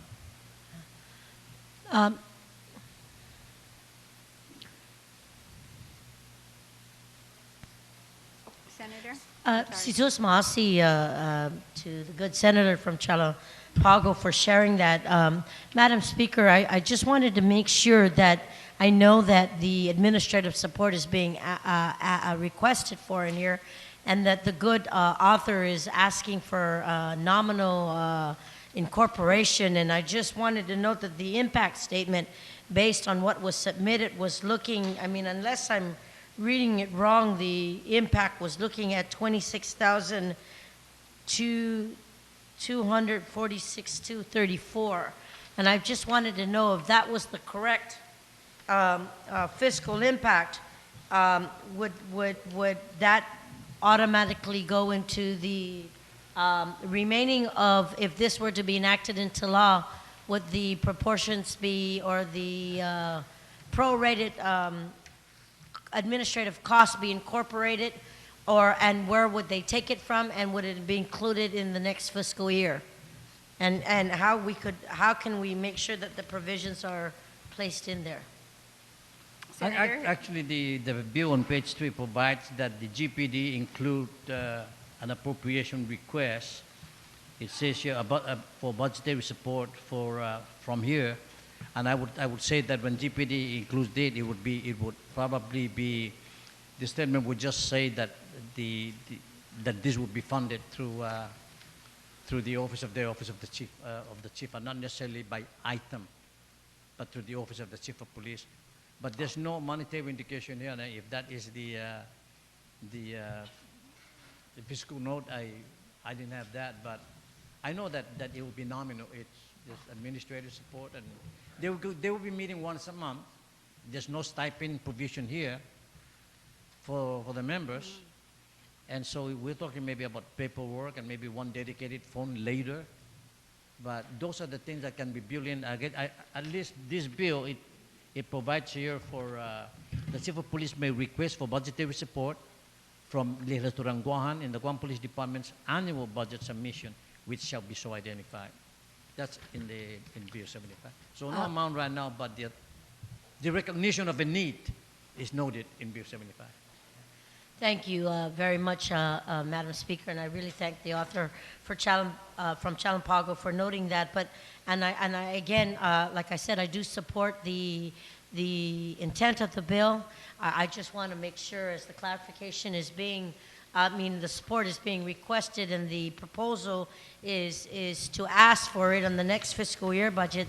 If it were to be enacted in legislation, then maybe the good author could make sure that we just maybe add some provision to make sure that it be included if it was enacted, to make sure that that nominal cost would be inserted for the fiscal year, the remaining of fiscal year 2011, and then going forward for 2012. Again, the request for this was noted so that the administrative and clerical support is needed and is necessary, and I just want to make sure that if we, as an August body, make the authorization, that it doesn't go without the resources that is needed to fund the position. So that's the only concern. I want to make sure that that's added, and I'm hoping that he could add that on his closing or work something to that effect. But I want to thank you for giving me the opportunity to support the efforts with both you and him sponsoring this bill. Sidus Masi. Thank you very much, Senator. On the motion, are there anyone else who would like to speak? There being none, Senator Palacios, do you want to close? Thank you, Madam Speaker. Madam Speaker, in recognition of the Senator from Barrio, that the original author of the law itself 11 years ago, I move that he be included as one of the sponsors, Madam Speaker, because this completes that law, in my opinion. And also that Section 5, I move that Section 5. We have several from Barragata, so you can just give us the name? Senator Ben Pangilinan, the author of the... On that motion, then, without any objections, so ordered. And I move that Section 5 be deleted because it's not needed. That's the advice of colleagues, and I think that if this is passed into law, then of course, midnight the following day. So on the motion then to delete Section 5, which is the effective date on page 4, without any objections, and so ordered. Thank you very much, Senator. So on the motion then to send 75 – oh, you want to speak 75-31? Might as well. You're the third co-sponsor. Thank you, and Madam Speaker. Madam Speaker, I want to thank the good author of the bill. it's something that both he and I have discussed over the years, and we've both kind of looked and questioned why it hasn't been implemented. I know when this was first passed, I made an appointment. I didn't make an appointment, but I suggested to the Speaker of the Legislature at the time, Speaker Ampinco, the late Speaker Ampinco, and gave him a name, and he actually appointed a representative from the legislature as his appointee to the Guam Civilian Police Review Commission. The Guam Bar Association made appointments. It was only stymied at the administration's end. And over the years, we've continually, every police chief we ask, do you support this? Are you going to push for its implementation? Yes, yes, yes. Nothing happens. And we continually, every governor, new governor that comes in, I write to them. I ask them during the campaign, do they support it? They say yes, yes, yes. We try to work with them. They don't make it happen. And they've used every excuse in the book not to make it happen. And I think this is the latest excuse is, well, we don't know what's going to happen and who's going to convene and who's going to. And so the good author, who has had active participation in the discussion of how do we put this in place, and looking at what's happening now, decided that he's going to introduce this legislation that would set up the initial, at least administrative structure to make sure that we have somebody to lead the implementation, the impaneling, and the organization of the Civilian Police Review Commission. And as such, I support it wholeheartedly and hope and wish and pray that we finally put this in place. And in the confirmation of Chief Fred Bodalio, I asked him again, straight out, do you support this? Will you work towards implementation? Will you take the lead in putting this in place? And he assured me that he is committed to it. He understands it. He believes that it will foster better police-community relations rather than inhibit it or deteriorate it, that it will build confidence in the public that there are a fresh set of eyes and an unbiased set of eyes that will provide some assurances to the public that there will be no blue shield, you might want to say, that will insulate the police when we believe that they're not acting properly and there are no cover-ups, because we will have members of our community who will be intimately working with them on these issues when there's a question on the appropriateness of police actions and police policy and the implementation of those policy when the officers go against that policy or even go against the law, that it will not be covered up, that we will have members of our community involved in the review and support the police officers when they do right and ensure that when they go wrong, that they will get the treatment that will be appropriate and proper. And so I thank the good author and commend him for his efforts and continue to support all of the efforts towards the impaneling of the Civilian Police Review Commission.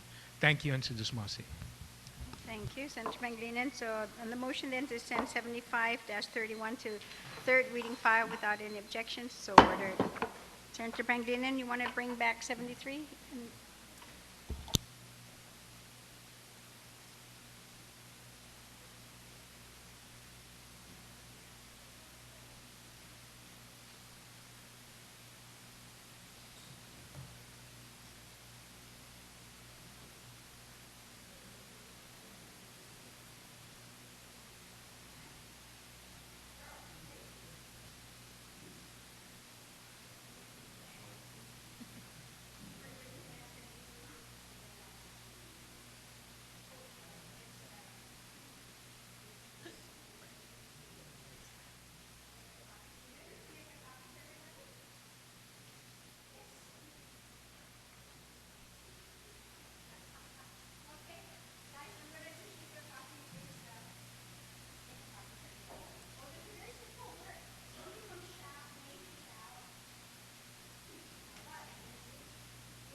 Madam Speaker, if I may, 1 minute recess.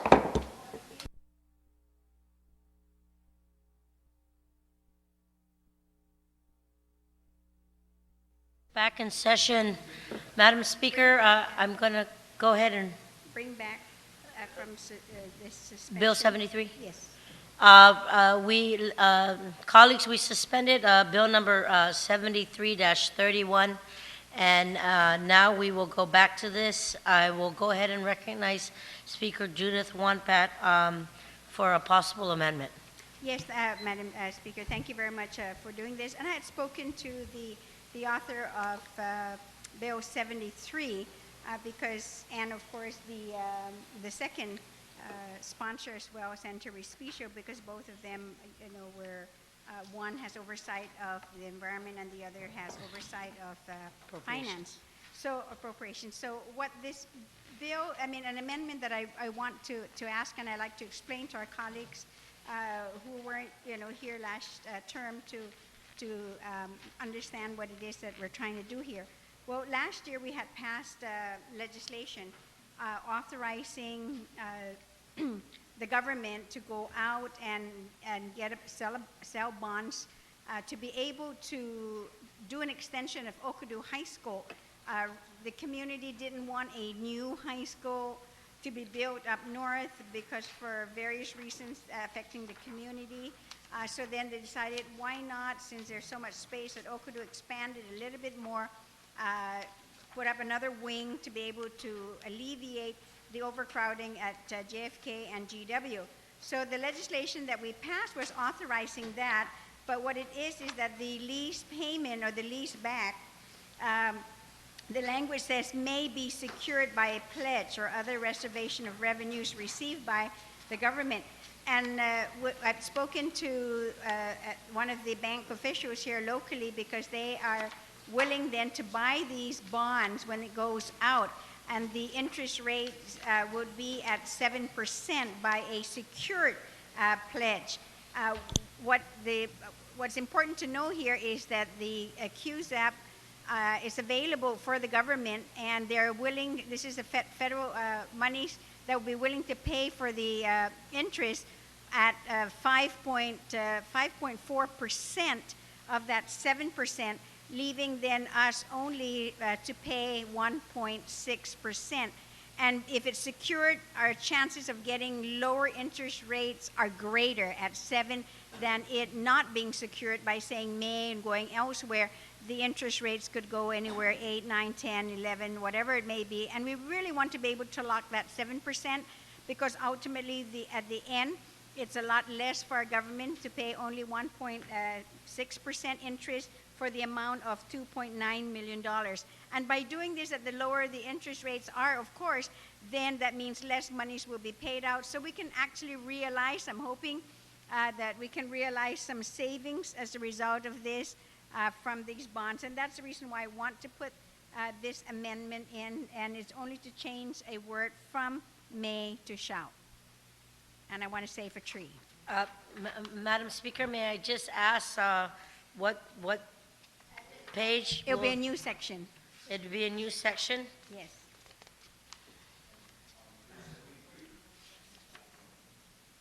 So would it be a new section 3? We're going to go ahead and take a 1-minute recess.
Speaker Wampet, recognize you for the finishing of that amendment. Yes, thank you very much, Madam Speaker. And I've showed the amendment to our colleagues on the language, and also then by adding this as a new section That's to right. Bill 73 is that I'm asking that legal counsel make the Technical changes. Changes, you're right, to incorporate this amendment. Thank you very much, Madam.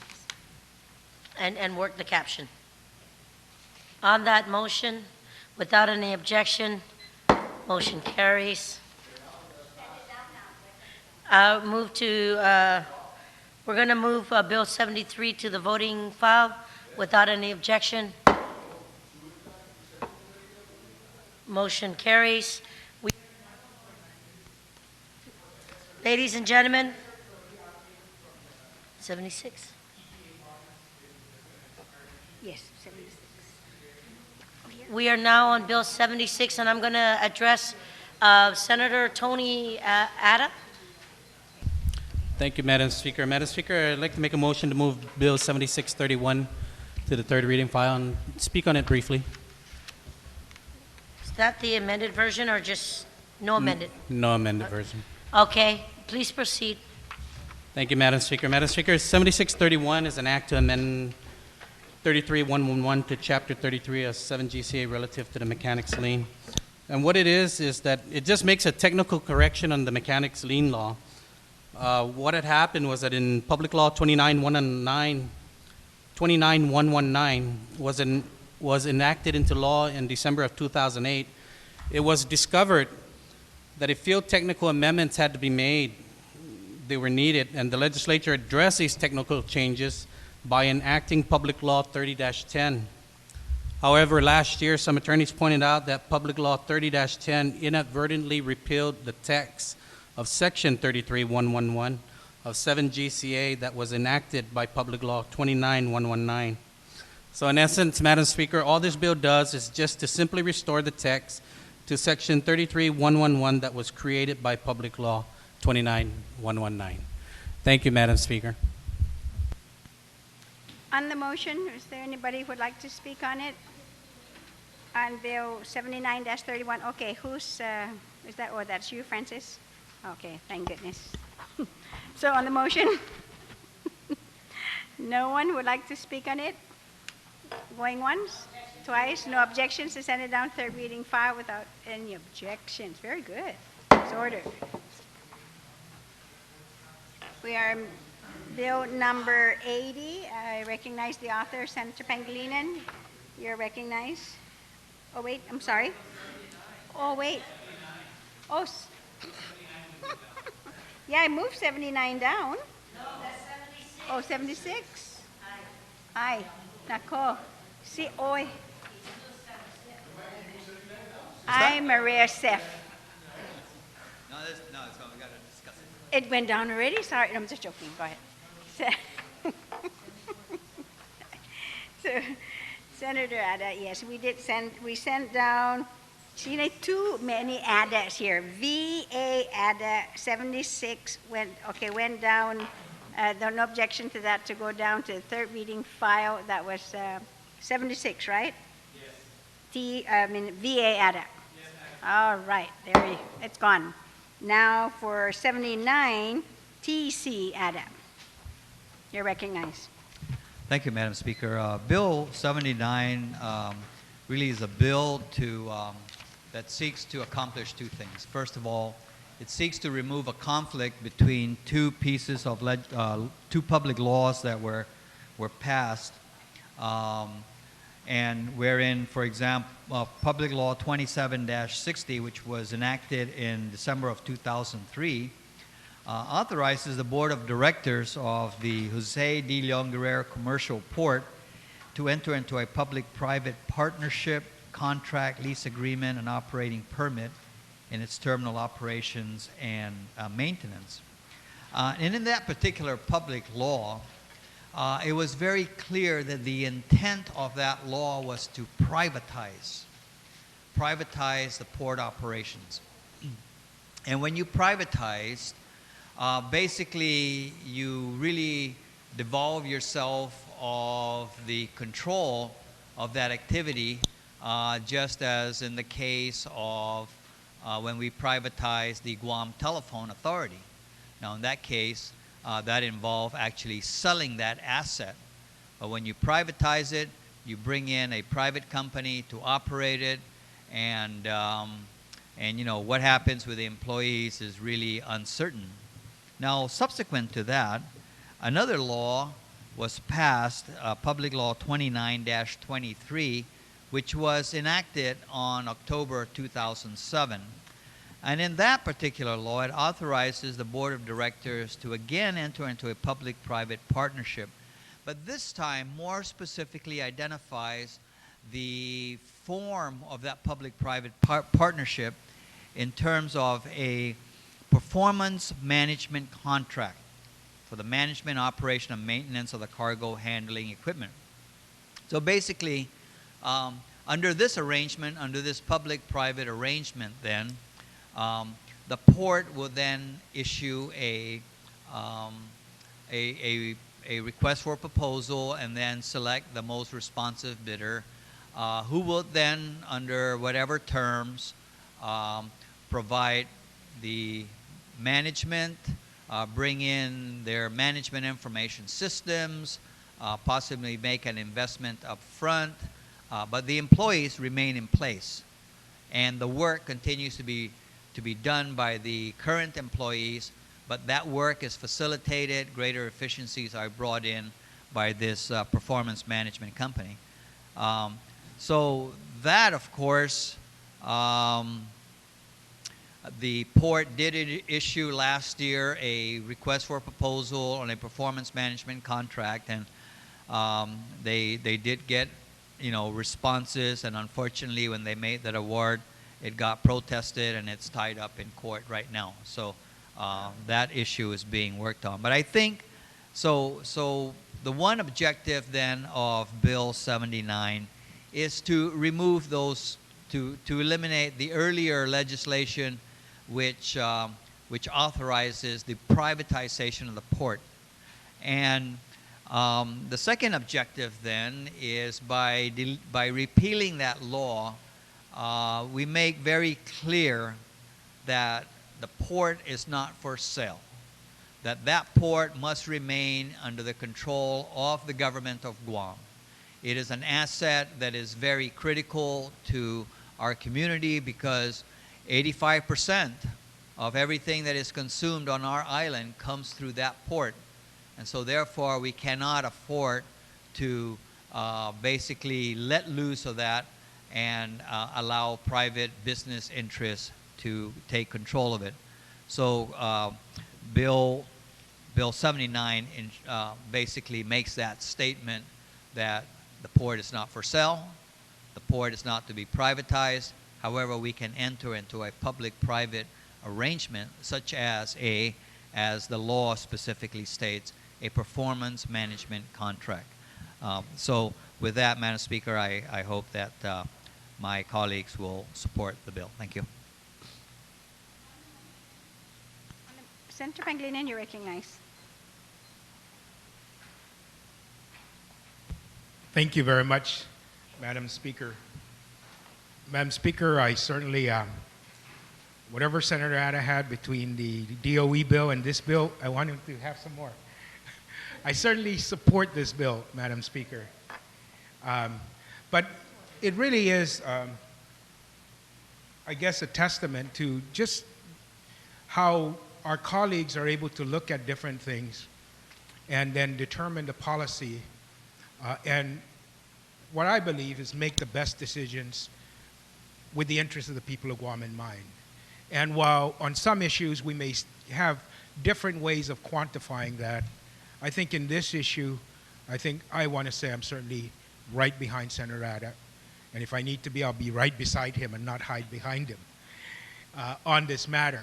In terms of clarifying the strategic value of the port as an asset to the people of Guam that we must control, and we cannot afford to divest or change the control over the port because of the critical nature of that asset to the lives of the people of Guam, given that we only have really one port that is of that nature, deep water port, that can support the commerce that is needed to sustain our economy here on Guam, and that we don't want any ambiguity with regards to who owns it, can it be sold, and any other policy that would alienate the people of Guam's right to the ownership and the control over that port.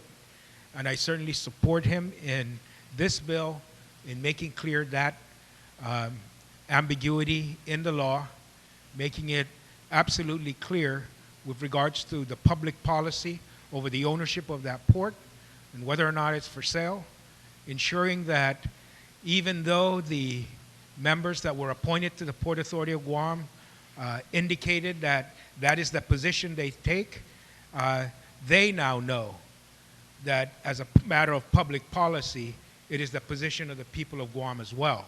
And they have a duty and an obligation to uphold that position. And we can measure their performance and their suitability to continue serving on that port based on how they act towards the implementation and the endorsement of this public policy. So I certainly stand in full support and commend the author for this legislation. Sijus Masi. Thank you, Senator. On the motion, Senator Respicia and Senator Blas. Thank you very much, Madam Speaker. Madam Speaker, I rise in support of Bill number 79-31, and I want to say that as the mover of the bill explained how repealing one part of the current statute will address the ambiguity which kind of inhibits the Port Authority from moving forward, was actually a discussion that we were privy to in a meeting that he arranged at the Port Authority, where the management and at the time the nominees of the board expressed the concern. So as he aptly said, that this bill accomplishes that concern. Where I rise in particular support of this bill is on Section 3, Madam Speaker, where it says the prohibition on the sale or leasing of the port. And you know, I hope that this would be the norm now for the legislature, particularly in how we're going to move forward with this current administration, because we already see that as young as this administration is, over the last 3 months, they will always try to invoke their Organic Act authority whenever and wherever possible, and certainly that's the governor's prerogative. But I think this legislation is in response to some rumors that we've been hearing for quite some time now, particularly throughout the campaign trail and in the beginning of this administration, which is why the previous speaker asked the board nominees if the Port Authority, if they support the privatization of the port, and the 3 of them each said no. Well, I wanted to take that a step further to ask them if, in their opinion, if they believe that the port should be sold to private interests, and they said absolutely not. And so I think, and then when the good sponsor of the bill held a public hearing on this bill, Madam Speaker, the testimony we received from the Port Authority board members was that, my gosh, the legislature doesn't trust us. We've already said at the public hearing that we do not believe that the Port Authority should be sold, leased, or even privatized. But I think sometimes, Madam Speaker, when we see people appointed to these positions of authority, appointed to represent a political interest, we really have to have legislation like this that actually protects them. So it doesn't have anything to do with their credibility and the fact that they testified at a public hearing that they don't believe that the Port Authority should be sold. But my concern, Madam Speaker, is that we've seen so many times an administration move forward in the development of master plans. We see so many times not too long ago where we have a solid waste landfill project there in La John, where the legislature at the time did not appropriate a single penny for several years to have that kind of operation down there. We've seen so many times in past administrations where they develop issue requests for proposals and develop master plans. They moved this island in a particular direction without any legislative buy-in from the very beginning. So this bill is not shutting the doors completely to the privatization of the port. All that would have to happen, Madam Speaker, is if this bill becomes law, then a senator in this legislature or future legislatures would have to introduce a bill to amend this particular provision should it become law. And the provision is, unless otherwise explicitly authorized by statute, the Board of Directors of the Jose D. Leon Guerrero Commercial Port is hereby prohibited from expending anything of value, either through cash or in kind, directly or indirectly, or executing any solicitations through the request for proposal or request for information or invitation to bid consistent with Title V of the Guam Code annotated, or to commission the development of a master plan, either through its employees, partners, or agents, exploring the sale or lease of the port. Let it be known, therefore, to anyone contemplating this notion that the port is not to be privatized, leased, or sold. Now, if this bill were to pass, which I hope it will be, and if it were to be signed into law, which I also hope that it will be, then we know that the current management at the port, we know that the current board members there at the port will not even entertain the idea of privatizing, leasing, or selling the port because they would be prohibited to do so and to use their own resources to do so. And so I rise in full support of this bill, Madam Speaker. It helps the Port Authority move forward with their PMC contract, which they have to do, but it also makes it explicitly clear that the Port Authority shall not be privatized, leased, or sold, because this is an asset that belongs to the people of Guam. And we all know that if the port were to be put into private hands, the person or the company that's in charge of that or owns the Port Authority can certainly decide what shelves, commercial shelves get stocked versus what commercial shelves do not get stocked. And that could be that's the fundamental issue with this bill. And so I rise in full support of the bill, Madam Speaker. Thank you, Senator. On the motion, Senator Frank Blas. Thank you, Madam Speaker. Madam Speaker, I too rise in support of Bill 79-31. And, Madam Speaker, and I remember the discussions very succinctly when there was that whole discussion with regards to the formation of the Port Master Plan, the approval of the Master Plan, and in that discussion, the way forward with regards to the port. And I also remember the discussions that were had with regards to the concern about the ambiguity and the conflict that may exist, that continue to exist between two conflicting statutes. And so I appreciate the fact of the matter that this bill will help to determine and to once and for all state which in fact is the policy of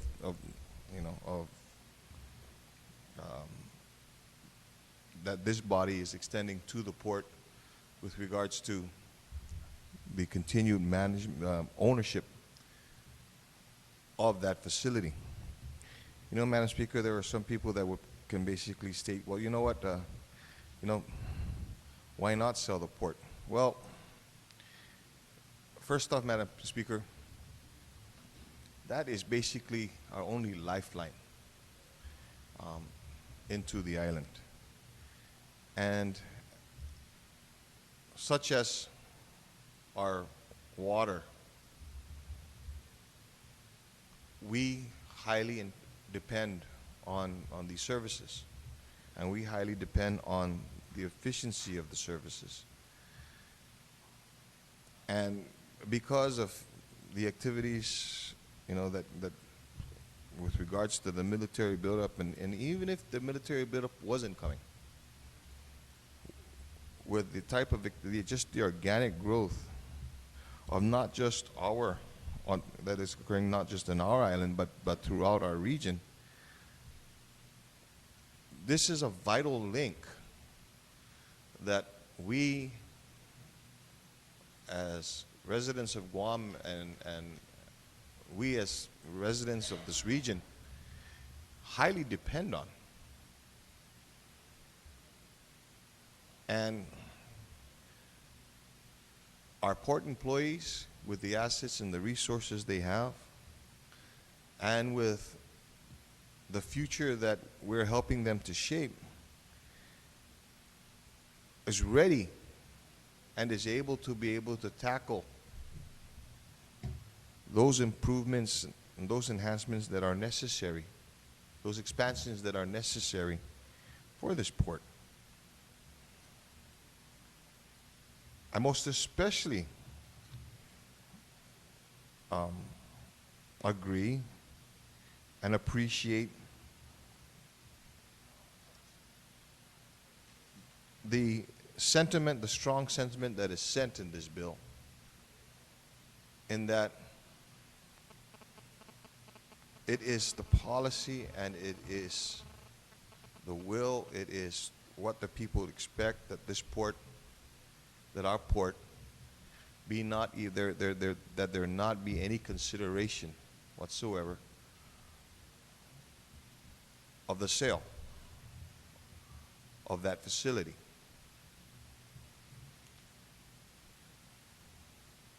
Because, again, there's a reliance that our people have on this facility. There's a need that our people have on that facility. There's some people that can argue, well, you know what? Look at what you could, when you sold the Guam Telephone Authority, in as far as, you know, what was able to be realized. For that, I say, that's apples. That's comparing apples to oranges. Well, that's comparing apples to tomatoes. Whereby, within the telecommunications industry, you know, there's the competition that's there. And good on the Guam Telephone Authority for continuing to be the success that it is. But it's a success that it is because, again, the number of employees that are there. But when you want to compare that to the sale of the port, it's no comparison because there is no other port. There is no other place that we can provide up to 98% of the commodities that we have within our island. It is vital to the livelihood and the existence of our people here. And it is something that should be kept within our people. And so I appreciate the statements and the message that is being sent in Article 3, and most especially in this bill here. So, Madam Speaker, again, I rise in support of this bill. I ask my colleagues to also vote affirmatively in this so that we can finally, first off, provide the clarity with regards to performance management versus privatization. But more importantly is to say that no, this port belongs to the people of Guam. It'll stay with the people of Guam. Thank you very much, Madam Speaker. Thank you, Senator Blas. On the motion, Senator Muñoz-Barnes.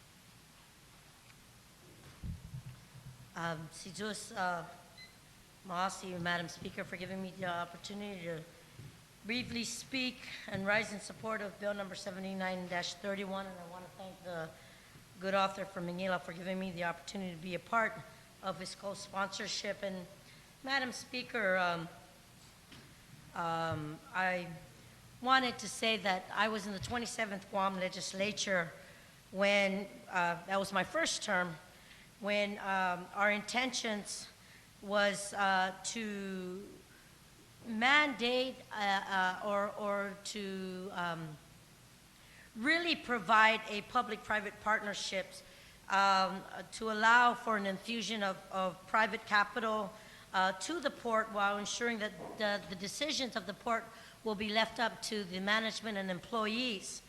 I was also there in the 29th Guam Legislature when we looked at the performance management contract whereby the port employees provide the labor component of the business, and the new private partner provides for the capital, technical expertise, and the supply chain to strengthen the cargo handling. And now we are in the 31st Guam Legislature, and this area of issue comes to play again. And I'm so grateful that the prohibition of the sale or the leasing of the port has been included. And as you heard my previous speakers, the retiring speakers speak, I just want to say to Article 3, ditto, ditto, ditto. I support their comments and their presentations in reference to this. I think this is a good bill continuing forward to truly provide that true public-private partnership, but to also say that our only government commercial port of Guam here is not for sale, and it belongs to the people, and we should be able to work together, but know that it still belongs to the people of Guam. So I just want to say I thank the author from Manila for giving me the opportunity to be a part of his co-sponsorship, and rise in full support and ask the rest of my colleagues in this August body to support the same. Sidros Masi. Thank you very much, Senator Munya Barnes. Is there anybody else who would like to speak on the motion? None then, so I would like to ask the author, Senator Ada, would you like to close? You want to send it down? On the motion then to send Bill 79-31 to the third reading file without any objection, so ordered. Thank you, Senator. We are on Bill number 80-31, COR, and I recognize the author, Senator Pangilinan. Sidros Masi, Madam Speaker. Madam Speaker, I'd like to move that Bill 80-31 COR be placed in the third reading file, and I'd like to discuss the bill. Yes. May proceed. Thank you, Sidros Masi, Madam Speaker. Madam Speaker, Bill number 80 would add a unbiased, no interest other than government interest review of the qualifying certificate program when program participants wish to amend or change the conditions of the qualifying certificate. The qualifying certificate program under the Guam Economic Development Authority, as many of us know, is a program that grants abatements and rebates of taxes for gross receipts tax, income tax, dividend tax, gross receipts tax, and real estate tax to companies that, as a condition of their investment into Guam and providing economic opportunities to our local residents, would receive abatements or rebates from these taxes to help them in the initial years of the formation of their companies and operation of their companies. By abating and rebating these taxes, they have additional resources available to them in order to reinvest into the company and enhance their chances of success by ensuring that they have working capital that's plowed right back into the corporation. That's the intent of it, Madam Speaker. And we have had successes in the qualifying certificate program. The qualifying certificate program has been mainly concentrated in the area of tourism and tourist-related activities and facilities. And these are the companies that have benefited most from the qualifying certificate program. Other industries have been added over the years to expand eligibility to include medical facilities, entertainment facilities, as well as health insurance companies now trying to jumpstart a new industry in the formation of capital intensive investments versus facilities intensive investments. But what we have also seen, Madam Speaker, over the years is that we've actually seen how closed the process has become with regards to the public participation and the review of these qualifying certificate programs. We find that when companies change, that certificates get transferred and conditions get changed that are really not reviewed outside of the Guam Economic Development Authority, and what the impact of those changes are to the revenue stream of the government and the financial resources available to the government to fund other activities. And we find that these occur at times when already the industry is mature or the investment is mature. And in some instances, it's you get your qualifying certificate, you operate for a certain period of time. You know, usually this is for most of the time, business investments have a greatest chance of failure during the first 5 years. And after the 5 years, then you actually have a better chance of survivability given normal economic conditions. So the most assistance that's needed is in the first 5 years. But we find that sometimes investments get sold and resold after the 5-year period, and the qualifying certificate either gets transferred and conditions change as if it was a brand new investment. And we really shouldn't be looking at it from that perspective, because we've already provided them the economic jumpstart, access to financial resources in the form of abatements and rebates that other companies don't have, that they don't have to go to the market to borrow in order to pay it, or they don't have to take it out of their operating surplus to pour back into the business. Their operating surplus increases by the amount of abatement and rebates that are given to them as a benefit for making these investments. And we know that, for example, that most of the criteria that we like to see is in the area of employment, replowing. It's meant to be able to replow the profits back into investments on Guam, is the other philosophy and policy behind these abatements and rebates. We first want to make their investments secure and provide them the greatest opportunity for advancement, but we also want to see them reinvest in the community, not only by providing employment opportunity, but taking the profits they generate, maybe investing in other activities on Guam. But we've seen, like, again, I go back to what has happened, and that process has been closed when they come in for these changes. So what we wanted to do was we were looking at how do we kind of open the process, provide another type of analysis on these applications for amendments and changes to the terms and conditions of the original qualifying certificate. And should it be the same body that makes that determination? Well, we know that the statute calls that the authority for making these changes rests with the Guam Economic Development Authority, and Bill number 80 does not change that authority. What it does is it puts in place a qualifying certificate review board that is now composed of economic and finance experts within the government of Guam that will look at the applications for changes to these terms and conditions of the qualifying certificate and measure them against industry standards and so forth to see whether it makes sense to continue to grant, to make the change that they're requesting based upon how other industries operate. What's the experience? And then they also would look at what is the loss to the government of Guam or the gain to the government of Guam by the proposed changes. And we wanted somebody outside of GIDA with no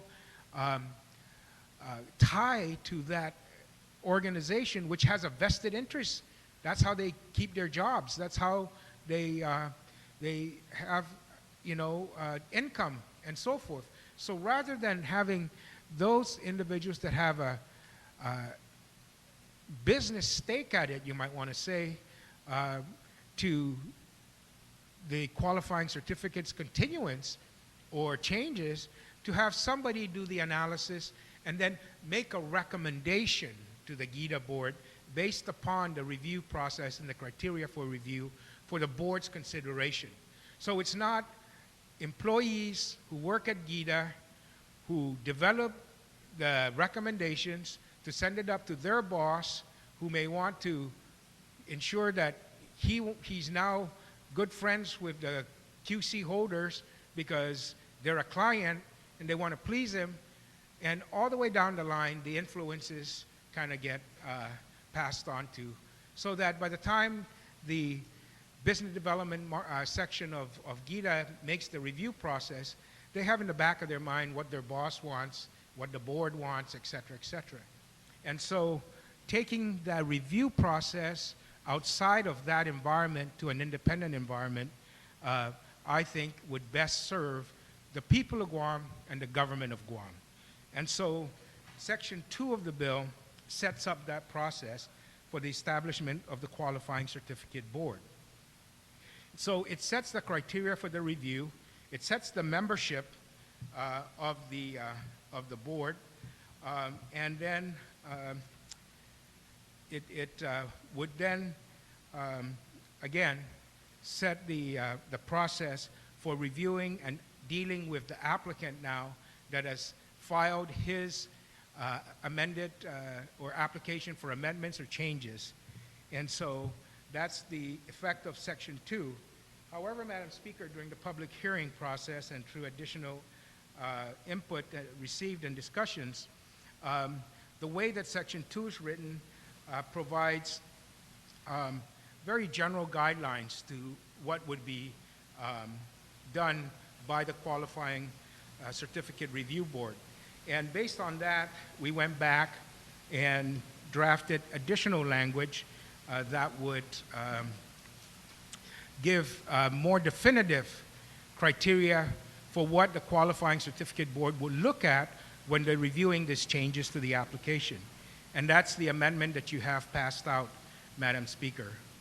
And so the amendment would add what is underlined here to the bill that's before you on the legislative agenda. So the addition to that is that we now say with clarity that the analysis for the review board would include things like the additional or lost revenue to the government of Guam. So if the applicant originally said, I'm going to have 300 employees, and they come back and they say, I'm going to close 10 rooms to a 400-room hotel, I'm now going to want to change my employee requirement from 300 to 350, that change in employment level would be analyzed to include things like the additional or lost revenue to the government of Guam by that change of employees. So they still get the rebate, but the employee withholding taxes is now going to decrease by 50 employees. What's that change to the government of Guam? Is that in the best interest? And why are they asking for that change? So that's one way. The net profit margin that is presented in gross dollars and a percentage taken or calculated in the audit report required in Section B. So when they change their profit margins based upon the change in the criteria in the terms and conditions of the QC, we take a look at that and we can decide, do we want to then continue the same terms and the same rate of abatement and rebate, or do we want to make those changes if we're to grant them the reduction in the number of employees? So those kind of issues also get looked at. The net profit margin percentage used in subsection 2 shall be compared against published and reasonable industry standards, such as the Standard & Poor's key industry ratios. If you go to the Wall Street Journal, you'll find, and you do a stock search, you'll find industry ratios of a stock, and this will give you what the medium and mean ratios are for meat packing companies or for beverage companies, and that the return on investment is this ratio, return on equity is this, etc. And then we would compare the ratios of this company to those key industry ratios, and is it going to take them way above or way below? And if it does take them way above, then maybe we should not approve the request for continuation of the abatement of dividends, for example. So those are the issues that give greater guidance to the review committee on what to look for and what would be contained in a report that they would file with the Guam Economic Development Authority's Board of Directors, who will make the final decision on these recommendations and this review. Once again, the review board does not make a decision. It makes the recommendation and sends the recommendation up to the board, and the board can decide to approve exactly what the applicant applied for. They can do that. They can adopt a portion of the recommendation, but we have somebody outside of GIDA looking at this and making that analysis. The review board will submit the report with the recommendations and findings to Imagalahinguahan, Legislature and Guahan, and then of course the board of directors.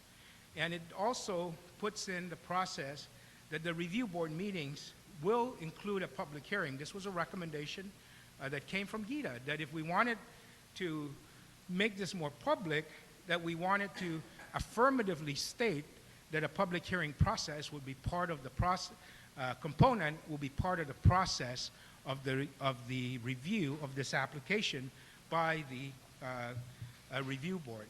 And then it also says that once the application for a change is made, then it is the chairman of the review board that deals with that client until they conclude their process and make the recommendation to the Guam GIDA board. So I'd like to propose that Section 2 of the bill be amended with what I have passed out, in which I outline those criteria that become more definitive and greater guidance and more specific guidance to the type of analysis that will be included in the report. Okay. Yes, you're right. And I think, you're right, the underscore. So if you look on page 3, starting on line 8, to delete, starting from with all the way through, and then he's including the new language, which will be, that includes analysis of the direct impact of the amendment on. Then you add 1, 2, and all the underscored language. And then if you go to line 16, then you start with the review board. Yes. And all the language is there. You add the review board meeting shall include a public hearing, and then the language where it says from 17 to 20 are intact. Right. Did everyone follow that? Okay, very good. Senator Blush, you're recognized. Just so that it's recognized, I think there is some, if you look at, I think it's that 4th paragraph down, review board meetings shall include a public hearing component pursuant to so I think it's pursuant to the administrative adjudication law instead of, right? And so you can strike out that off the, I'm looking at the, Pursuant to the Administrative Adjudication Act. I mean law. Oh, yeah, 2 of the. yeah. Yes. So making sure that it just strike out, Off it should read pursuant to the administrative adjudication law. Yes, Strike out of the, yes. I would just add, and the open government law also. Oh, Yeah. okay, so pursuant to the Administrative Adjudication Law and and open government law. open government law. Okay, on that amendment, without any objections, and so ordered. Thank you, Senator Blas. You still have the floor? Okay, that's it. Okay, so on the amendment then, the Pangilinan amendment, any other Senator Rodriguez, you're recognized on the amendment? Yes. No, but now the Pangilinan amendment. We already dealt with the Blas amendment to the amendment, so now just the Pangilinan amendment. No, then, so no objections to the amendment, so ordered. Okay, Senator, you still have the floor. Thank you very much, Madam Speaker. The other portions of the bill would be to ensure that on Section 3, the effective date, that this date and this review board will only be for applications received after the enactment of this law. So any applications that are pending at GITA at this time will continue under the old process, and only new applications for amendments or revisions is received after April 30, assuming, of course, that the governor signs the bill. So, and then, of course, Section 4. Section 4 is a section that would take a division of GITA, which monitors the compliance to the qualifying certificate program. There is a section in GITA that receives and monitors all of the conditions of the qualifying certificate. The qualifying certificate, for example, Madam Speaker, has you shall purchase local goods and services if they're within 10% of off-island suppliers. You will have 25 employees, of which 10 shall be management. So all of these different conditions that are placed upon you will invest $10 million in infrastructure upgrade to the investment every 10 years. All of these compliances issues is reviewed by a division within GITA. And so in looking at some of these issues, we felt in reviewing it that, again, just like the amendments, we wanted to have the compliance audit process outside of GITA, again, where it has no interest on whether or not the QCs continue and the payment of the compliance monitoring fees continue, so that their work is contingent upon, the continuing of the QC. So we wanted to take that out and put that division and the resources for that division that they receive from the qualifying certificate recipients and move that function of the audit review, compliance review of the qualifying certificates, terms and conditions out of GITA and put it in the Office of Public Accountability. And so the personnel, the staff, and the resources, including the compliance monitoring fees paid for by the QC recipients, would be transferred over to the Office of the Public Accountability, and they would do the audits and the compliance review, records review of the terms and conditions of the qualifying certificate. Madam Speaker, somebody say we don't need to do all of this, that it seems to be working well.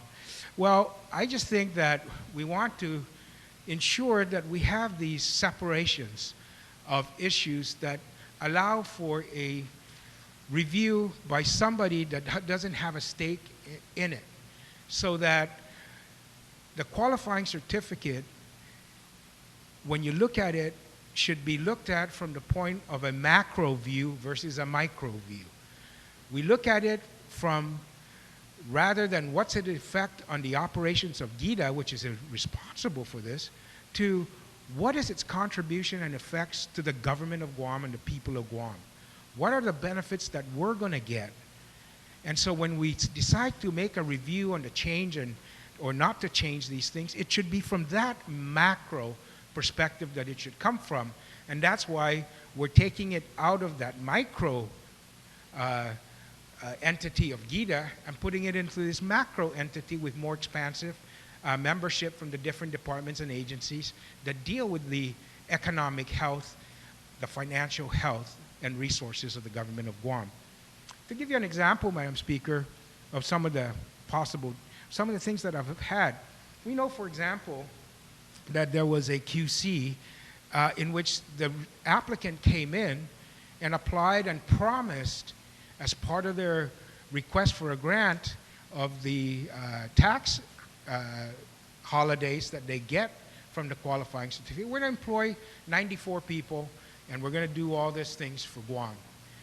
When the company got changed, we really didn't hear about it, but the change resulted in that the qualifying certificate was given to a new owner, and the employment requirement changed from 94 employees down to 13 employees.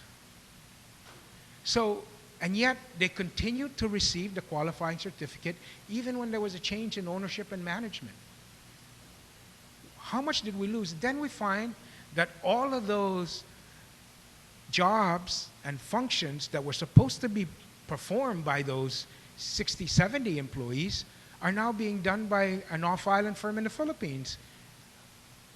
So Guam lost 54 jobs, yet we continue to give the tax holidays under the same terms and conditions. And now they're only required to keep on 13 employees. And then we see the millions that this company is generating not paying taxes on it. We see changes, for example, that went from employee requirements of 140 down to, below 100. We don't know what the discussion was. There was no public input. There was no great macro input on these changes. It was all happened within that microcosm called GIDA. And maybe there was some intermittent participation by some of the other departments and agencies. But this proposal here would put in the independent, dispassionate process of reviewing that now looks at the micro interests, the macro benefits rather, versus the micro benefits that may be the norm when you isolate the review process into that entity itself versus the greater government interests. And so, Madam Speaker, I ask my colleagues to consider this. I believe it's a good change. I believe it further opens up the process, makes it transparent, makes it dispassionate in some degree, makes it less susceptible to political influence and political favors. And so by investing a power outside of the political process, as well as injecting the financial experts and economic experts of our community, of our government core administrative managers, senior managers, in the review of this process, and then makes the recommendation to the board. And so there is a more open, transparent process. The legislature becomes aware of these applications. The public, most importantly, becomes aware through the public process, public hearing process, when all of these are being considered. So thank you, and Sidus Masi. Senator Palacios on the amendment. Madam Speaker, just as I know that we had discussed this matter here, and I had introduced this bill, I think, when you were off island, and I did want to make an amendment to have you be the second co-sponsor. Thank you. On the motion without any objections, so ordered. Thank you. Senator Palacios on the amendment, then Dennis. Yeah. Madam Speaker, thank you. I think it's more of an inquiry with the author. If the author would yield, Madam Speaker. Senator, do you yield to a question? Madam Speaker, of course I support the amendment, but if one looks at when the section it begins to read, it says that the qualifying certificate review board is hereby established. I think that is the original, but then when it goes down, and then it says, I guess, just before the amendment, the first amendment, it says, it shall be the duty of the review board to provide a detailed report, and said that includes the analysis of and direct impact of the amendment. Now, but how about application for original? And when the original application, how then would that be considered? Because when this is stricken, then this pertains to a review that the analysis of a direct impact of an amendment, of course, should be made, and the additional laws. But is there any other provision that would provide for the initial, for the review of the original application or the first application before an amendment is made? Senator, do you? Thank you very much, Madam Speaker. If I may wish to just quickly respond. I just want to make sure that's all. The original application at this time is reviewed by the business development arm or division of GIDA. So the original applications process remains the same. It is the changes to the QC that is being addressed here. And there really is nothing to prevent us from saying all applications that should come through here. We just didn't want to, at least we didn't consider doing it for the original applications. When we looked at it, we looked at the original versus the changes, and we were more concerned not with the original application of whether or not they should get these benefits, but how did they determine that benefits should be changed after the fact, and what is the effect on the general government revenues with those changes. So, like I said, we didn't want to change the initial application process. We had some concerns, but you know, was the prerogative of the GIDA process, and we were concerned about some of the changes that were made on amendments, and that's why we decided to put the review board in on the amendments only. So. Yeah. Thank you, Madam Speaker. That I'm satisfied that it's clear now. Madam Speaker, I rise in support of this amendment, and without this amendment, there is, of course, the possibility that just to qualify for the initial approval, one can make the application look so, quote-unquote, nice. For example, I'll employ 50 and this and that. In other words, whatever that you can say there to get qualified, thinking that maybe 6 months later you can ask for an amendment. That's where the real probably intention is going to sneak in. And with this review, there should be a review why, and there should be an approving process or disapproving process as to why this should be amended, and not just an automatic amendment simply because a simple presentation that it is not working. Now with an analysis, we want to find out really what is the difference with the initial plan and now. And this only protects further the interest, of course, of the people of Guam, and I rise in support of the amendment. Thank you, Madam Speaker. Thank you, Senator Palacios. On the motion, Senator Rodriguez, you're recognized. Thank you, Madam Speaker. Madam Speaker, the legislation has, to me, has two intents. The first is it establishes a review board that looks at the proposed amendments to any QC that's in place. And this is something that I wholeheartedly agree with. I think, you know, with the tax breaks that we're giving with QCs, especially in these times, need to be reviewed by this board. The other part of the legislation, Madam Speaker, is Section 4, which, if passed, moves the functions of the compliance and monitoring to the Office of the Public Auditor. And Madam Speaker, that division of GIDA not only monitors the compliance of QCs, but have other programs, actually all other programs that it oversees. One of them, of course, is the QC program. The other is loan fund assets. Others, of course, are the lease requirements they have with the industrial park lease payments, the foreclosure, liquidation, sale of secured assets, the QC program surveillance, and also monitors tax credit programs such as the Guam Raceway Park, the soccer stadium, the temporary JFK campus, the UOG Outdoor Multi-Purpose Sports Complex. And so one of the, I think, maybe the unintended consequences of moving this function to the public auditor would be it will create that void within GIDA.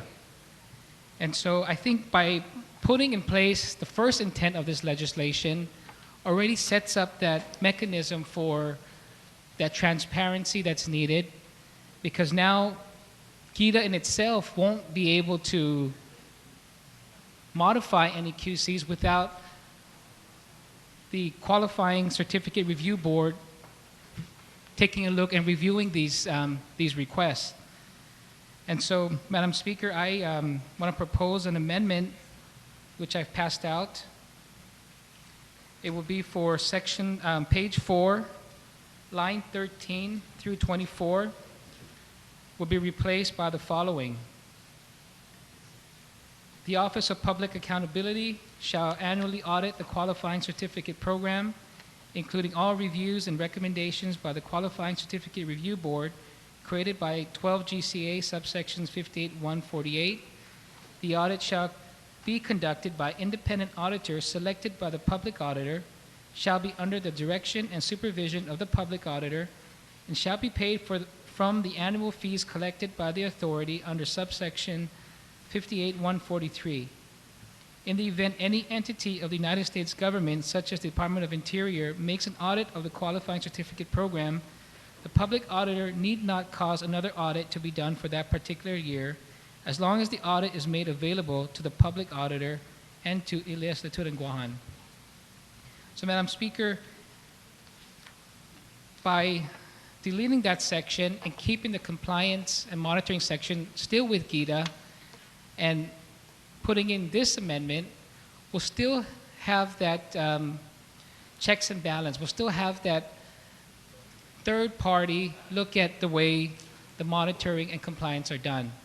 And so I'm asking my colleagues to please support my amendment, support the intent of the bill as well, which is to create that qualifying certificate review board so that we can closely scrutinize the changes to our QC program.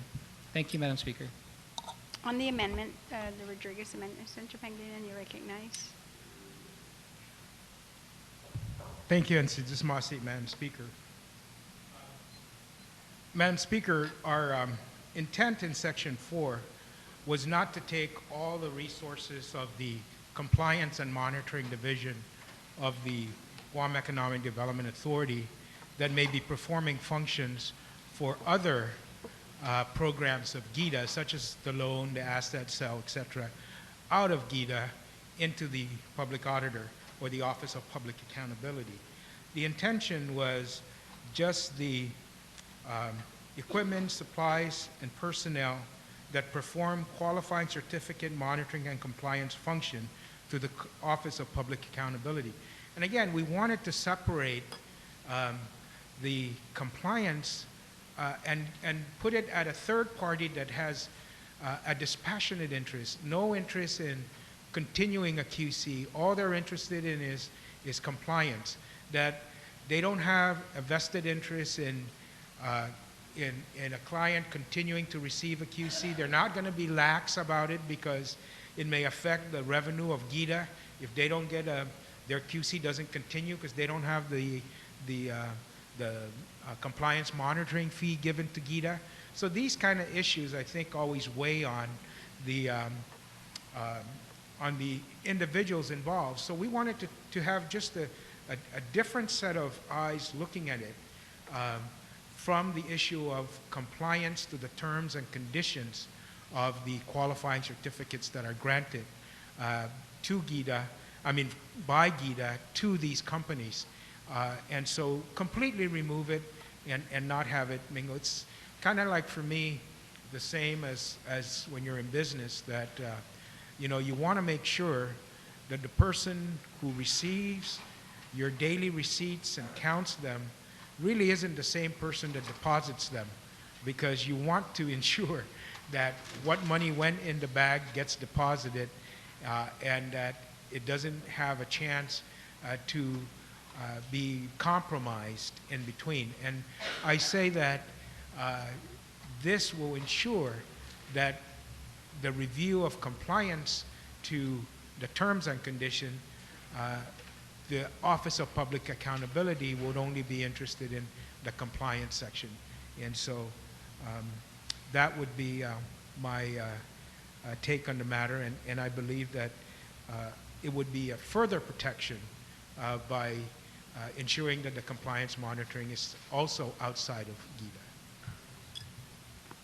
So would that be an objection or a support? Oh, it's an objection. On the amendment, the Rodriguez amendment, Senator Blas. Thank you, Madam Speaker. You know, I think like yesterday, I have to say that I have to agree with both.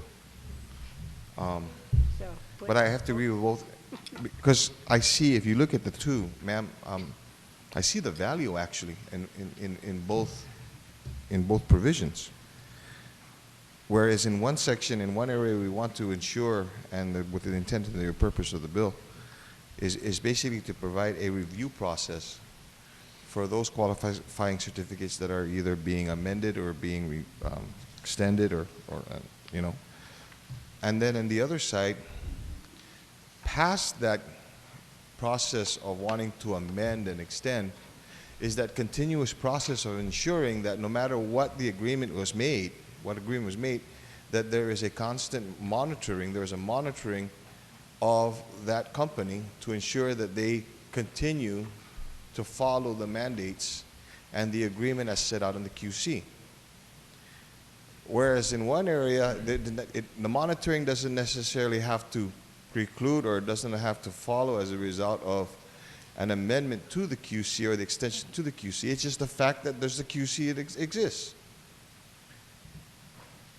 And so long as there's an existing QC, there has to be an existing monitoring. Whereas on the other hand, too, in recognition of what I believe the bill intends to provide is a review process to ensure that if this QC is going to be amended, extended outside of the original process, that there is a review process of that application to see just how this is going to be able to impact us. So, and I appreciate with regards to the Rodriguez amendment, to the amendment of the good Senator. Dennis, where are you staying? Tumuli? There you go. Okay. See, that's how you do it, Mana. Okay. So, and looking at what is being proposed by the good senator from Derrido, although I agree that this is also another step that should be there, because then what this is, then there is a layer to ensure that the process is actually being done right. There's that third party. There's that extra party. I'd say it's an extra layer of bureaucracy, but it's not bureaucracy because it's just an extra layer of protection. And I don't think that our people, I think that our people deserve that kind of protection, knowing that there is a, and in this case, if this were to pass, a three-step process to ensure that the money belonging to the people of Guam, when it is being invested elsewhere, it's being invested in the right way. So I'd like to proffer, Madam Speaker, and maybe it can be a discussion that could be sidebar, is instead of removing one for the other and deleting one to the other, there's value in both. There's value in both. But again, it's a discussion that, you know, between the mover of the amendment and the author of the bill, so that I feel that it's not going to hurt the bill. In fact, it enhances the bill. Would you like a recess? Can have the sideboard if we can. discussion? Yes. Thank you, Brief Madam recess.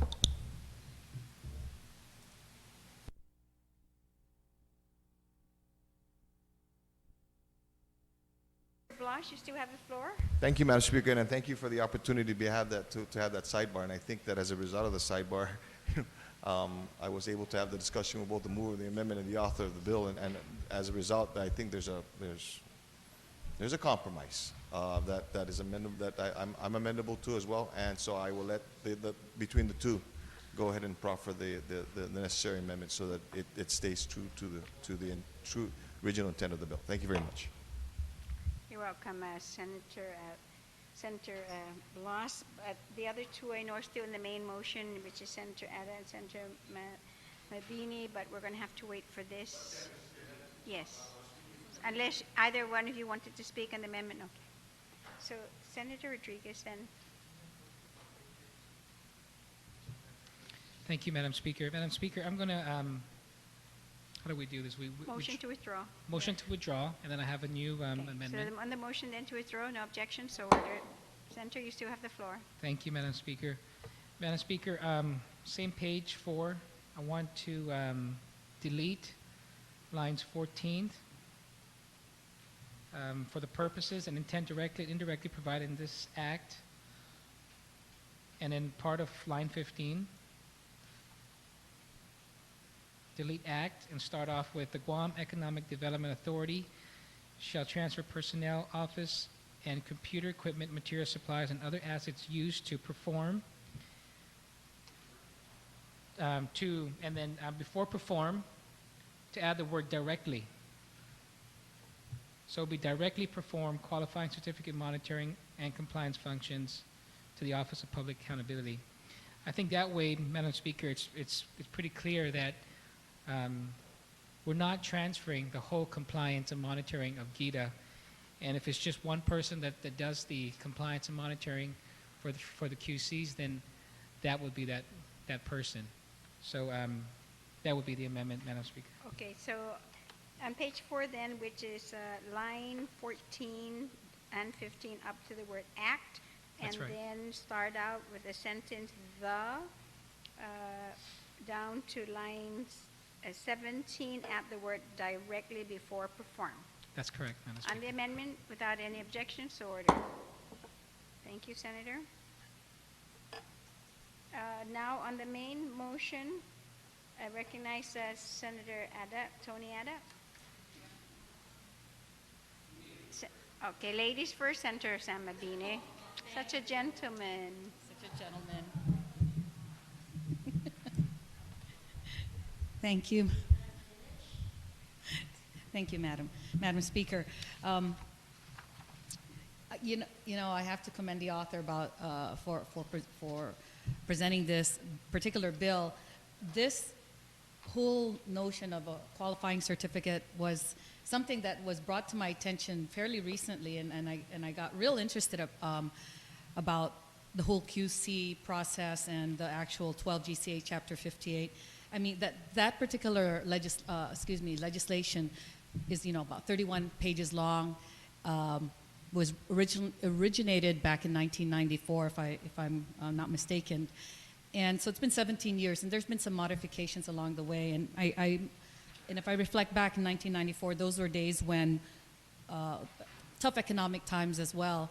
And so I would assume that this QC was brought up because, and as I quote from the original legislation, it was for an economic incentive tool to entice investors into Guam.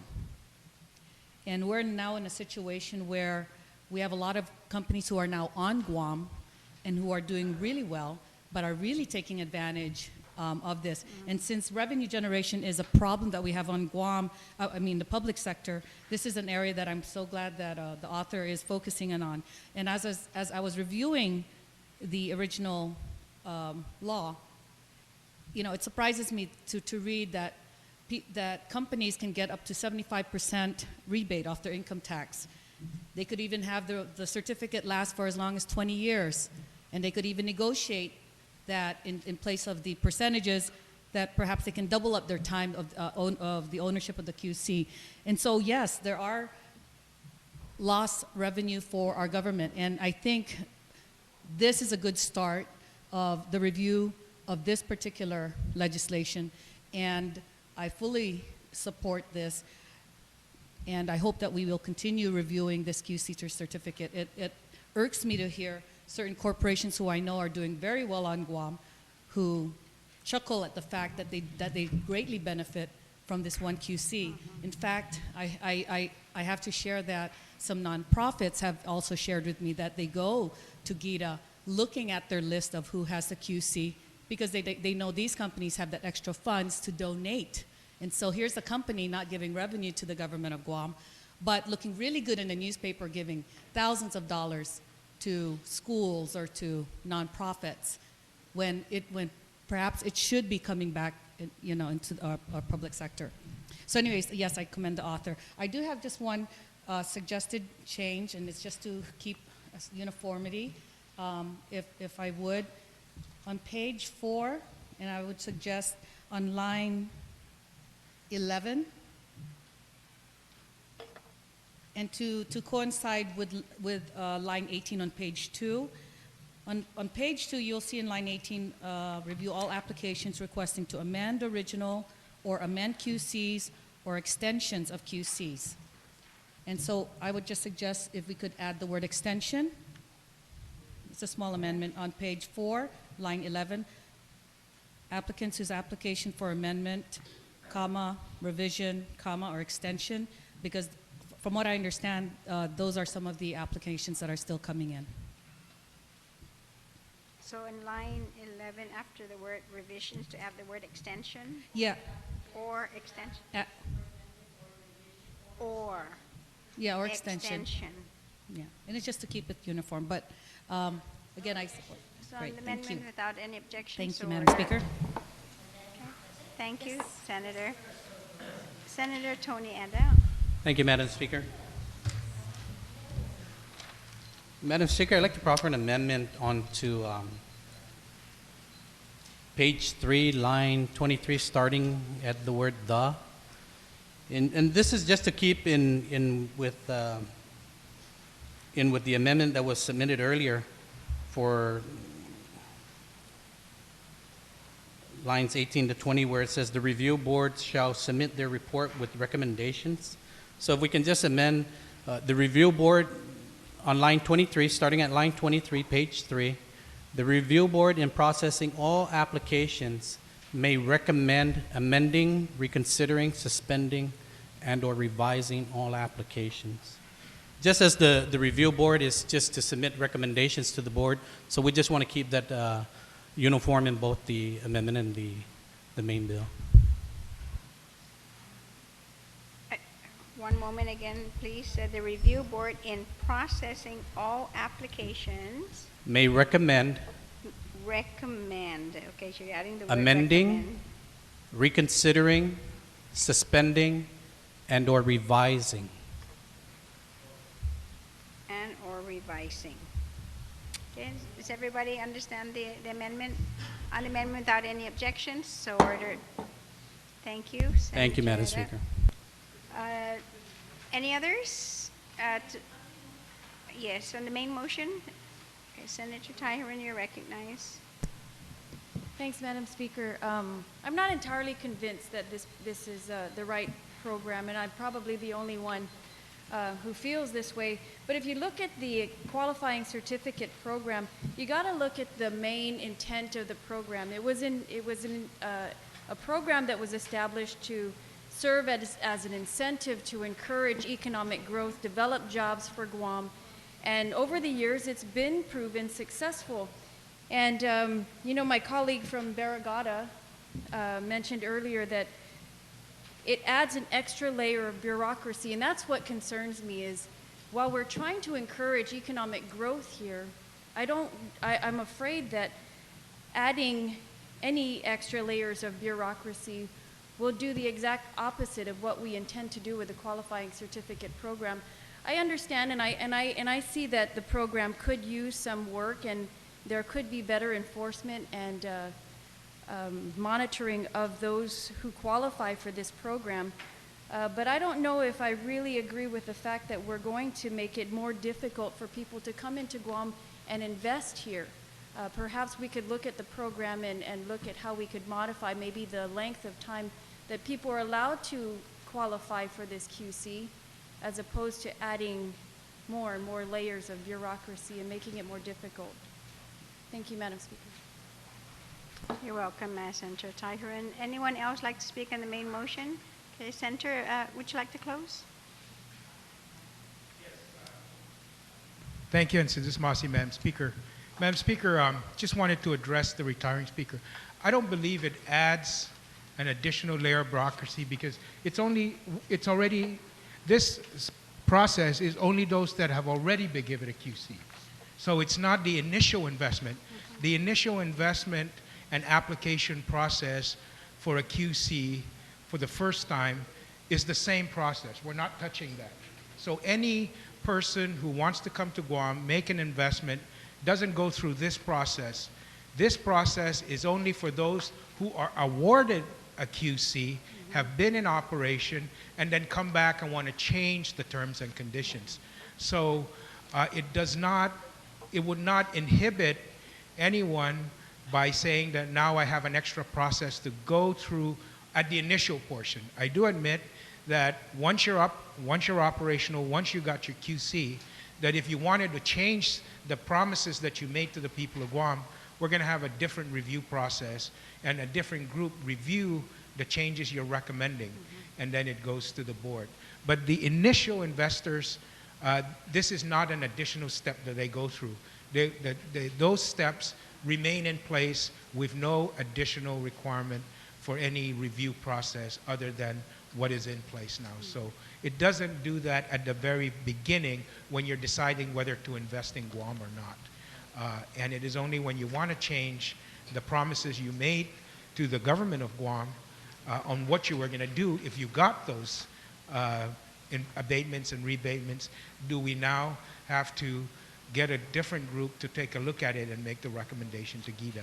So I do want to, kind of stress that because I think that's an important distinction, and I'm glad the retiring speaker, looked at it and aired that concern, because that gives us an opportunity to clarify that it would not discourage initial investment because it's the same process that's now. Once again, Madam Speaker, what we're attempting to do here is to, once the decisions are made and the promises are inked, when people want to break their promise for whatever reason, they promised that we were going to get these benefits from their investment.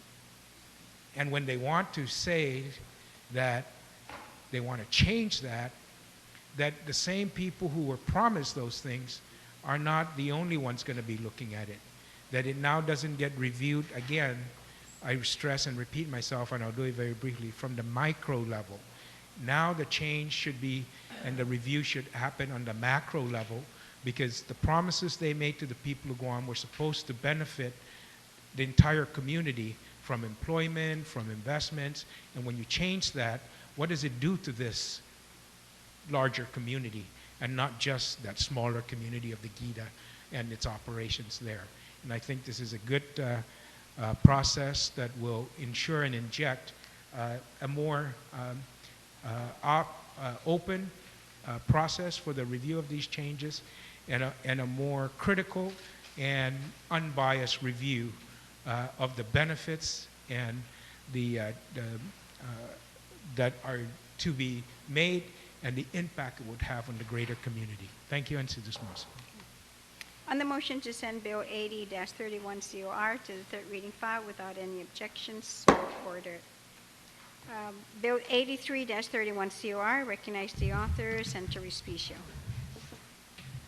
Thank you very much, Madam Speaker. Madam Speaker, I move to place Bill 83-31 in the voting file with some discussion. Okay, you may proceed. Thank you very much, Madam Speaker. Madam Speaker, I'm joined by 8 other members of this legislature to really underscore what we believe to be the problems of the Guam Memorial Hospital, which are centered around the finances.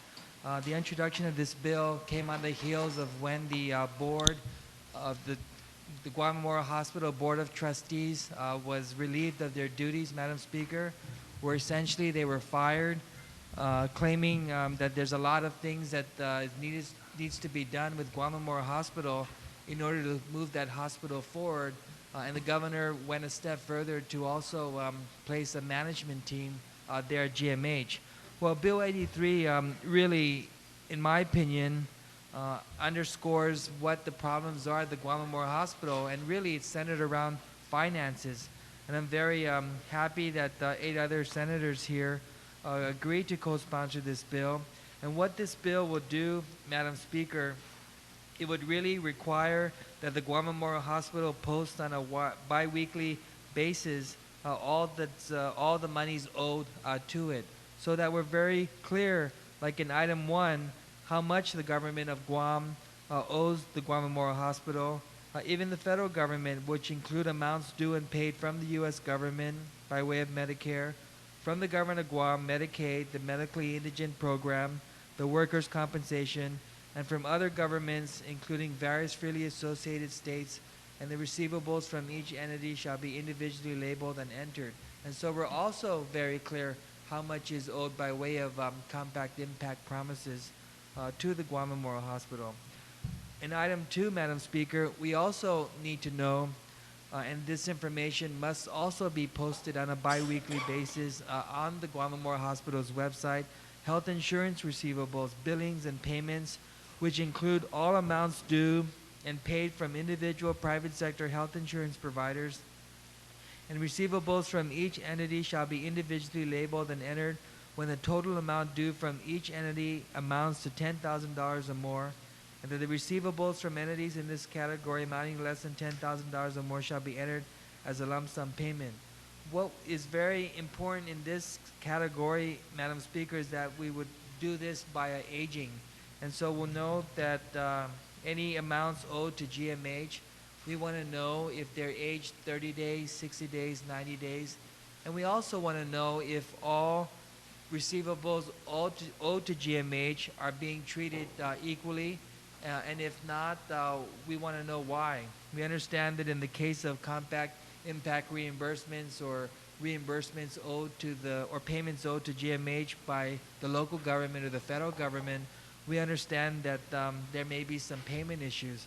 But in item 2, Madam Speaker, the health insurance receivables, billings, and payments owed to GMH should all be on an equal basis in terms of the number of days it's owed to GMH. And then the third category, Madam Speaker, is self-payer receivables, billings, and payments, and that these should also be posted on the GMH website. I also want to thank our Health Committee Chair, Senator Rodriguez, for hearing this bill and reporting this bill expeditiously out so that we can entertain it here in today's session. And so I ask for our colleagues to support Bill 83-31, and really by having this kind of information posted on GMH's website, someone who is in control of GMH, Madam Speaker, will think twice if ever they think it's possible to give someone a break in terms of how much they should owe the Guam Memorial Hospital. So I ask for your support and the support of our colleagues. Senator, on the motion, anyone who'd like to speak? Senator Pangilinan? On the motion? Thank you very much, Madam Speaker. Madam Speaker, perhaps this might be another opportunity to fully realize the impact of the financial decisions and policy that is made by the Board of Directors and the Board of Trustees and the financial management team at the hospital.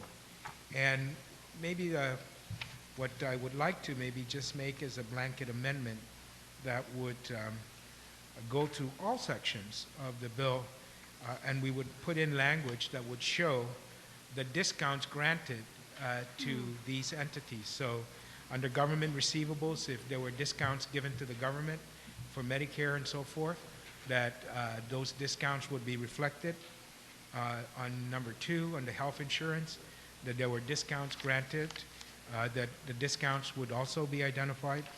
And under the self-payer receivables, that if there are discounts granted, then the discounts would once again be identified. So it's a kind of an amendment to put in an identification of the discounts granted under the different payer categories. Okay, on the amendments, everyone understand the amendment? Any objections? No. Question? Yeah. Senator Blush, on the amendment. Let's just have a 1-minute recess, ma'am. Okay, 1-minute recess.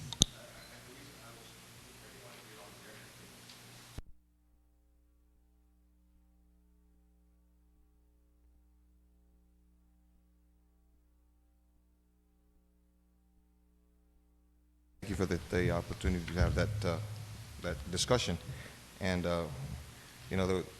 and I recognize and I appreciate the intent of the legislation. I just want to be very careful and be very mindful that there may be, the HIPAA requirements that we have to comply with. So, From there, ma'am, I'm offering an amendment to be able. But before that, though, because we have to act on the amendment that was. Okay, so proffered after by- the amendment is done. Yes.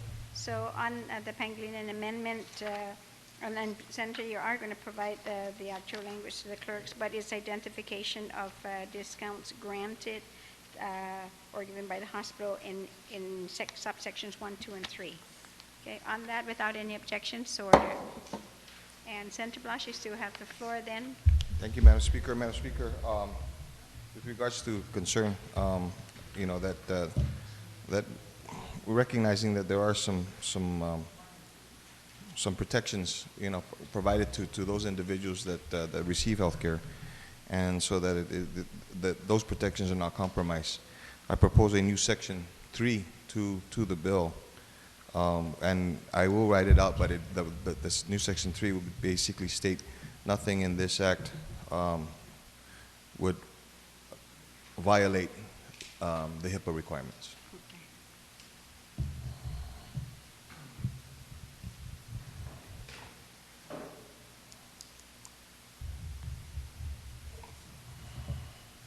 Okay, on the amendment, Senator Respucio, you recognize. Madam Speaker, I certainly support that amendment, but on page, and I don't think there's no harm in adding that, but on page 2, line 11, it's providing that a complete listing of each of its accounts receivable, aged according to established accounting practice, and further defined, and then I mentioned what those were.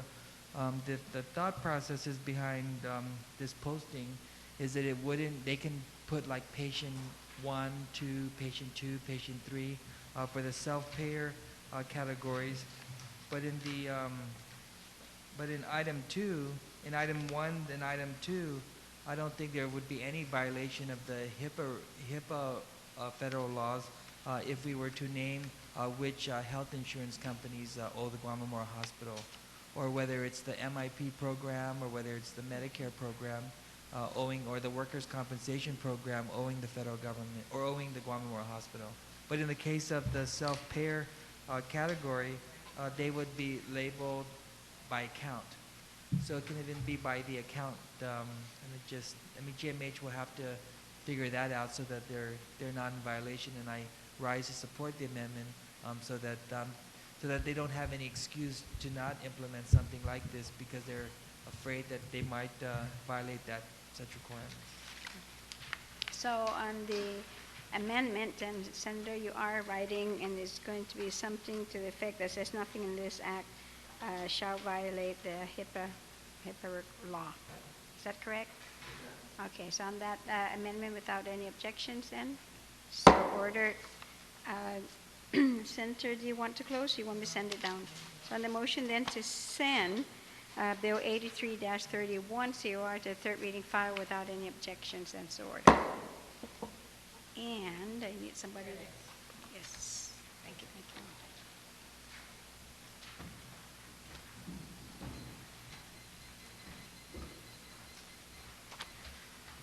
you. Speaker Wampad, you're up on bill number 90-31 COR. 90? Okay. Yes, ma'am. Thank you, Madam Speaker. Madam Speaker, I'd like to make a motion then to place Bill 90-31 in third reading file, and I'd like to discuss it briefly. Consigi, por favor. Thank you very much, Madam Speaker. What it is really is that the bill is relative to minutes in which any public meeting is actually happening within departments and agencies, that they do post their minutes on the agency's website. And we're providing some time here, which will be on July 1st, 2011. I have to say that so far in what I have been we've been receiving here at the legislature is GWA has been really good about it and submitting their minutes, and GPA as well, you're right, because of the CCU. So, and they've been, actually have set the example for everyone else, and as a result of that, then, and we have received phone calls requesting, for some of these minutes if we have received them, and we were able to provide them. What this would do is that for any public agency would be then to post it on their websites within 10 days after the agency has approved, the minutes. In the legislature's case, that we will post all audio or video recordings of our public hearings when we're in the committee of the whole and when we're in sessions in 4 days. And audio has been really good at this as well. I mean, aside from the fact that we're very transparent because we do have it televised, we do have the audio tapes, and and sometimes individuals can almost request it really, literally in a day for the audio, but to give audio some time to be able to do that, because as you can see, we're in session for 5 days. We're going sometimes up to 30 bills, and that's the reason for the additional time. For others, they shall, and the requirement would be to try to keep it on for 90 days after their initial posting, and for audio and video recordings on the legislature, because we do have 2 sessions that it can stay on the legislature's website for a year for the initial time. So that's the gist, of course, of the bill. And the only amendment that I have is I'd like to ask if you would be a co-sponsor. And so that's On that motion, without objection, motion carries. Thank you, Madam Speaker. Are there anyone else wishing to speak on the main motion? If not, would you like to move it down? Move it down to the third reading file? Without objection, motion to the voting file. Motion carries. Madam Speaker, you're recognized still on a new bill, number 98-31, COR. Thank you very much again, Madam Speaker. Bill 98 actually is a result of a conference that took place last year, Chamorro Language Conference for 3 years, the Chamorro Language Culture and Language and Culture. And what was revealed in that conference was that not only are we having some difficulty as it is with the programs and setting up standards of the language, but more importantly, what we're finding is that we're losing a lot of our teachers. When this was first mandated, one of the things that the government did was they went out and sought out individuals who spoke the language fluently or proficient in the language in speaking and writing, and then they were hired and given, of course, some time in which they're able to get their degree and certificate. What will happen actually this year is we're looking at a large number of Chamorro language and culture teachers who will be retiring, and the university has indicated, and GDOE is that they would not be able to replace a lot of those teachers, and they're saying within 10 days, we really would have a very difficult time recruiting. So what we wanted to do here was to be able to assist, and I have to say that the testimony, of course, by Dr. Robert Underwood was really excellent. I had several meetings with him, at meetings with the superintendent. I've had meetings with Mr. Laguañez, several of our teachers, our Chamorro language teachers, and even with the certification office. And one of the things that we've done that's available to us, because we're always having some difficulties recruiting teachers, so in the wisdom of the past legislatures is that they created this concept of growing our own teachers here and providing scholarships for teachers. The law requires that the university actually look at where the shortage areas or the great need, area, high need area, and then they will try to give out these scholarships. The one that they have not anticipated or thought of until actually just, like I said, last year and this year in our discussion, will be the Chamorro language teachers. And I'd just like to say that the numbers that we're looking at really is about, we have a total of like 187 Chamorro language and culture teachers, and we're looking at losing close to about 56 of those teachers who will be retiring this year. And that's really almost, well, I could say 1/3 then of the teachers. And with that large number, DOE would not be able to not only fulfill its mandate to hire the teachers, but then we're going to end up with individuals who are just going to be substitute teachers in there. What this bill does is that it would allow for two things. One is that it will give out, or three things. One, it would award like scholarship then to one student from every public secondary school who would like to major in Chamorro language and culture studies at the University of Guam. Second is that it would also then openly just go out and advertise and reach out to anyone, and hopefully through this and the public hearing, is that anyone who is also proficient in the language and would like to go in and teach, and many of these individuals could come from the Department of Education. We have lots of school aides and even clerks, DOE employees who speak the language fluently or are proficient in the language, but are lacking the degree and are, of course, do not have the financial assistance to be able to pay for tuition, books, and fees. And the scholarship, the teacher course scholarship, then will be made available to at least 10 of those teachers who want to major in Chamorro language and culture studies. And that will be awarded out to any eligible recipients. And of course, there is that mandatory that requirement of them for every 1 year, which is still applicable, that we provide these scholarships that they must teach in our public school system.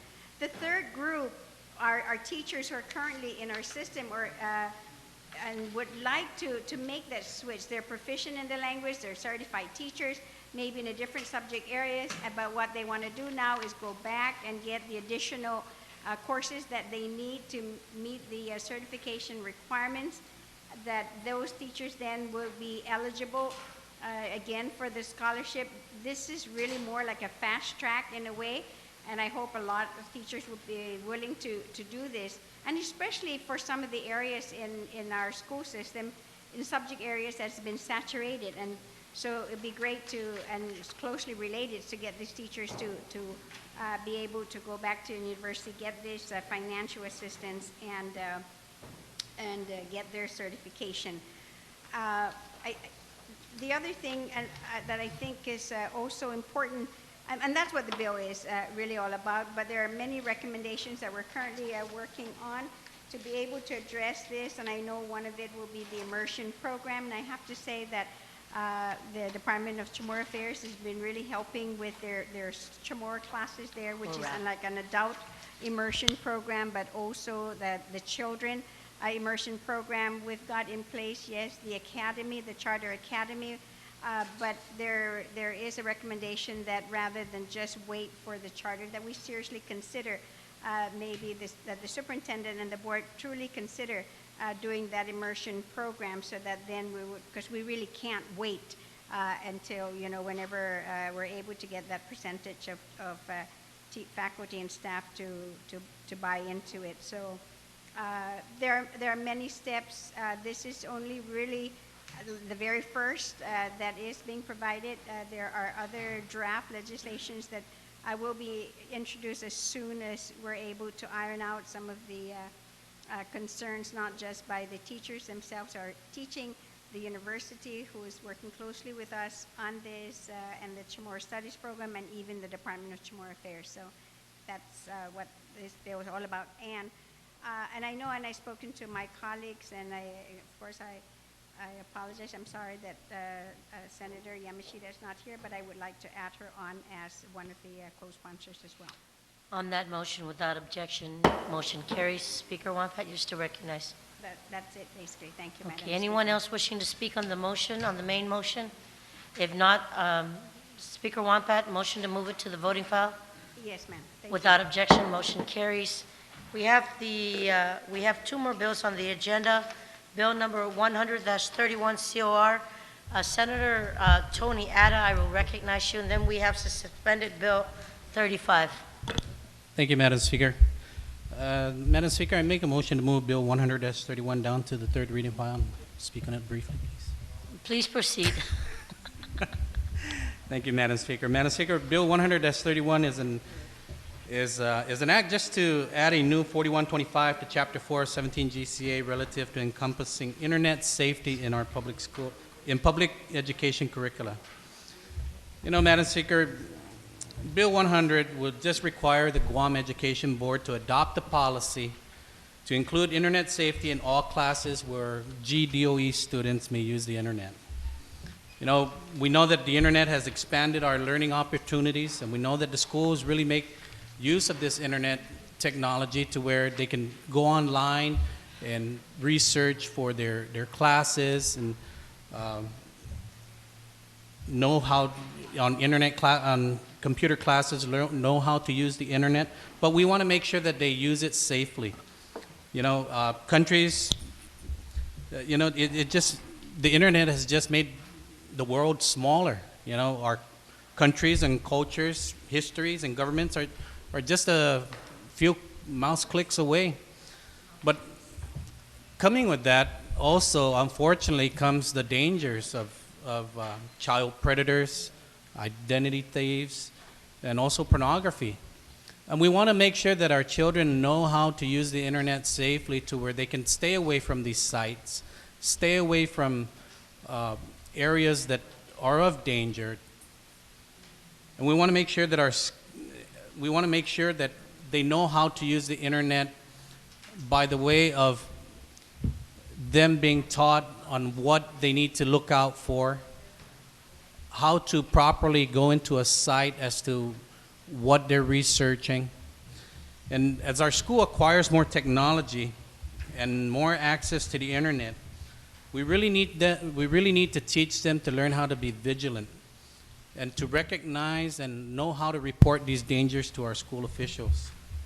So it's just another a layer of protection for our children, that we ensure that the Education Board adopts policies to keep them protected and keep them safe while they're in our schools. And I ask my colleagues to please join me as we continue to protect our children and support Bill 100-31.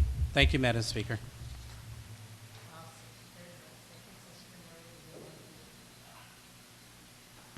On the motion, would anyone like to speak on internet fishing and surfing and Pennsylvania? And you recognize. Thank you very much, Madam Speaker. Madam Speaker, I rise in full support of the bill. You know, Madam Speaker, it really is very important that we teach our children and have the school system integrate the use of the internet, the safe use of the internet. You know, I came across an email that asked me to do this, and I wasn't sure whether it was safe to open it, so I didn't. But, Madam Speaker, it really has been a process that has been used by many of our own constituents to communicate with us. And so we know by engaging in conversations with our constituents through the internet, the different mediums that are available in the internet itself, that you can get engaged and you can get connected, and you never really know who's on the other side. And so for us adults, even we have problems and we get suckered into what's on the internet sometimes. I know that, you know, I think I've won $17 billion in the lotteries over the internet, and I'm still waiting for one payment to be made to me. Thank God I haven't, I keep thinking my good colleague from Sinahanya there's claiming my prize, you know. But it is this type of thing that comes through. But what's even more harmful than those kind of scams, Madam Speaker, is when they prey on children on other issues, and they establish a connection with a child that compromises the safety of that child.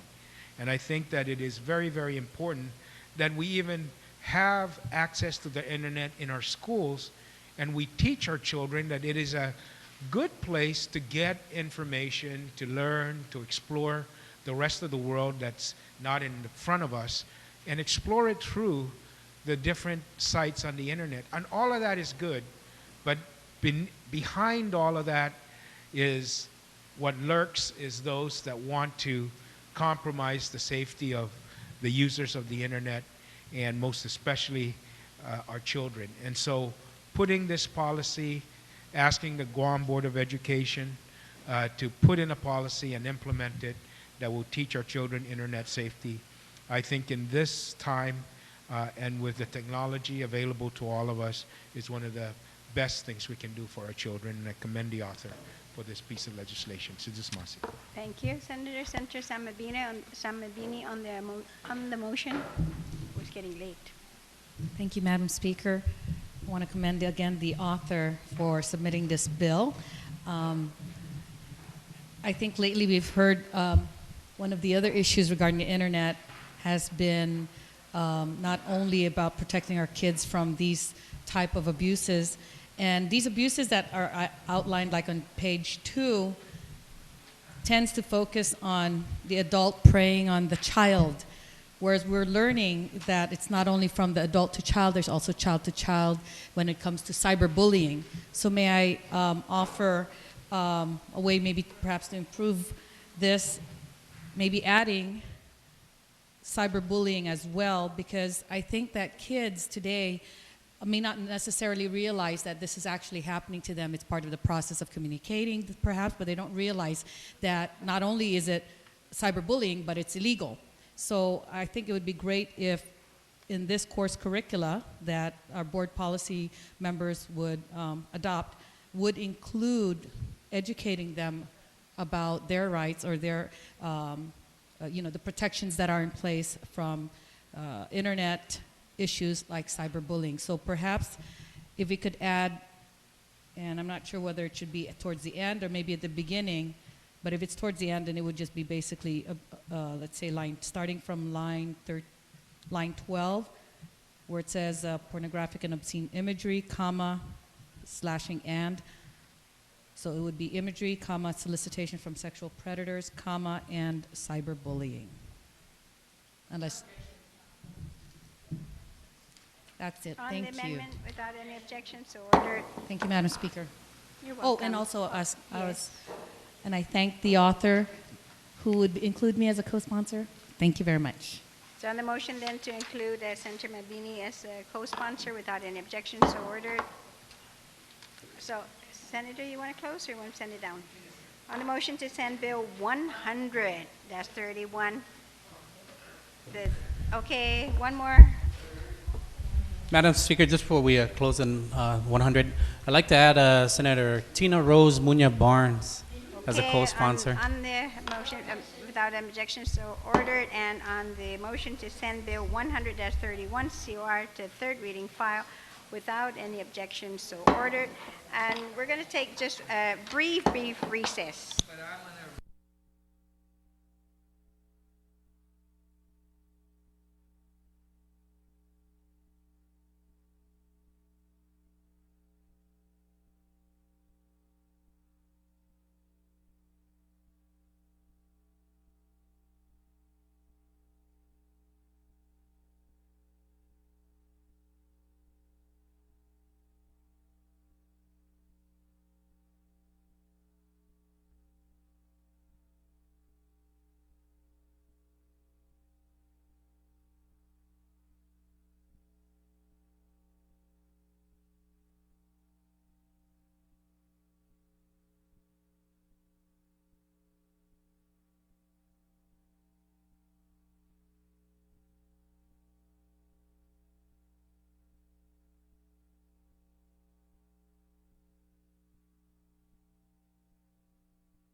We are going to recess until Monday, 2 p.m.